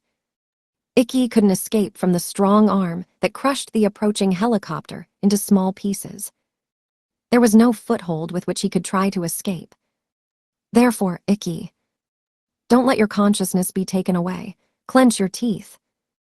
Right after that, Ikki's body was mowed down by the backhand blow of the giant and revolved in the air like trash. He was sent flying perpendicularly from the central road and crashed into the ground. And with that same momentum, he bounced several times as he crushed the asphalt road. He tumbled after he crossed the railroad crossing that ran through the town more than 100 meters away from the central main road. Ikki. Tilmit jumped to the roofs of the roadside buildings as her face turned blue because of such gruesome scene. She strained her eyes to get a hold of his safety. Ikki's extremities, who collapsed on the ground, were twisted in unexpected directions. She understood he was in a certain dangerous condition, even from such a distance. However, and regardless of his state, how was that? The guy who smashed your eye is still full of life, you know. Ikki didn't lose consciousness. Only his head was guarded thoroughly. He protected it so that his consciousness wasn't reaped, and when he crashed into the ground, he rolled gaudily on the ground on purpose so that the collision damage happened on the ground side. But still, all his bones were broken. He could no longer stand up. In spite of being in such a state, he provoked the giant and... Are you telling me he has become a decoy to distract the attention of the monster from us? The very same moment Tilmit guessed Ikki's real intention, the giant raised an angry roar and started running towards Ikki. It was as Ikki expected. He was going away from the central main road. But there's no reason in doing so if you sacrifice yourself. Tilmit felt an emotion that resembled fury towards this behavior of Ikki. After all, they were soldiers from Kledeland who haven't recovered their consciousness on the central main road. If the giant were to act violently there, a catastrophic event would meet their eyes. It was logic to guide the giant to another place as soon as possible. But that logic... What kind of face should we have when we meet Stella and say to her that the sacrifice of Ikki's life saved us? Everyone, attack that big thing, turn the attention of that guy over here. And so, Tilmit called out to everyone who was there at the limit of her voice. The Vermilion soldiers set their guns on the giant who turned his back on them to respond to her. But, no, wait. Their attack was stopped by the commander Signard. General. Tilmit naturally tried to talk this over, but he's a completely great man. What if this is within his calculations? Signard didn't comply with Tilmit's objection. She let admiration overflow from the bottom of her heart, which made her body shudder. She realized that she had a wider view than anyone else as a commander. Like the real aim of Kurogane Ikki. Yes, Tilmit had misunderstood one thing. Certainly, Ikki risked his health trying to guide the giant out of the central main road as soon as possible to prevent a catastrophe, but he wasn't a person who would accept death so easily. It was obvious, because there was no such thing as being able to stand in a line with this man who didn't take no for an answer. Failed Knight Kurogane Ikki's actions were definitely always for the sake of victory. Yes, in this moment, in which the bones of his whole body were broken, and where he couldn't even stand up, Ikki wasn't going to say no to his victory. Yes, come here.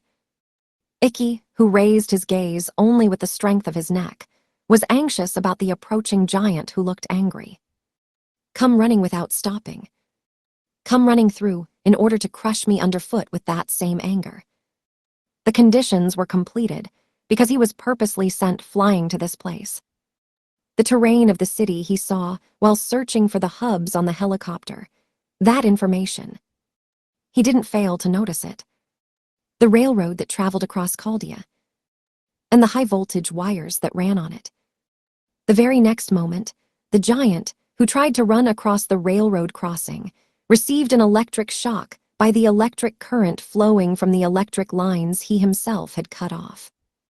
His whole body convulsed as he screamed, and blew steaming bubbles out from his mouth like a volcanic eruption. It didn't matter how huge he was, humans were humans. He couldn't escape from the damage of an electric shock. As long as a body contained liquid, damaged by means of the passing of electric current was absolute. And following Ikki's plan, the giant received an electric shock by a high-voltage wire which made his body lurch violently and collapsed into the ground. This will give me some time. He gained it, that's what he expected. But Ikki's plan was shattered there. The moment, he seemed to collapse into the ground. The giant braced his legs as he kicked the buildings around him. He refused to fall. He screamed loudly. It felt just like a bomb blast. Immediately after that something very similar to a nightmare occurred. You're joking, right? This is way too. He looked up. What was before him was the figure of the giant who got so big it was easily over 300 meters tall. Ikki revealed a feeble complaint without enduring it, as one would expect. And Stella hasn't come despite all the commotion that has happened, which means the presentiment of Ikki about that being a bad thing proved to be right. Chaldea West Main Road. Stella took rough breaths in the middle of the wide road. Difficulty floated on her face. She was dripping sweat. Unusual tension and fatigue could be perceived. But this exhaustion of Stella wasn't due to battle. What's wrong? You haven't even got within my reach, but you're running out of breath already, aren't you? The man in black clothes dragged the blood-stained dandelion with his left hand. They were exhausted just by looking at the man who suddenly appeared in front of Stella and the others, and who partially destroyed the force deployed on the West Main Road. Am I so frightening to you? So noisy, shut up. Cuckoo, your mouth is the only vigorous thing you have. Stella distorted her expression with the man's sneer. He saw through her, that she was startled. Yes, Stella was overawed. The man was clad in a sinister aura that made them feel sick just by looking at it. There was no way to describe it at all. Who was this guy?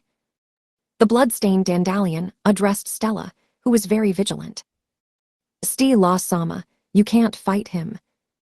Old man Dan. Run away, please. This guy is Habub. This guy is Habub. Stella, who was a student knight and a politician at the same time, remembered that alias. The most powerful mercenary in history, who had been active in the Middle East, and who always brought victory to the ones he sided with. Habub Nassim al-Salem.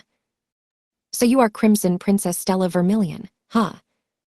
Nassim said, and sent a gaze to Stella from the back of the sunglasses, as if appraising her, and showed a barbaric smile as he laid his fangs bare. Cuckoo, I wasn't interested in the brat that stupid kid was getting so crazy about, but didn't you bear fruit in such a very good condition? I mean, won't you be too much for just one person? So will you have a good time with me? Why? Stella reddened her cheeks in shame due to this overwhelmingly insolent way of speaking, and as such, she protected her chest with her arms and returned a shout in anger. You're no more than a stray dog. You have no manners. If you're going to speak to a woman, make sure to learn a bit of character. Besides, I have already set my heart on a man. Certainly nobody asked for you. Nassim, towards this. Who, I see. That's fine for me. It's my creed to plunder money, countries, and women, you see. He threw away the half-dead dandelion that suspended from his left hand and clenched his left fist that got wet with Dandelion's spurt of blood. I'll go head-on and finish this right away, I guess. And just with my left hand, just like I did with those guys. I'll be playing with you with just my left hand. So fight me with all you have. I hope you don't make me feel bored, okay? Nassim told her, as he kept thrusting his right fist in his pocket. Those guys were probably Dandelion and the soldiers he had defeated. This man had never pulled his right hand out of his pocket ever since he showed up. She didn't think he could be underestimated. The man in front of him had certainly enough strength to kill her with just his left hand. The left fist that increased its coercion way more than before by means of strengthening made Stella believe so. She ran out of breath just by looking at it. Sweat spurted out from her whole body. Despite that, her whole body grew so cold enough to become numb. It was far from being excited, wishing for a fight. Just like when she confronted, or equals Gaul. It wasn't a battle at all. The demise of one's life, the absolute premonition of death. There was no doubt that this man was also a desperado who lived in a world beyond reason. Her heart pounded like it went mad and raised the alarm. Her instinct pressed her to run away, with a shrieking voice. But how am I going to do that? Everyone evacuates while helping those who have collapsed, or you'll be dragged into this. You understood. Stella gave instructions to the soldiers, and they braced themselves without running away. They showed a will, a stance like saying, "We're not running away from this place." They know this was a lost battle. She ended up understanding. They wanted to misrepresent, so whether she accepted it or not. She understood they were completely frightened. That was nothing they should be ashamed about. Valor was the art of self-defense. As Ascaride said, it was a proof of strength as a warrior who understood the difference in their ability and their opponents accurately. However, I'm not going to clasp the sword to protect myself.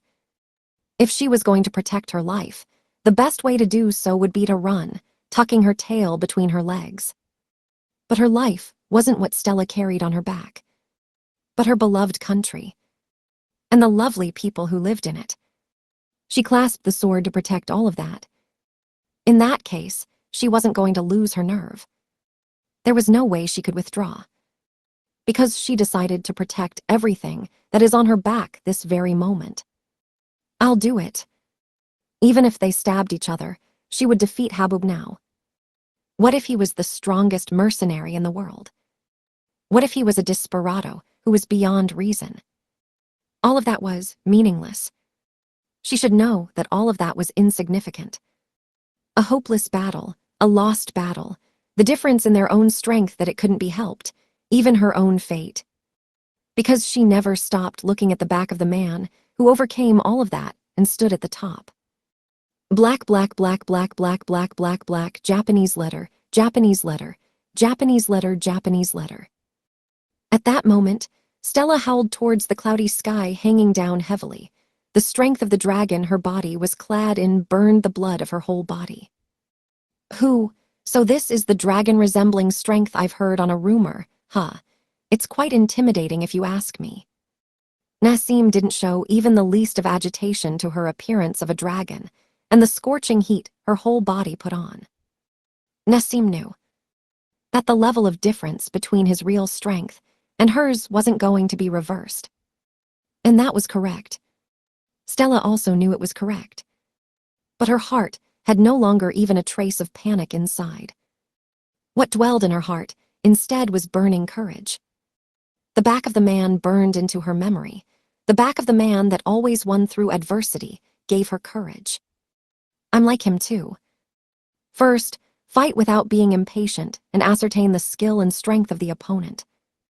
Stella, who cleared the startling of her heart away and regained herself, the same instant she calmed down. She restrained her own temperament, which was about to run in an overbearing, offensive mood together with exaltation, and imitated the best pattern she had seen, and held the sword aiming at his eyes with it, and evaluated the opponent. All that she knew about Habub was that he was valuated as the best mercenary in the world. She didn't know something like what abilities he used. To begin with, it was vital to determine them, and so she decided. Against Stella, who was setting up the battle calmly. Here I go. Habub Nassim al-Salem jumped in without having an ounce of precaution or taking measures. He judged his enemy as inferior, a negligence that never ran old. But at the same time, he had leeway backed by his absolute true strength. That stepping into was. He's fast. It was way too agile, it was way too fast, it was too late to intercept him. Nassim invaded Stella's sword reach almost instantaneously and pushed out his left fist. It wasn't a motion done seriously. It was a killing fist dispatched by the twist of his shoulder, elbow, and wrist. A jab. A technique that, rather than aiming for damage, it aimed to beat out the rhythm of oneself and to contain the enemy. When she thought so, Nassim not only didn't use the right fist he kept shoved in his pocket, he also didn't use both feet as weapons when he trampled Dandalion and the others down. And his device, a knuckle buster, was equipped on his hand. With the information she got so far, she could see Nassim battle style. It was a boxer style.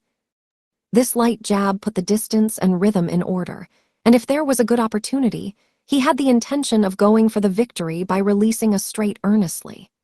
Yes, Stella had analyzed the enemy and guarded against the jab of Nassim.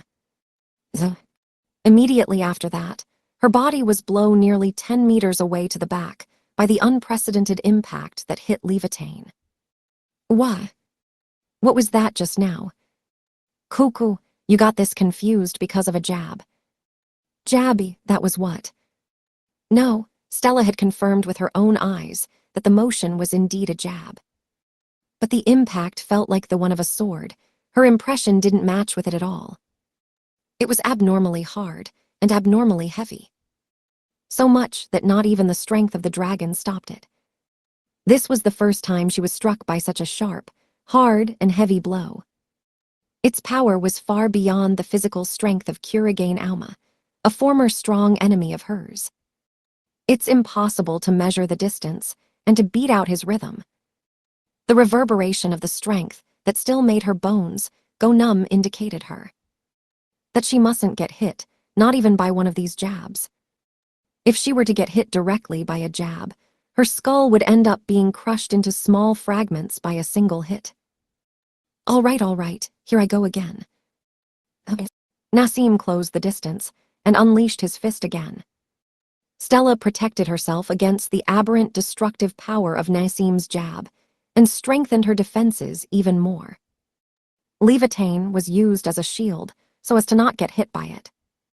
The first blow was pulled out with all his weight and with an unforeseen destructive power, but since I know so, I can protect me. She lowered her back. She displayed a firm stance to deal with it carefully. And waited. For the moment when the enemy threw an impatient, bold move. She would attack at that instant, and offense and defense would change places. But such expectation of Stella was... how naive. It didn't work against Nassim. Nassim saw that Stella's defense was tough, and made his jab get even closer. He shrunk the gap, and stepped into a short distance from a middle distance as he pulled back the fist that released the jab. He lowered his left elbow to the side of his torso. Stella shuddered against this. This is bad. The angle was changed. But it was too late. Stella, who was prepared for the impact thrown violently against her from the front, couldn't cope with the fist tossed directly from below. Gay on asterisk. And together with a heavy and hard sound, Stella's Levitain was thrown up above her head, with both arms included. And Nassim immediately brought back his left fist and made it run straight to the defenseless Stella. Tusk. The blood-stained fist punched Stella's face. Fresh blood was scattered. The body of Stella was blown off greatly as it bent backwards. And then, as she looked upward, she didn't collapse into the ground. Stella, who stepped on the asphalt strongly, refused to collapse on it.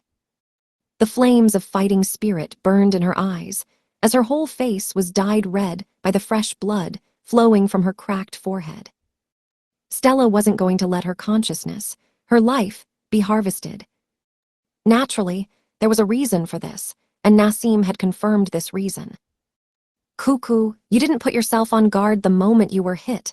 Rather, you killed the damage by being blown off to the back showily without strength. You did a very ingenious thing, didn't you? Hard objects were more vulnerable to impact. If she had stiffened her body against the impact, she would have received significant damage instead. On the other hand, since she didn't resist the impact and yielded to the wind like a swaying willow, she could kill the damage. Damage evasion techniques by means of exhaustion were used by Kurogane Ikki several times during his battles against Stella.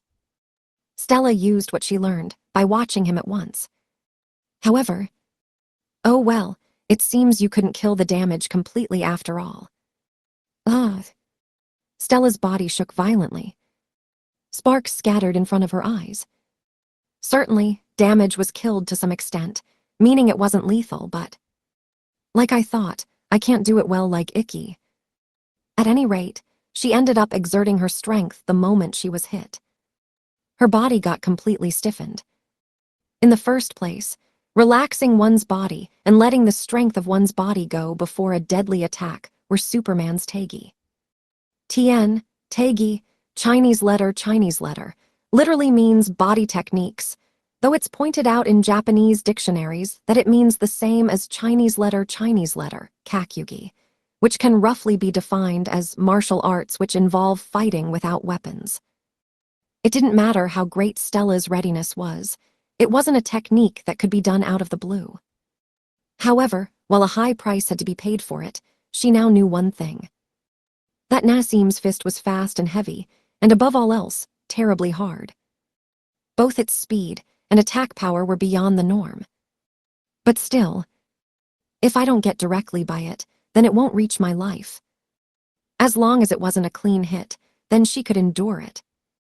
If so, the method of attack was, Cuckoo, I see that you can still go, huh? Splendid, splendid indeed. How much will you last against the striking effect my jabs have? Nassim stepped in, once again, towards Stella, who showed a persistent fighting spirit.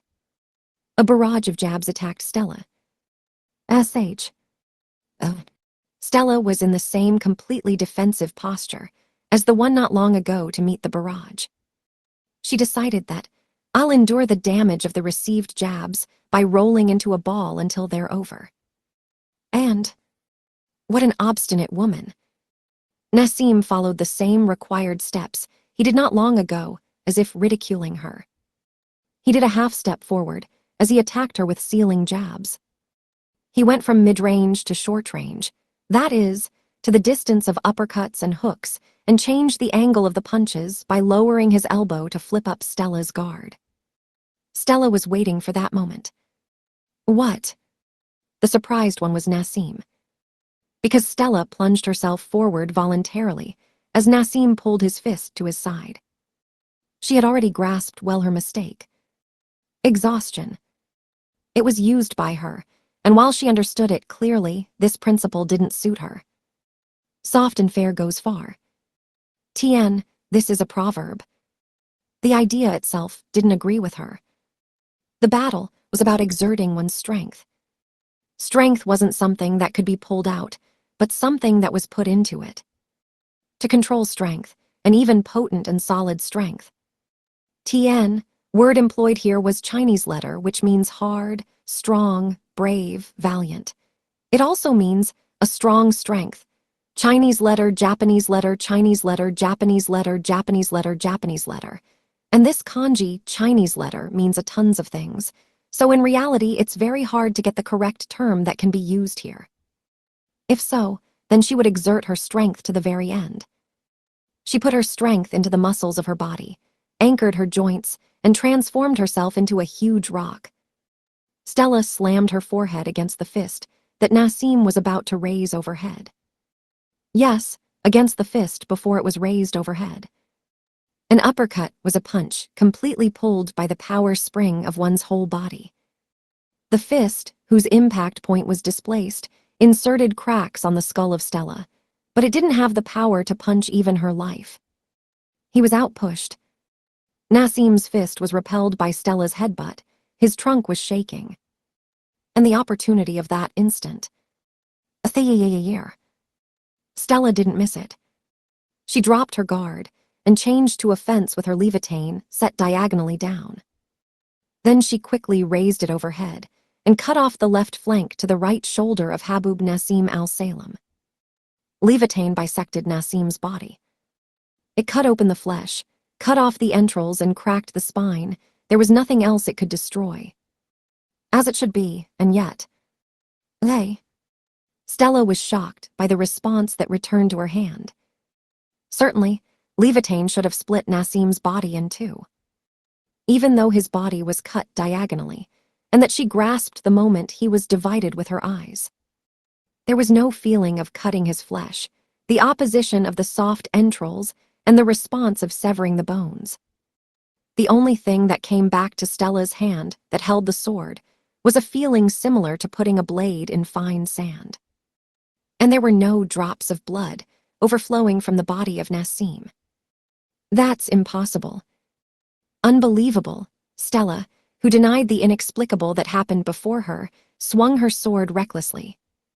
She cut off his neck, pierced his heart, and bisected his torso together with his two arms. The blade slid into the body of Nassim without resistance and made its way through quickly. But that was it. It didn't matter how many times she minced his body.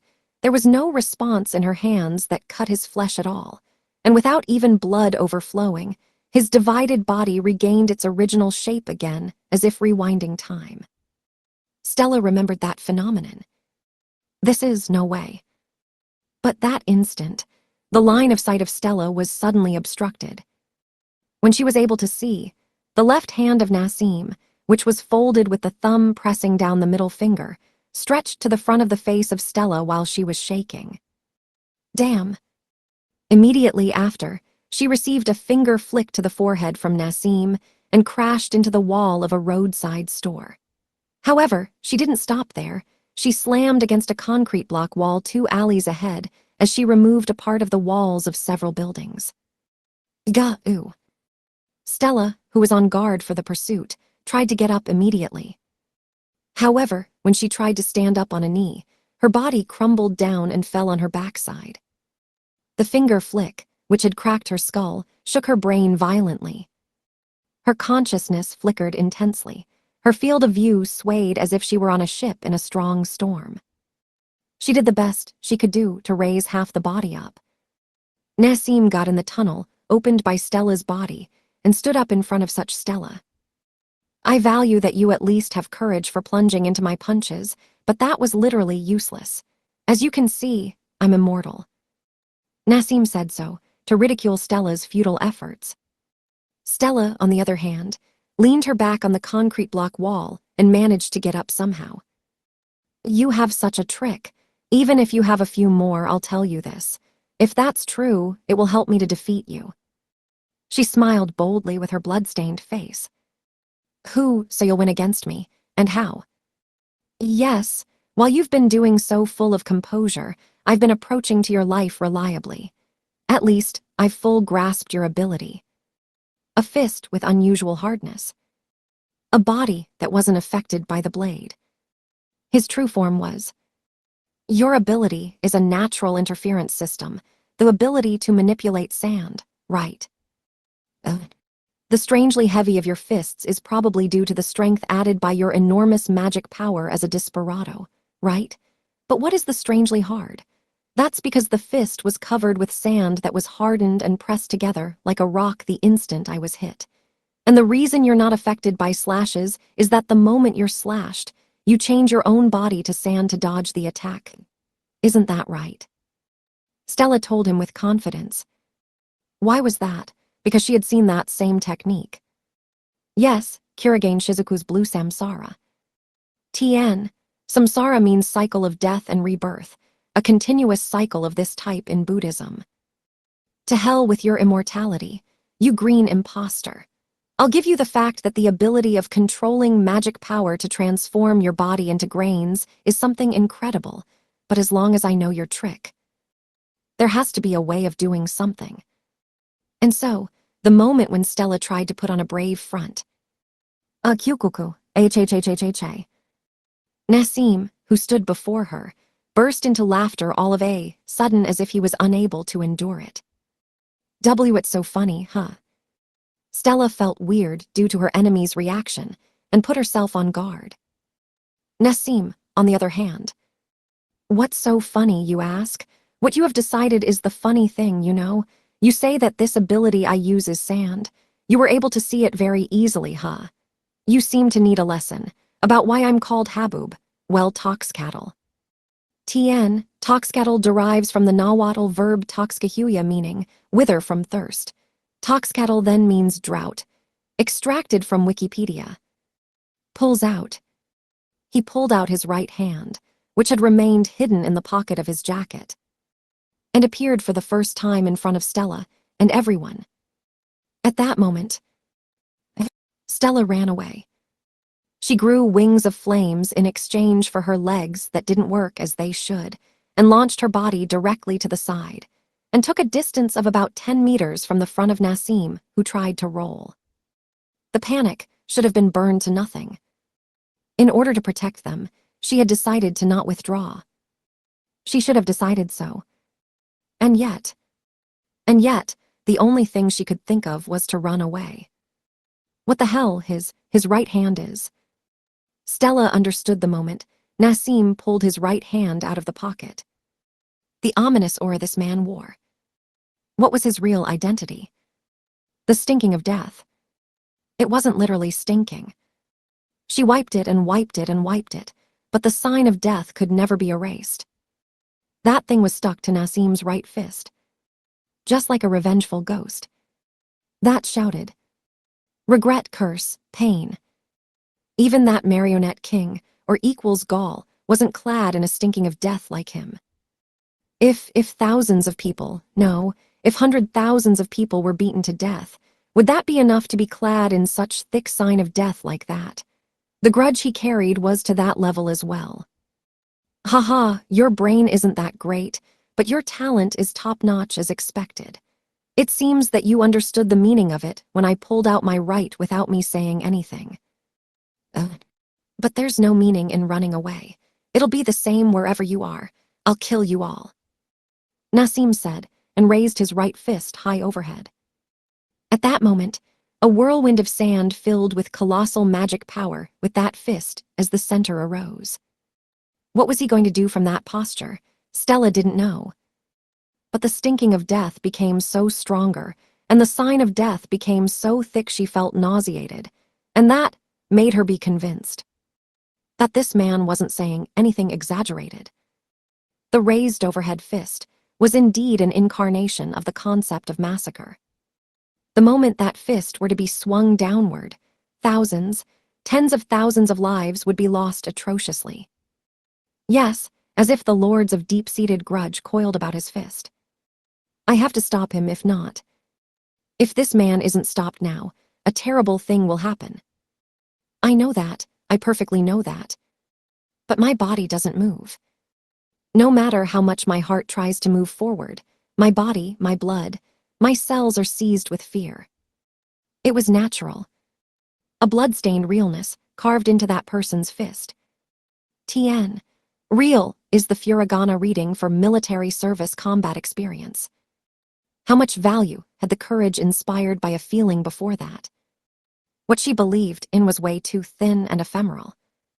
What do I do? What should I do? And Nassim, without looking forward to such conflict of Stella. Haboob swung downward, mercilessly and ruthlessly, his fist towards the ground of vermilion. At that time, at the imperial palace of Flairberg, an intruder. Surround her. Everyone hold her down. Don't let her get close to the king at all. The palace guards sprung all at once at the woman dressed in black dress, who appeared in the imperial palace all of a sudden. However, the woman didn't show agitation towards this, and grabbed the base of the bouquet she had in her hand, and scraped off all the petals. Then, she spread the petals squeezed in her hand in the surroundings. At that moment, Gah! The guards who tried to subdue the woman named Ain fell on the floor one after another. What the hell is this? My body is numb. Not just the palace guards had collapsed into the floor. The maids who were operating the monitors that projected the situation of the battlefield in the room were affected as well. Even Astria, the freedom of her body was stolen by the numbness of her whole body and collapsed from her knees into the floor. Is this the fragrance of flowers? But, Yufufu, I was wondering if Queen Sama had noticed it. Yes, these aren't ordinary white lilies. To Astria, who showed a sense of discomfort with the fragrance of flowers. The magic flower Sleeping Beauty was created by doing cross-fertilization with my seed device Asterat implanted in my womb. The pollen contains an aerosol of paralytic poison, including saxitoxin, which steals the freedom of a human body to breathe in. It's an amazing child, isn't it? When it came to its terrible effect, Ain was so proud of it because even an African elephant was unable to move with just one of those flowers. Since she had dispersed that product with a bouquet, there was no way humans could move. Yes, as it should be. However, Ifriyet. At that moment, Ain dodged the hit of the axe swung down and clad in bright red flames by jumping to the back in a big way. So you didn't fall to your knees, should I say as expected of the father of Crimson Princess. Ain gave her praise to Sirius, who smashed and made the marble floor she was standing on until a second ago cave in. Sirius, on the other hand, returned shouting in anger with a furious facial expression. You're a partner of that son of a bitch who started this screwed war. What's your plan by coming straight to our territory, you bitch? What that hell are you going to do with Vermilion and Cledeland? What's the purpose of your actions? Ain, in response to Sirius' question. What's I'm after, you ask? She bent her head slightly to one side and sunk into silence as if she pondered for a brief moment. And then, once her hesitation ended, she returned an answer. Let's see, if anything I was bored. What did you say? You see, I love flowers. The cute tulips that bloom in spring, the large sunflowers that bloom in summer, the small and beautiful cosmos that color autumn, the countless cineraria that blossom in full glory and decorate winter. They are all so lovely that feelings of happiness grow in me just by looking at them. And among them, the beauty of the blooming roses that suck human blood is exceptional. The beauty, which can be called even the crystallization of human life, always captivated me. I want to love it. As much as I want. Rebellion should have allowed that. However, rebellion fighting for an ideal world with no regard to its appearance is a story from the past. Now, it's been completely swallowed by vested interests. The sinister and triumphant guys of the political and business world were degraded to tools for making money, and professional killers like us have rarely been asked to rely on a murder. My parents' house is my parents' house. The words of my clients are absolute. I pretty much got tired of such thick-headed guys. It was right there, when I received an invitation of this festival from Marionette King. Why don't we make this world way more enjoyable? He said. And so, I took part in it. I have no reason to say no, because wouldn't it be incredibly fantastic to fill the entire land of Vermilion and Cledeland with a rose flower carpet grown with your lives? Gold Eclipse. The thing that Sirius returned to Ain, who spoke in a tone of voice tinged even with ecstasy, was a noble arts that released slashes of flames. Oh no, that is dangerous. The king of this country sure is ill-mannered. I never thought he would slash at people as they tell a story all of a sudden. Enough, I understood very well. That you and your worthless story got me completely angry. You'll be so smashed that you won't be able to say that messed up joke ever again. He was disgusted by what Ain was going to try to do with the people of this country. The anger of Sirius had exceeded the boiling point long ago. He approached Ain as he trampled on the marble floor. To behead her, to crush her underfoot so that she would never talk about it again.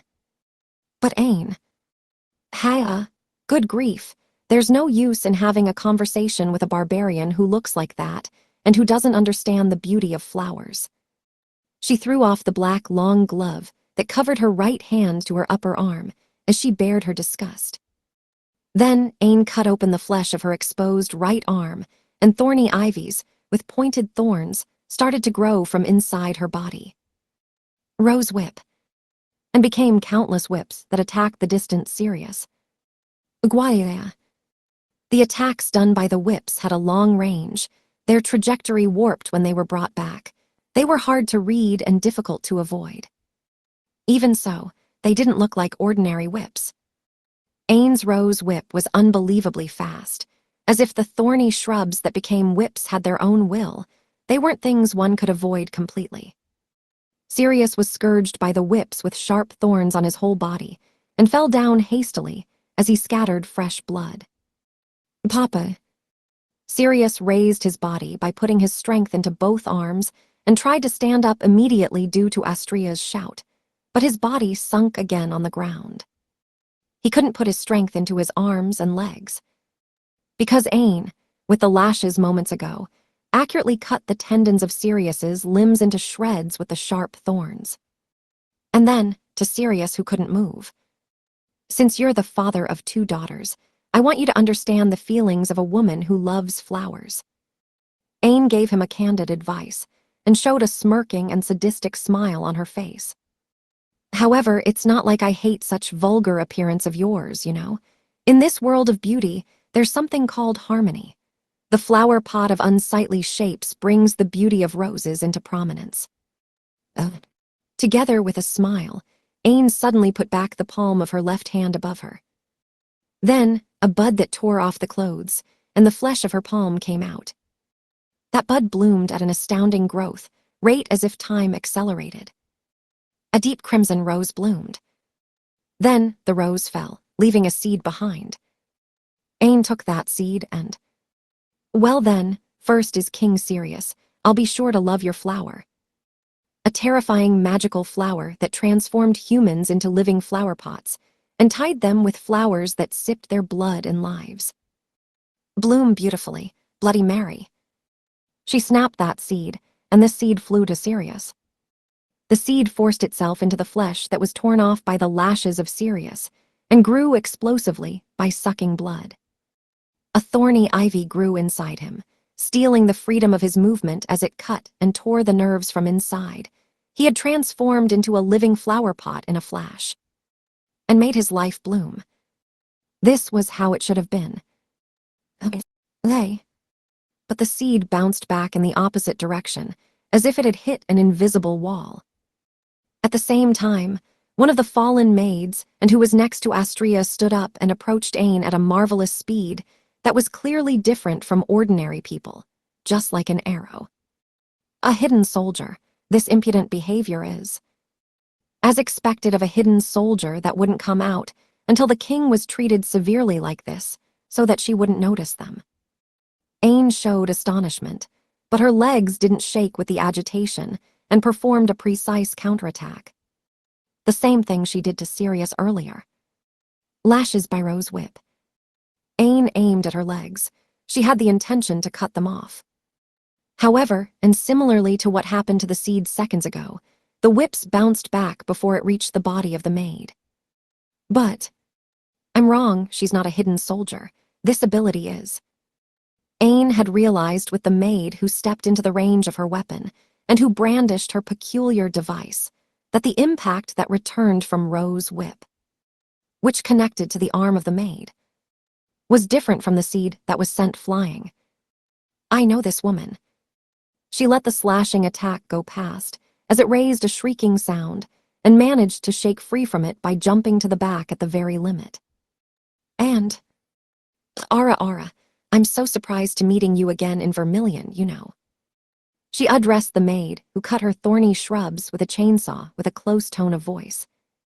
I'm wondering why you look like that. About what are you doing mixed in among maids, Veer? No, your actual name is Tatara Yui, isn't it? On the other hand, the black-haired girl disguised herself as a maid of Vermilion, a professional killer who participated in the last 7 Stars Sword Art Festival as a representative of Akatsuki Academy, didn't hide her annoyingness, and talked back to Ain with a tone of voice as if spitting out. What am I doing? That's my line, you damn Anki. Tien. Anki means either elder sister or older female friend. Tatara, who was finally set free from a very uninteresting mission, and who returned from Japan to her parents' home, where she was born and raised, was lost for words.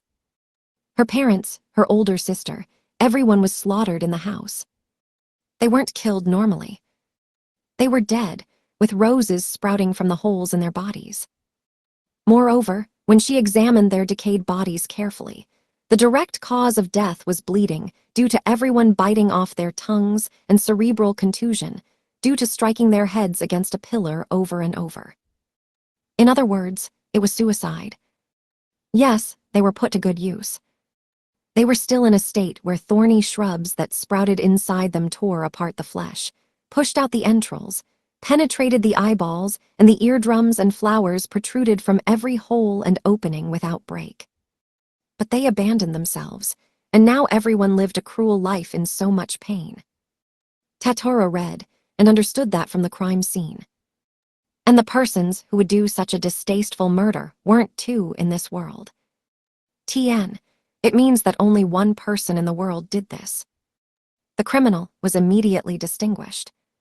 So Tatara followed her footprints, and since she anticipated the thoughts of the enemy very well, she waited dressed up as a maid. For when Dirty Rose appeared in front of her. When you do a job, you kill everyone except your target, and you kill as you please when you don't have a job. You've been doing a lot of unpardonable actions since long ago, but you've been in high spirits quite recently, haven't you? Tatara showed anger as she thrust her chainsaw device, Chivalry Mucade, that raised a buzz at Ain. Tien. Chivalry Mucade roughly means ground-scraping centipede. Ain, who faced Tatara, shrugged her shoulders while never losing the composure on her face. Yufufu, I see. That means you've been after me, correct? While I did erase my footprints, it's no wonder that I couldn't trick a fellow student's trade. And the meaning about you chasing me is it about avenging the boring lot at your parents' home that I made bloom, They call it filial piety, yes. Huh, what are you talking about? Ara, that's not it. Even though I got utterly fed up with them that the only thing I could do was to kill them gruesomely. It's not like you got angry at this that you came to take revenge. I don't care about them. I hoped for them to die anytime soon. You're surprisingly cold, you know. We are professional killers. This isn't a profession in which you can choose a decent way to die. Neither my parents nor my other older sister died in a way that all human beings die. That's our retributive justice. A suitable end, as they say. That was Tatara's truthful, true opinion. We kill people for money. We arbitrarily trade other people's lives for money. Supposing she was betrayed and massacred by her own child, they didn't deserve sympathy. In fact, Tatara's heart had not even a particle of compassion for her dead parents and other sisters. Still, about why she ran after Ain was.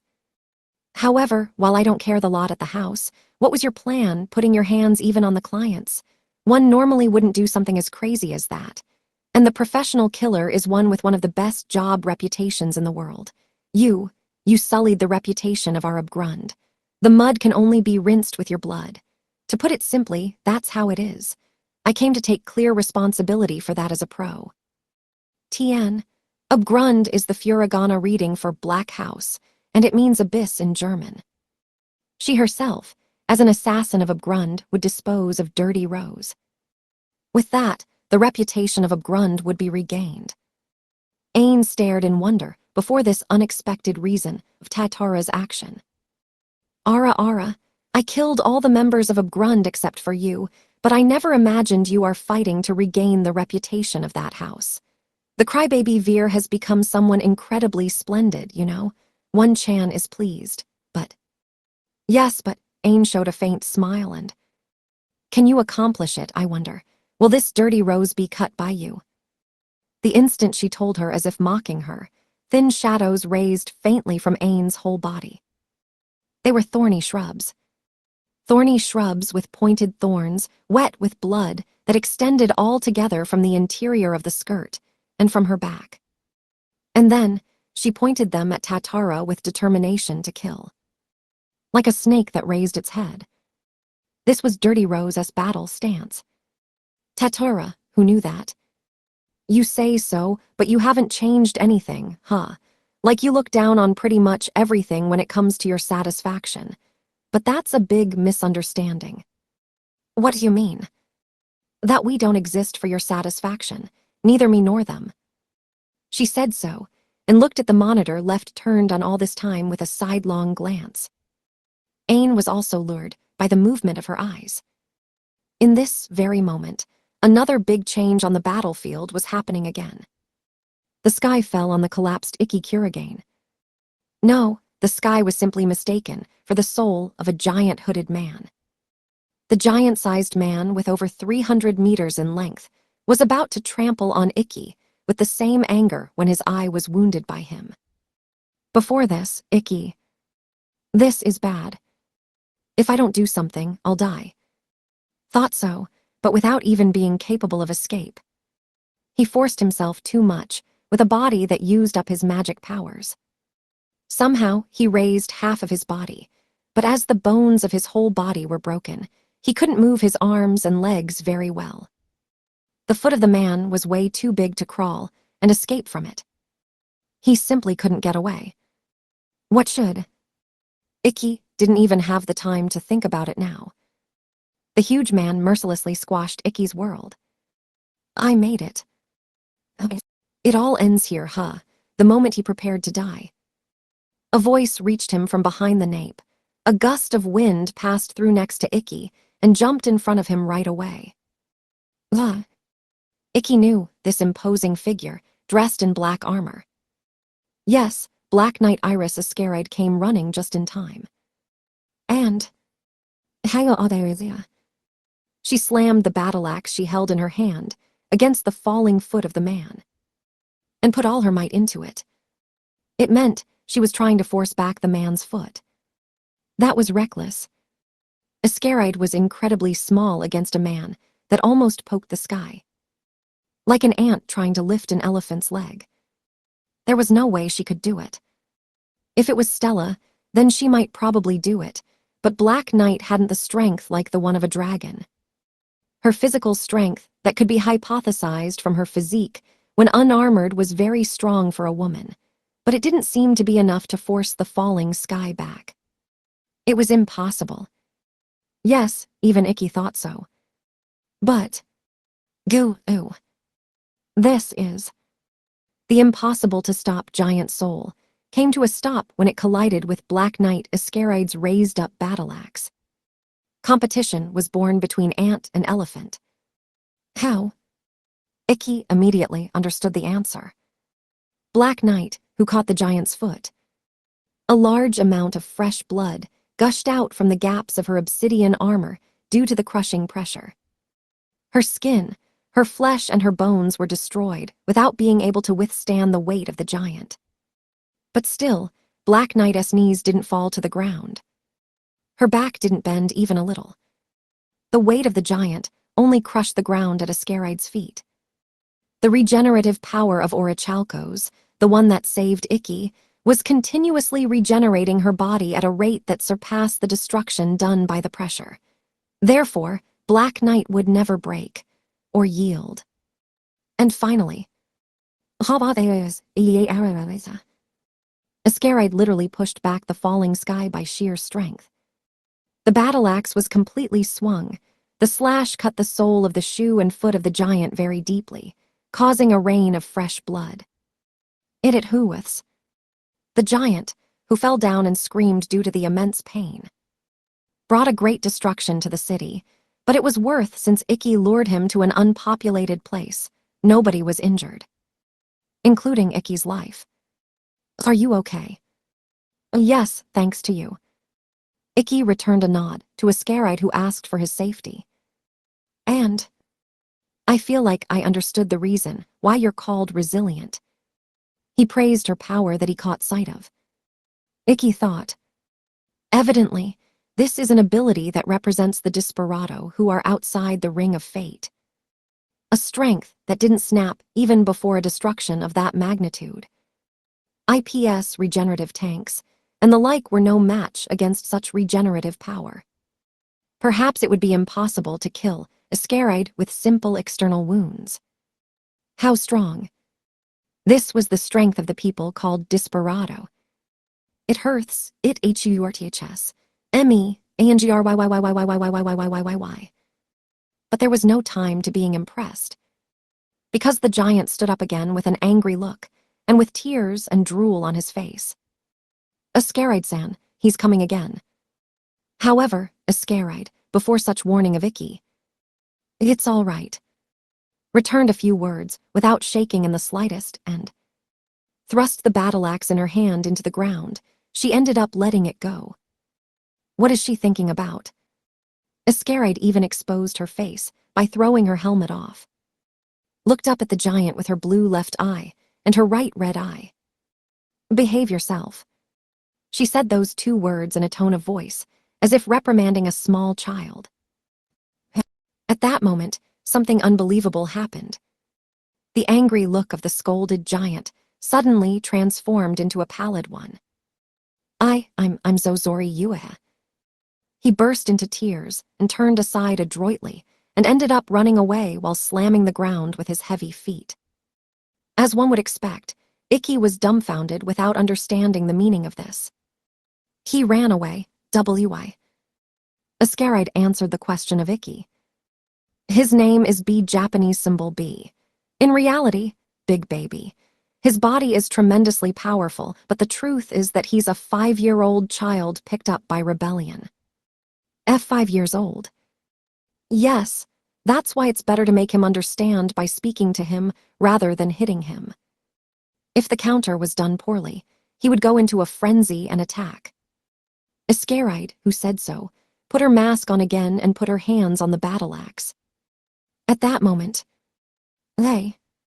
something even more amazing than the giant escaping happened in the battlefield. The sky of vermilion, the black clouds that hung low over gloomily vanished. At the sky suddenly. Then, a gust of wind and dust struck their bodies. A strong wind that even blew the rubble and cars away easily. In the sandstorm, where one couldn't breathe, and where one could end up being rolled up to the sky if one relaxed one's attention. "It's okay." Ascaride stood without swaying in the gust of wind and gave him a voice of reassurance. "It seems like the greatest helper has come." The clouds vanished. The change in the sky that happened all of a sudden was also confirmed by Stella, who was on the West Main Road far from the Central Main Road. And its cause too. Meteorites. What blew the clouds away was a huge rock that burned blue due to air resistance. The diameter of the huge meteorite, with its back on the dusk sky, was unsurprisingly over 20 meters. The natural calamity that carried an overwhelming destructive power headed straight to Stella. No, it rushed towards Habub Nassim, standing in front of Stella. Could such a coincidence occur? Stella hardened as she looked up at the sky, greatly surprised. Nassim as well. Tusk. He was unable to deal the killing blow on the ground of vermilion with the sandstorm-clad fist that he had swung down. It was incomparable to a shelling of a tank. If a blazer were to receive such a thing, it wouldn't stand a chance against it. But avoidance was impossible already. The meteorite had already reached its terminal speed. Escaping wasn't possible. Therefore, Nassim looked up at the meteorite falling on him. And the instant it approached before his eyes. Dead-end blow. He struck the meteorite with the strength that he expected to swing downward on the ground of vermilion. A straight with the maximum of his strength. What a wasteful struggling. That was what happened when he struck the falling meteorite. His fist was smashed in an instant. His whole body was inevitably crushed. He couldn't shake it. The can't-be-shaken power relationship. But the impact of destruction caused by the fall of the meteorite wasn't limited to crushing Nassim. Kaeza. Immediately after, a bomb blast mixed with sand swept over her as if slamming against her.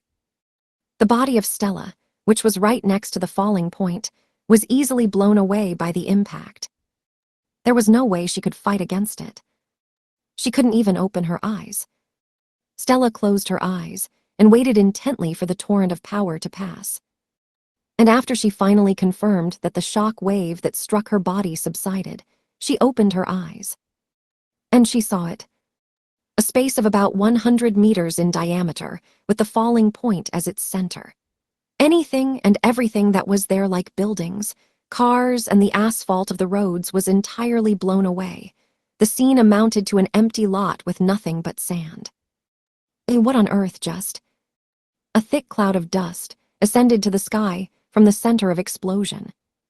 Stella, who gazed at it, was stunned. Was this a godsend? Was this natural disaster, by chance an allied to the predicament of Vermilion? Does that chance even exist? No, it's not what you think. A voice of negation was heard right behind Stella. The surprised Stella turned around immediately. Howdy, Stella-chan, you look pretty bad, huh? Kiribu won't be charmed at all, you know. And saw a little girl dressed in a bewitching kimono who laughed impishly. No, she wasn't a little girl. Stella knew the real identity of this petite woman.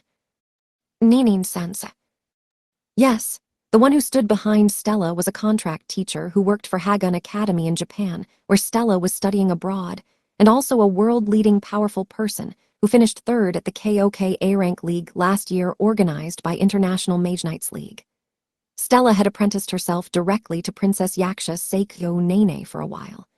And the moment she recognized her figure, Stella understood the series of natural disasters that had happened now. The ability of Princess Yaksha was gravity manipulation. She used this ability she was endowed with as a display of power by pulling space debris from outer space and throwing it violently against her opponents. Its name was Hadu Tensei, a noble arts that received a designated as a prohibited skill, and its use prohibited by League, except in case of emergency. Then, that meteorite was pulled by that ability. However, WI is Nene-sensei in Vermilion. Well, isn't Vermilion a member nation of League? If so, then me being here is rather obvious, no? I'm a mage, knight before a teacher and an athlete. The frame itself called League was, we swear to help each other out. In that case, it was natural that mage knights under the command of League performed an emergency intervention on the predicament of Vermilion. It's not just me. The Prime Minister of League has already summoned an army from neighboring countries and mage knights who can only move in situations like this. More than 1 million reinforcements will be coming soon. 1 million, that's too much. Well, since it's not in my nature to wait, I ended up coming earlier by riding the meteorite, you see. Nene, who answered Stella's doubt, turned a wry smile to Stella as if feeling pity for her. Be that as it may, Stella-chan is also a calamity, like you ended being involved with a troublesome lot during your long-awaited summer vacation. The god of poverty of a certain someone changed target, or so it seems, isn't it? Don't make me smile, but thank you. Because of that, I was saved. What are you talking about? I haven't saved you yet, you know. That thing isn't going to kick the bucket with something of this degree. Hey. Stella, who reacted with, "Are you telling me that?" to the words told to her, looked at the falling point where a cloud of dust rose up. At the center of it, which was now unconcealed, as the cloud of dust was slowly being swept away by the wind, the undamaged Haboob stood there. You're kidding, right? I mean, wasn't he defeated by that ability, by the meteorite? Stella couldn't hide her shock.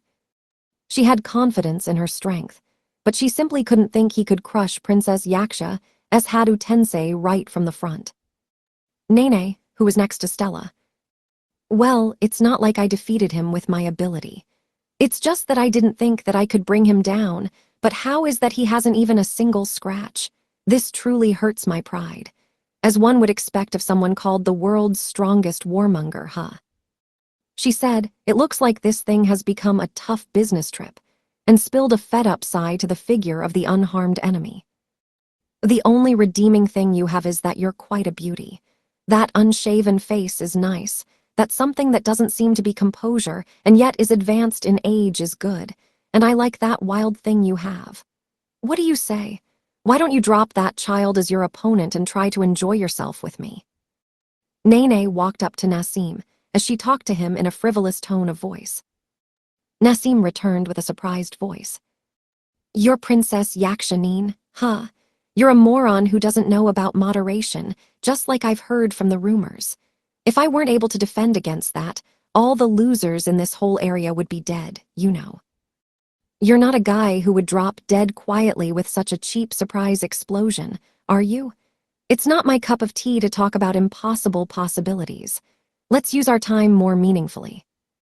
Cuckoo, you're a crazed woman, almost too good especially as a mage knight. I don't hate that. Nassim also walked towards Nene, as he dropped a smile at Nene's reply. And then, once they reached a position in which they grabbed each other's collar. But Nassim grabbed the collar of Nene's kimono and stripped her to her shoulders with all his strength.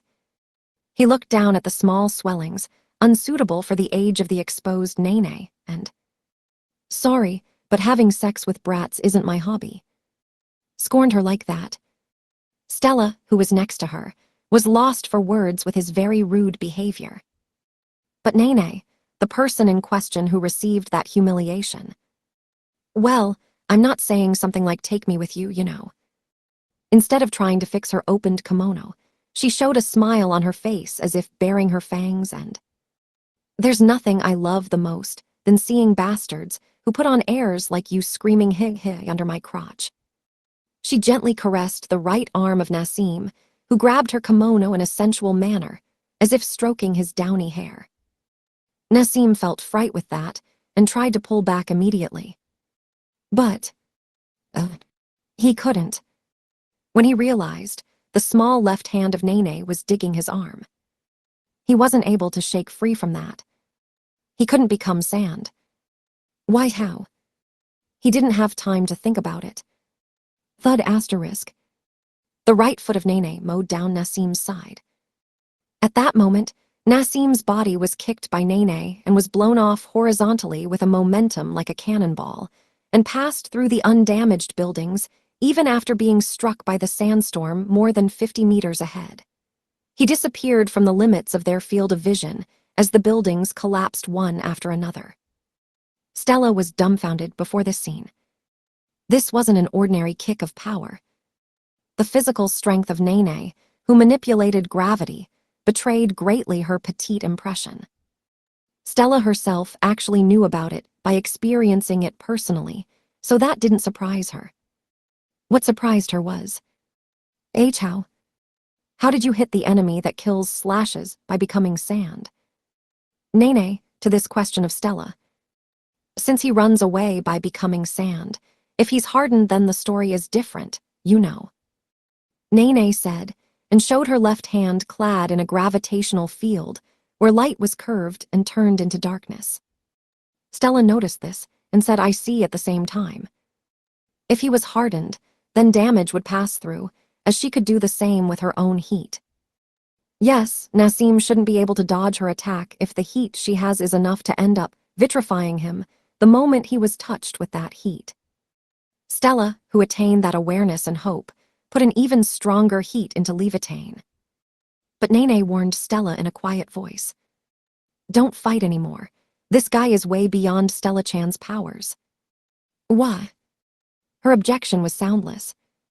Because a roaring sound that shook the earth heavily and deeply with a asterisk goon resounded, and a huge sand pillar erupted in the direction Nassim flew, as if opposing him. A cloud of dust rose up high in the sky. What on E, as soon as she thought so, another change was generated. A collapse. Centered on the point where the sand pillar had rose up, the visible buildings of the city bent one after another and collapsed. No, it was different. Stella immediately noticed. The buildings weren't collapsing. The ground itself, where the city was built, was sinking. The level ground sunk. The townscape of the West Ward, the Cledeland soldiers who were there, and everything was gulped down by the ground, as if swallowed up by an Antlian pit. What did he do? This is Habub. It means sandstorm in Arabic. It's not just a strong wind, the god of death of the Mother Nature that desertifies all the land he has passed by. Nene muttered as she stared at the collapsed city with a gaze filled with a strong feeling of tension, and swung her feet lightly and threw off the tengugeta she was wearing. Tien, tengugeta are Japanese wooden footwear. Tengugeta have only a single centered tooth.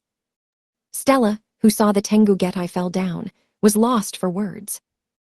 The long and single tooth of the tengugeta. More than half of them became something less than sand and dust. They had lost their shape. Tien, them because it was a pair of tengugeta. This guy brought equal destruction to both the side he sided with and the side he's hostile against as a mercenary. He steals money, lives, just about everything that is here. Nothing but sand will remain after he had gone. All the living creatures have died out, and this land of death will extend and extend. Do you get it? In other words, he's called Habub to indicate that deed. The man with the ability of the sand isn't a cute thing at all. Sand is a secondary product of his ability. The essence of Nassim al-Salem is calamity shaped as a person and dryness that will bring death to this planet. With those words, Stella discerned what had happened before her eyes. Nassim destroyed the crust itself of the West Ward of Chaldea with the ability of dryness. Like when it crushed Hadu Tensei, it stole to exhaustion all the water in an instant with his ability. The crust, which had all its water sucked up, became dry sand. The ground lost its viscosity and crumbled fragilely. The result, a large-scale land subsidence was produced. In other words, Nassim al-Salem killed it. A part of this world. With his own fist. Stella was dumbfounded by the scale of the ability of the enemy that could kill even the solid earth. It was natural. If a knight had such an ability and started to act violently and seriously in the place where both the Cledeland and Vermilion armies were gathered, one couldn't even imagine how many thousands of lives would be sacrificed. Unless she absolutely avoid it. However, the war situation was persistently merciless against Stella's concerns. Kyukuku, ha, I like this. How many have passed since I received such an eye-opening blow? Nassim wiped the blood that overflowed from a corner of his mouth with one of his thumbs and made the eyes behind the sunglasses become bloodshot. I took a liking to you, Princess Yaksha. I'll have sex with you as I please. I'll drain your blood until the last drop with my dryness. Immediately after, Nassim started running straight towards Nene. He kept the ability that destroyed even the solid ground in both fists. The distance was shortened at a speed that wasn't comparable to when he was fighting Stella. Stella held the sword as she urged herself with a feeling of impatience that she had to defeat this enemy as soon as possible. Don't move. The few words of Nene, that possessed dignity and felt like they reprimanded her, stole the movement of her whole body. It wasn't coercion. That constraint sewed on Stella's body with a physical pressure, as if her shoulders were pinned by an invisible hand. Was it a noble arts? However, there were no signs that Nene had used a technique. What on earth is going on? Stella was bewildered. And then, Nene manifested her iron-ribbed fan device, Red Ajaha, ignoring Stella. She held it in her hands and stepped into Nassim's territory, who came from the front again. Why? Wait, that was Stella's request, but it wasn't granted. As the Desperado made their names well known in the world. A collision of knights with the power to change even the terrain. If such a battle were to happen in a place where many lives were gathered, a tragedy would be unavoidable. However, Nene wouldn't go easy on Nassim who will go all out as a desperado. And so, the whole might of two desperado would crash.